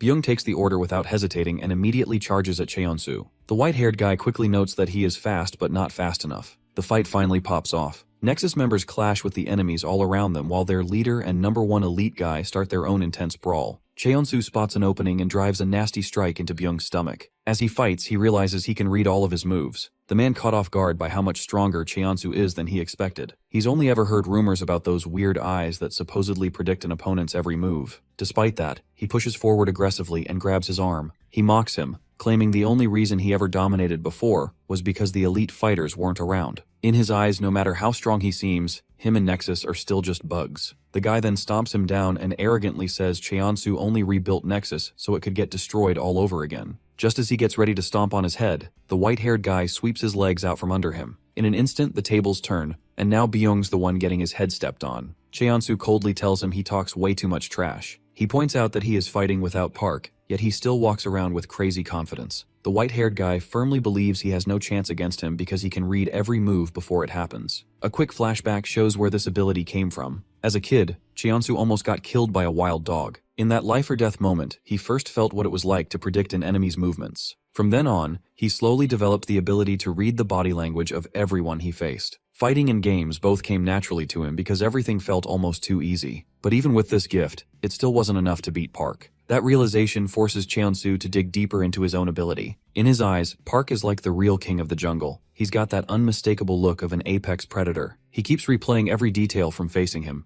The sounds, the smells, the overwhelming aura, and the killing instinct in his eyes. By living through that terrifying encounter over and over in his mind, the white-haired guy starts to understand the deeper instinct behind fighting. He becomes convinced he's finally figured out something new, something that might let him take down that beast someday. Back in the current fight, he predicts Byung's about to throw a punch and then use his other hand to slam him into the wall. Sure enough, the guy attacks, but he smoothly dodges and counters with a kick to the head. When his opponent falls, Cheonsu avoids another punch and immediately follows up with another kick, even flipping backward while doing it. He breaks down his understanding of combat, noting that all animals instinctively give off signs before an attack. Subtle stuff like eye movement, changes in breathing, even shifts in heartbeat. If an opponent can't hide those signals, then from his perspective, fighting them is like fighting a blind person. Using that edge, he lands another strike right to Byung's face. As he keeps attacking, he confidently says his opponent's defeat is already a done deal. However, the guy spits out blood and starts laughing. To him, real defeat only means death. As long as he's still breathing, he doesn't consider himself beaten. In his mind, Cheonsu can never truly win unless he kills him. The white-haired guy responds with ruthless seriousness, making it clear that if that's what it takes, then today might really be his last day. Pissed off, Byung throws a powerful kick, but Cheonsu dodges again. He immediately reads his next move, realizing that he's going to try to grab him and slam him to the ground. As the guy reaches for him, he shifts aside at the perfect angle, knocks the attack away, blocks another incoming strike, and drives a punch straight into his face. With this, the fight gets even more chaotic. The white-haired guy tells him that just charging in mindlessly like this isn't going to solve anything, but his opponent thinks that it can still create the opening he needs. He eventually lands one clean, heavy hit. Byung insists that in a fight where you're risking your life, the most important things are strength and endurance, which he sees as his biggest strengths. Meanwhile, the white-haired guy calls that more meaningless trash talk. He leaps over the man with an acrobatic flip and crashes down with another brutal kick right onto his head, keeping the pressure on non-stop. Soo-hyuk and the other elite guy watch the fight closely and admit the situation is starting to get legit concerning. Lee starts questioning Byung, wondering if he's not even taking the battle seriously. Even though he wasn't a normal human, Lee personally picked him to stay by his side, yet he still can't take down one of Ryan's guys. The boss warns that if he really intends to lose, then he himself will personally deal with him afterward. Byung calmly tells his master he's got no plans to lose. Even so, he keeps missing attack after attack. His punches whiff, his kicks get dodged, and every mistake earns him another clean shot from Cheonsu. Despite getting hit repeatedly, he refuses to stop moving forward. The white-haired guy initially thinks Byung's biggest strength is his crazy endurance, but he soon realizes that's not just durability. What's really driving him is pure grit. The guy admits that maybe he'll never beat him, but he firmly declares he will never lose. A flashback shows his past, where Lee's father personally picked him as a loyal servant, the king's sword and faithful hound. Back then he was told to fight with honor. Once again he repeats his belief that he can only truly be defeated through death. Cheonsu notices the unwavering look in Byung's eyes. Despite all the damage he's taken, his expression makes it seem like he hasn't suffered at all. He starts wondering if the guy really intends to fight until his last breath. Before the fight can continue, Ryan suddenly puts a hand on Cheonsu's shoulder and tells him that's enough. He explains that dragging out this pointless fight will only get them crushed from both sides. Hearing this, Lee immediately gets furious, demanding to know why he is interfering in something that's none of his business. In response, Ryan unexpectedly slaps him across the face, leaving everyone completely stunned. Bro just stands there in disbelief, unable to process what just happened. Ryan then turns to the elite fighter and orders him to start serving him from now on. He explains that Byung spent all this time acting as nothing more than Lee's toy, but in reality, he's an employee of the Seongsan Group and has a responsibility to protect its real interests. He forces the guy to make a choice. He can either keep being a tool for a selfish, immature brat like Lee, who puts his own ego above everything, or he can stand with him and combine Nexus's strength with Seongsan Group's elite forces. Hearing all this, the man pauses and thinks it over. A flashback shows him once asking Lee's father if being the king's sword also meant being Lee's obedient dog. The father explains that although he serves Lee now, a day will come when Ryan will need him as a sword too. Since Ryan shares the same bloodline, he's destined to one day show his true claws. When that time comes, he will be free to choose which king he wants to serve, the one truly fit to lead Seongsan. Back in the present, Lee angrily grabs a club and tries to strike his brother for daring to humiliate him like this, but the guy simply smirks. Before the blow lands, Byung steps in and catches the weapon. He then calmly announces that he has chosen to follow Ryan. Lee is completely outraged. He can't believe that someone he considers a mere servant would dare make a choice against him. In his eyes, Byung exists only to obey his commands. However, his brother ignores his outburst and orders him to kneel. The elite guy immediately grabs him by the shoulder and forces him down onto his knees. Ryan then asks him if he finally gets the situation. Consumed by rage, Lee tells him that he has lost his mind. He thinks Ryan's only acting bold because he happened to win once. He insists his brother should accept his place as second in command forever because he's the true heir to Seongsan. Ryan completely dismisses this and calls him a fool. He explains that if Lee really were the sole heir, then their father would have stopped him the moment Nexus was created. The fact that their father never interfered proves otherwise. Unlike him, who's always had everything handed to him, he was given only one shot. He grabbed that chance and made it count. Now he tells Lee to give up because he's the rightful heir of the Seongsan Group. Lee is left speechless and totally humiliated. Everyone there, both the elite fighters and Nexus, just watches the scene go down. Ryan openly admits how satisfying this moment feels. Cheonsu quickly reminds everyone they now need to cover up what just happened. Ryan then formally announces that from this point on, Nexus and Seongsan's elite unit will unite as one force. In his eyes, this outcome was always inevitable. As a reward for everyone's hard work, he promises he'll personally take care of all their friends and families for the rest of their lives. However, he makes it clear that before any of that can happen, there's still one obstacle left. They have to beat Park. The guy asks if they're ready to win against him. In response, everyone loudly confirms their loyalty and determination. Cheonsu reflects quietly, realizing he'll finally get another chance to face the protagonist. Elsewhere, at Junwoo's building, everyone's gathered together. Choi gets a message revealing that the gangsters and Nexus have officially joined forces. She immediately realizes Ryan has won, which makes the situation way more troublesome. Hearing this, the white-haired girl breaks down the new circumstances and explains that from now on, depending on who they're up against, winning just one fight could be enough to end the whole game. At the same time, dragging things out would only make everything more complicated. She asks Junwoo what his next move is. The guy calmly repeats what he said from the beginning.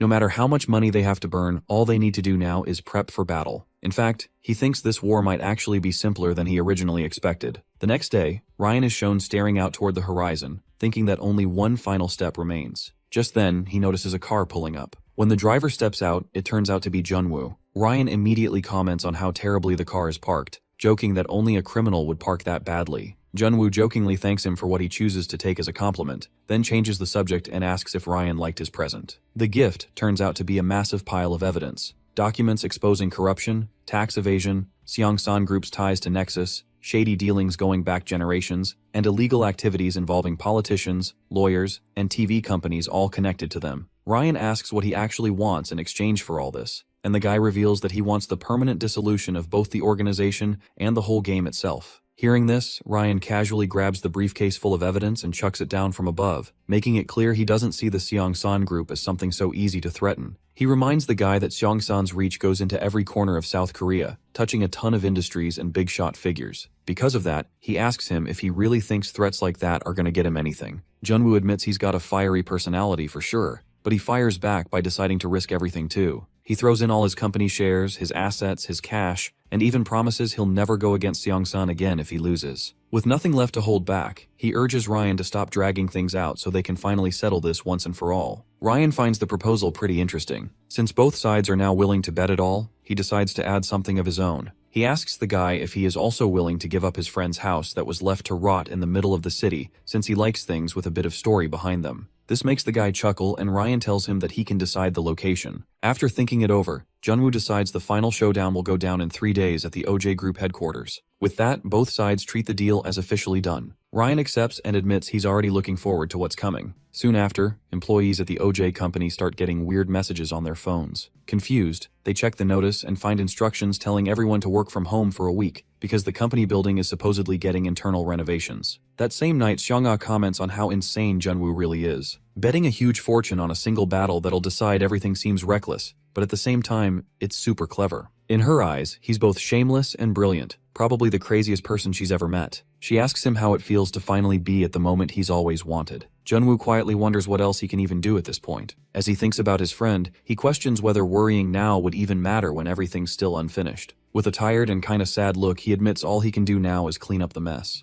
The rest is in Park's hands and the people fighting beside him. Meanwhile, at the hospital, Insu has finally recovered and says he's feeling way better. Gyubin brings up the news that they now owe Junwoo a debt, and even though this might not technically be their fight, Incheon really needs to get involved. The guy agrees. He thinks repaying the favor Junwoo once gave them is just the right thing to do. Because of that, they need to pick a side in this mess. Even if it doesn't erase the fact that Incheon once helped build Nexus, he still wants to take some responsibility and chip in what little he can. To him, it feels like the morally right move. Elsewhere, at the store, Jonghyun asks Choi if everyone around them seems to have some kind of tragic backstory. She confirms that it does seem to be the case, though she admits she personally doesn't like stories like that. She then asks him what his actual plan is, because from where she's standing, there's no clear reason for him to get involved in a dangerous fight against Nexus. She even points out that if he really wants to stay out of it, nobody's forcing him to join. But the guy just smiles and says fighting for her alone is already reason enough for him. His dedication is almost ridiculously sincere. Choi finds his attitude weird and warns him not to get the wrong idea. She makes it clear she doesn't want him catching feelings because she's not interested in him like that.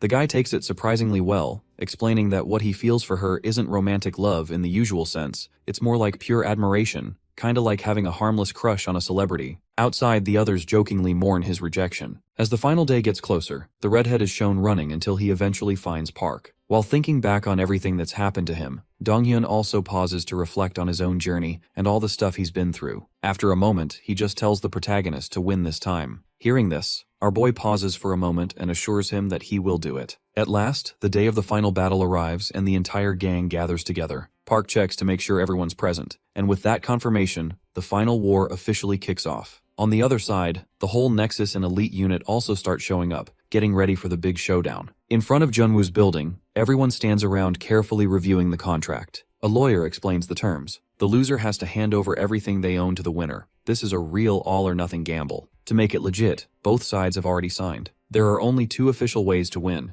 The first is simple. Each side has 1 representative, Park and Cheonsu. Whichever rep reaches the top of the building first gets declared the winner. The second condition kicks in if both reach the rooftop at the exact same time. In that case, victory goes to the one who beats the other in a straight-up fight. Junwoo adds that once the battle's over, the official seal will be placed on the rooftop, and after that, no more changes or disputes will be allowed. Ryan listens and says this setup is exactly what he wanted. It's then announced that the moment the clock hits midnight, the battle will officially begin. Before things start, the lawyer asks both Junwoo and Ryan to head up to the rooftop. The blonde guy pauses in front of his team and talks to them sincerely. He reminds them they've been through a ton of hardships together. Their journey's been full of crazy situations, dangerous challenges, and all kinds of madness. But now all of it leads to this final fight. He tells them confidently that they're absolutely gonna win, and urges everyone to make sure they leave this battle with no regrets. The redhead immediately teases him for being overly dramatic, calling his speech embarrassingly sappy. Insu, on the other hand, says with confidence that he's got no intention of leaving any regrets behind.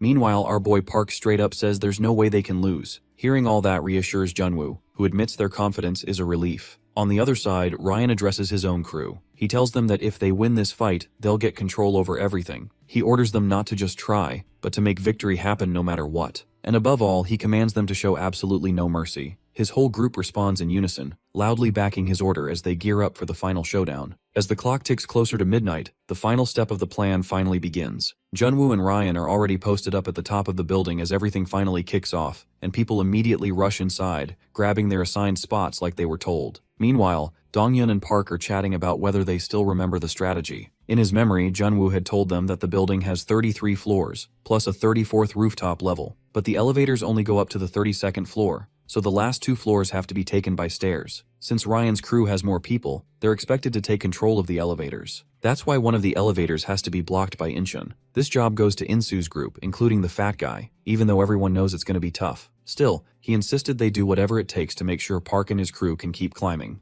Nexus, though, thinks things are easier than expected, pointing out that in both numbers and individual strength, their side has a clear advantage. The situation gets intense fast as Banjung gets blasted by a powerful fighter from Nexus, who declares that nobody's going up. Despite the chaos, the others tell him to stay focused on protecting the elevator. He reassures them he's fine and insists he'll handle the big guy on his own. The bulky Nexus fighter challenges him, asking if he really thinks he can stop him. He fires back, telling him to shut it because they're both just pawns in a bigger game. Still, he warns the big man not to underestimate him. The opponent, though, shrugs off the warning and says it's a shame things came to this, since if the guard had just stepped aside, he could have walked away unharmed. Without hesitating, he throws a heavy punch and a full-on fight breaks out. All around, crazy combat erupts as people yell for each other to hang on. In the middle of the chaos, the elevator suddenly starts moving up. The big fighter is shocked and wonders how that's possible if nobody got in. He quickly figures out that the other group probably used the stairs and then called the elevator from a higher floor. Before he can fully process what's happening, he gets grabbed from behind. We learn that the fat guy has been a freak since birth. After hitting puberty, Bro stood at a height of 200 centimeters and weighed 243 kilos. However, right now, he is even heavier since he has gained over 30 kilos. In other words, the guy from Nexus isn't going anywhere as long as he's holding him. While fights are going down on multiple fronts, the elevator keeps rising without stopping. One fighter thinks his mission is almost done as he watches the fat guy manage to take down the big opponent, but the guy tells him not to give up, insisting they have to keep fighting to stop Nexus from advancing. Inside another elevator, members of the elite group are also heading up. Moon notes that Park seems to have reached the top before them, but Cheonsu brushes it off, saying this is just the beginning and calling everything so far only a warm-up to the real fight. As soon as the elevator doors open,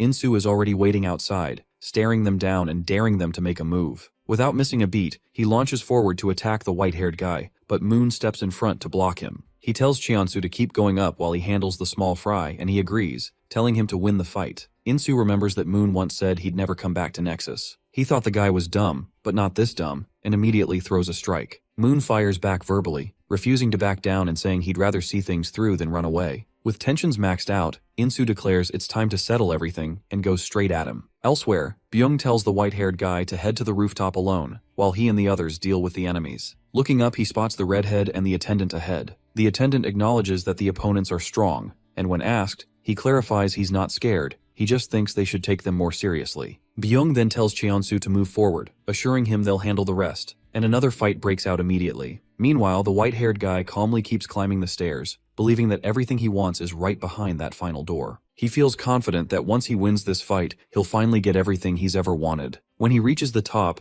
Park is already there waiting. The long-awaited showdown between our boy and Kim Cheonsu is about to go down. Junwoo reflects that this outcome was expected. Both of them made it to the rooftop for the final battle, where only one will be left standing to take it all. Meanwhile, Chiansu notices his hand shaking and wonders if he's scared, but then realizes it's not fear at all. It's excitement. He's been waiting for this moment for a long time and has imagined this fight a million times. He admits it's good to finally see Park in person, but our boy fires back, calling him insane for being excited to meet someone who's about to crush him. Without wasting any time, he gets ready and charges forward, while Chiansu apologizes with a smirk on his face and admits that he has also changed quite a bit. Down below, the ongoing battle between the two elite fighters and our boys keeps getting more intense. While getting ganged up, the Jonghyun tells the redhead to handle the big guy, but the elite guy dismissively orders him to step aside, even calling him a kid. Donghyun, though, fires back asking who the real kid is and immediately blasts him with a powerful kick to the chest. Byung manages to take it, but he quickly realizes how heavy that hit was for someone who looks so light. From that one exchange, he understands that the redhead is not someone to sleep on. He gets intrigued and admits he's known about him since Nexus first started, and now he finally gets to see what he's got firsthand. At the same time, he questions why someone like him would use that kind of power for something as pointless as revenge or loyalty. On a lower floor, Insu and Moon are going at it hard. The Scar guy tries a heavy punch but eats a shot to the chest instead. Moon remarks that he's gotten way better, but still insists that if he'd stayed in Nexus with his talent, he could have had a way better life. He calls him dumb for leaving, but Insu tells him to shut up and cracks him with a powerful punch to the face. He firmly says that even if he had the chance, he'd never go back to Nexus. Moon responds coldly, saying if Scar refuses wealth and success, then all he's gonna get is punishment through pain, as they keep trading brutal blows. Meanwhile, Byung brushes off revenge as something meaningless, and asks the redhead if he really thinks it's worth more than money or fame. Both Donghyun and Insu shut that down, saying criminals and corrupt people don't deserve any glory at all, as the fight keeps going with insults flying on both sides. On the rooftop, Park misses his first shot while Cheonsu lands a heavy hit to the chest that briefly knocks him back, but he recovers fast with a backflip and jumps right back in.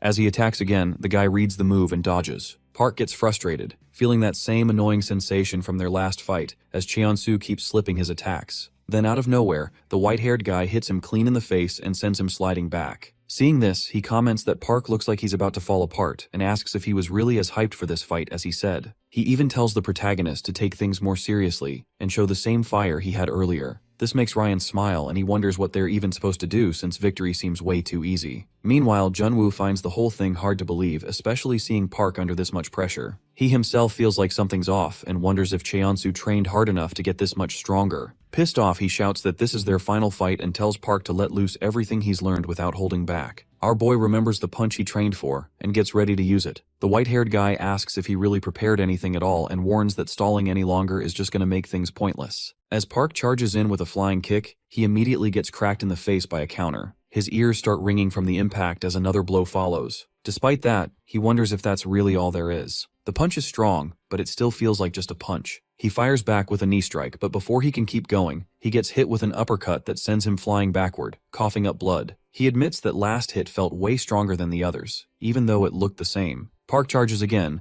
but this time Cheonsu notices his punch doesn't have the same power as before and starts questioning if Park's really got his technique down. Junwoo knows that the style Park learned from his dad doesn't totally match his own fighting style, which keeps him from putting out consistent power in his strikes. Still, it's the only weapon he's got, and even if the odds are low, if his punches land clean, the outcome is guaranteed. Cheonsu takes another hit to the head and realizes he's got to keep his guard up. He understands that even if Park's punches are strong, they're useless if they can be avoided. He dodges again and drives a knee into his stomach, following up with a kick that sends him stumbling. When our boy tries to recover, the white-haired guy keeps pressing forward, asking if that's really all he's got after all that prep. He calls Park's attacks disappointing and says he's losing interest, planning to end the fight fast. Our boy, though, laughs and points out that actually, he's the one who's mistaken for thinking he's already seen everything. Hearing this, Cheonsu starts wondering if there really is more hidden strength left. Park then calmly says he only needs 3 punches. If he takes 3 clean hits, he'll consider himself done. The white-haired guy laughs and asks if he has lost his mind, finding it crazy that he'd say that after already taking so much damage. But as the fight keeps going,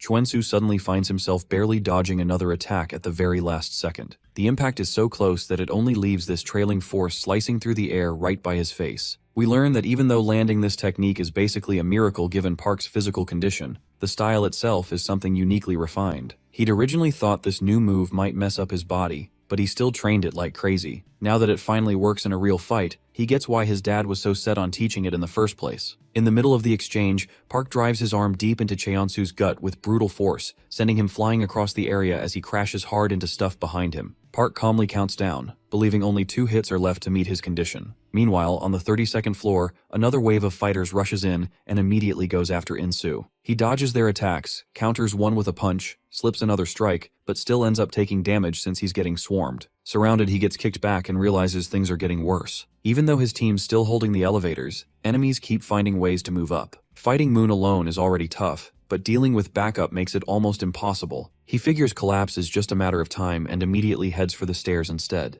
Moon watches this and assumes he is just trying to slow down the enemy's progress, thinking it's a desperate stalling tactic that's gonna fail. He also notes that Scar's allies aren't really holding their positions well, which makes their defense even weaker. Moon laughs, telling him that not even half of their fighters have come up yet. Just then, the elevator doors open behind him, and a bunch of his guys are seen badly beaten up inside. Gyubin comes out of the elevator and mentions that he just needs to make sure none of his fighters can come up. Insu is shocked to see him and asks why he showed up. The guy simply scratches his head and tells him that he just wanted to change a bit. All of this makes Moon annoyed, and he lets out an evil laugh, challenging them to keep the same attitude after this fight is over. Meanwhile, Byung keeps overpowering the redhead, while he tries to sweep his leg as a counter. The elite guy catches it easily and comments that he is super unpredictable, admitting he's one of the toughest opponents he's faced. He adds that if things had gone even slightly different, he could have been one of the strongest dudes in the country. But then he declares Donghyun's fate is sealed, and with a powerful motion, he hurls him into some nearby tables. The redhead crashes hard but manages to recover with a flip, landing back on his feet. He refuses to make excuses but recognizes the huge physical gap between them and admits he can't guarantee a win. Despite that, he tells Park to end things fast, knowing they can't hold their position much longer.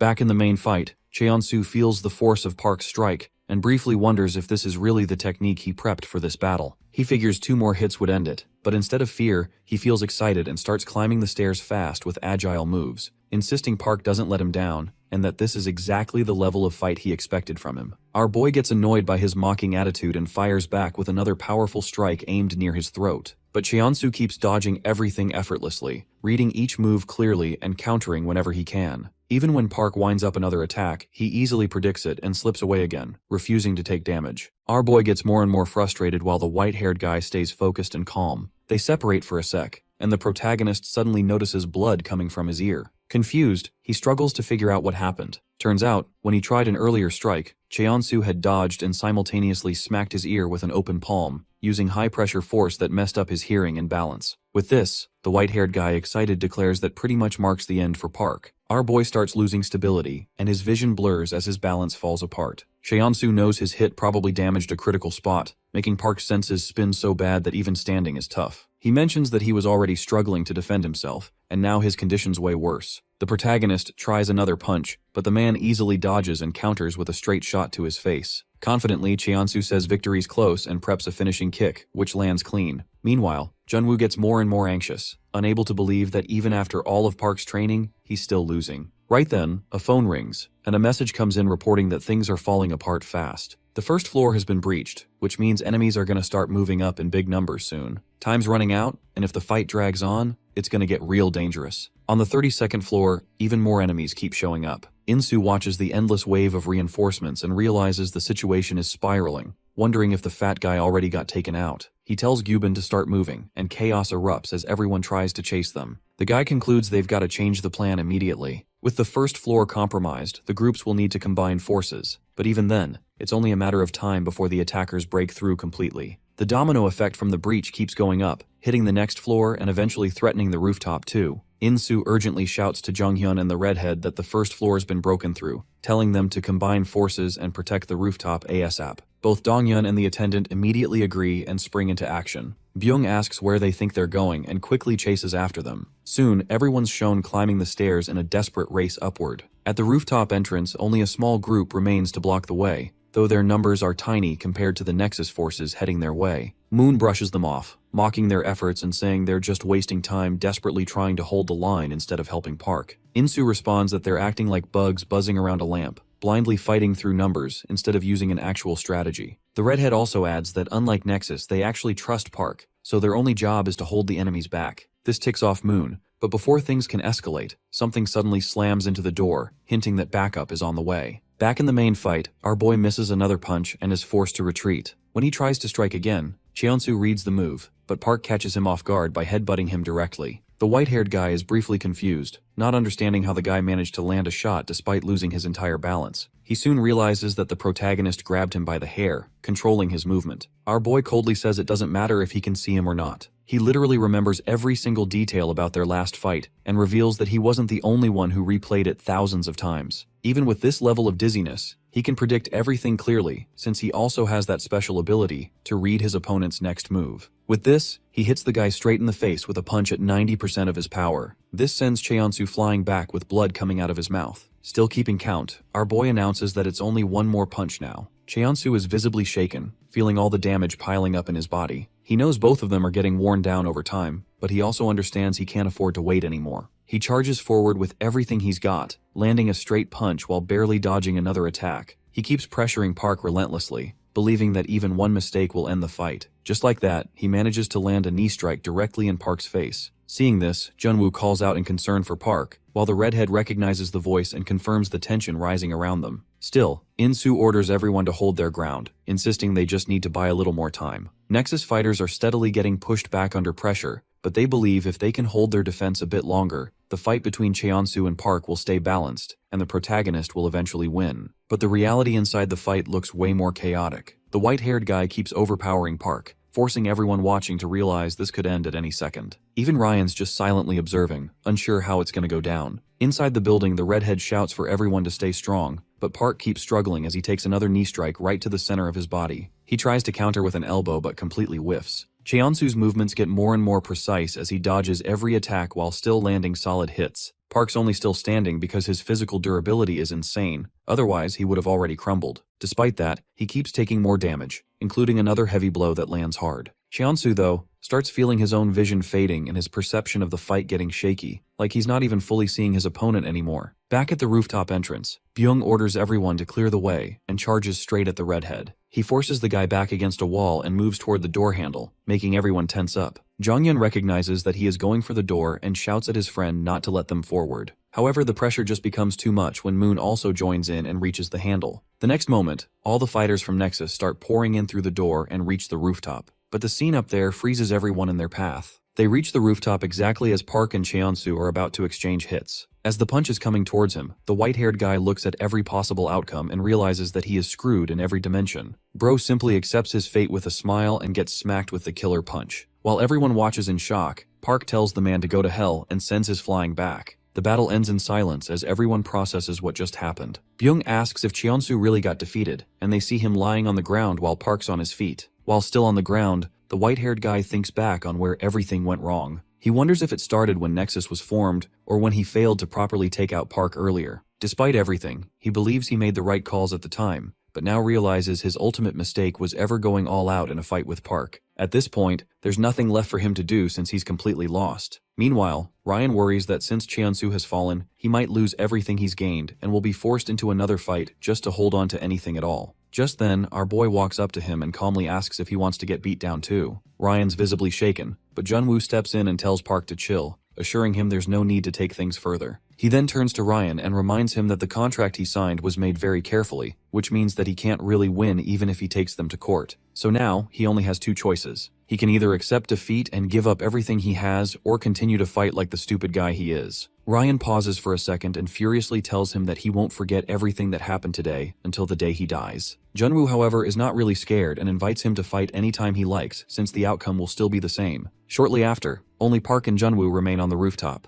The guy thinks back on their past, remembering the day everything started and how gratitude once flowed between them. Now he realizes he's the one who should be thankful. He sincerely thanks Park for everything, admitting he wouldn't have made it this far without him. Our boy just smiles and responds in a roundabout way, hinting that their paths might cross again someday. Junwoo silently accepts that this is probably goodbye, understanding their story has reached its end. Months later, Ryan transfers all his assets to Junwoo like they agreed. The guy uses part of the money to pay back a debt, while the Seongsan group does nothing, busy with their own internal drama. After the fight with Park, Cheonsu gets medical treatment for a long time before disappearing completely. The violent groups connected to Nexus eventually get arrested, bringing stability to the country over time. At his old house, Junwoo reflects alone, admitting he can't really feel relief without his friend around. He wonders if wiping everything out completely would have been better, but eventually chooses to just live with the discomfort. He expresses silent regret and looks at his friend's photo, hoping his actions brought some peace. After leaving the house, he lets the demolition begin. He then meets Park on the street, who asks him what he plans to do next. The two of them smile at each other and decide to live for tomorrow. In the aftermath, society slowly becomes more peaceful as we see a random thug get ignored in his class, even after shouting that he is from Nexus. The other kids just tell the guy to focus on his studies instead of this dumb crap. The redhead attempts the physical education endurance exam even though his academic performance is low. He manages to hit a crazy jump on his first day and impresses everyone. One of the candidates even starts sweating as he realizes how he is competing against. Back in the days, Donghyun used to struggle from a lack of talent, but through his hard work, he has reached a stage where others are scared of facing him. Meanwhile, Choi started studying for the high school equivalency exams. Even though she struggled at first since she has really involved in destroying Nexus, she eventually got used to it thanks to a good teacher. Jonghyun quit his job at the convenience store to work at his dad's company, but also quit that job after 3 days. He eventually ended up as a mango farmer in Jeju along with a bunch of other friends. Bro was just trying to find anything to overcome the pain of breaking up with Choi. Insu returned to Incheon and passed all the certification exams he had been studying for. He even learned a lot of other skills while working on site and added a new family member. Gyubin, however, doesn't think that he belongs in Incheon anymore since he spent too much time outside. Just then, the athlete arrives and asks him why he is worried about things like that. He mentions that once he comes to this place, he will belong here forever. After finishing his work,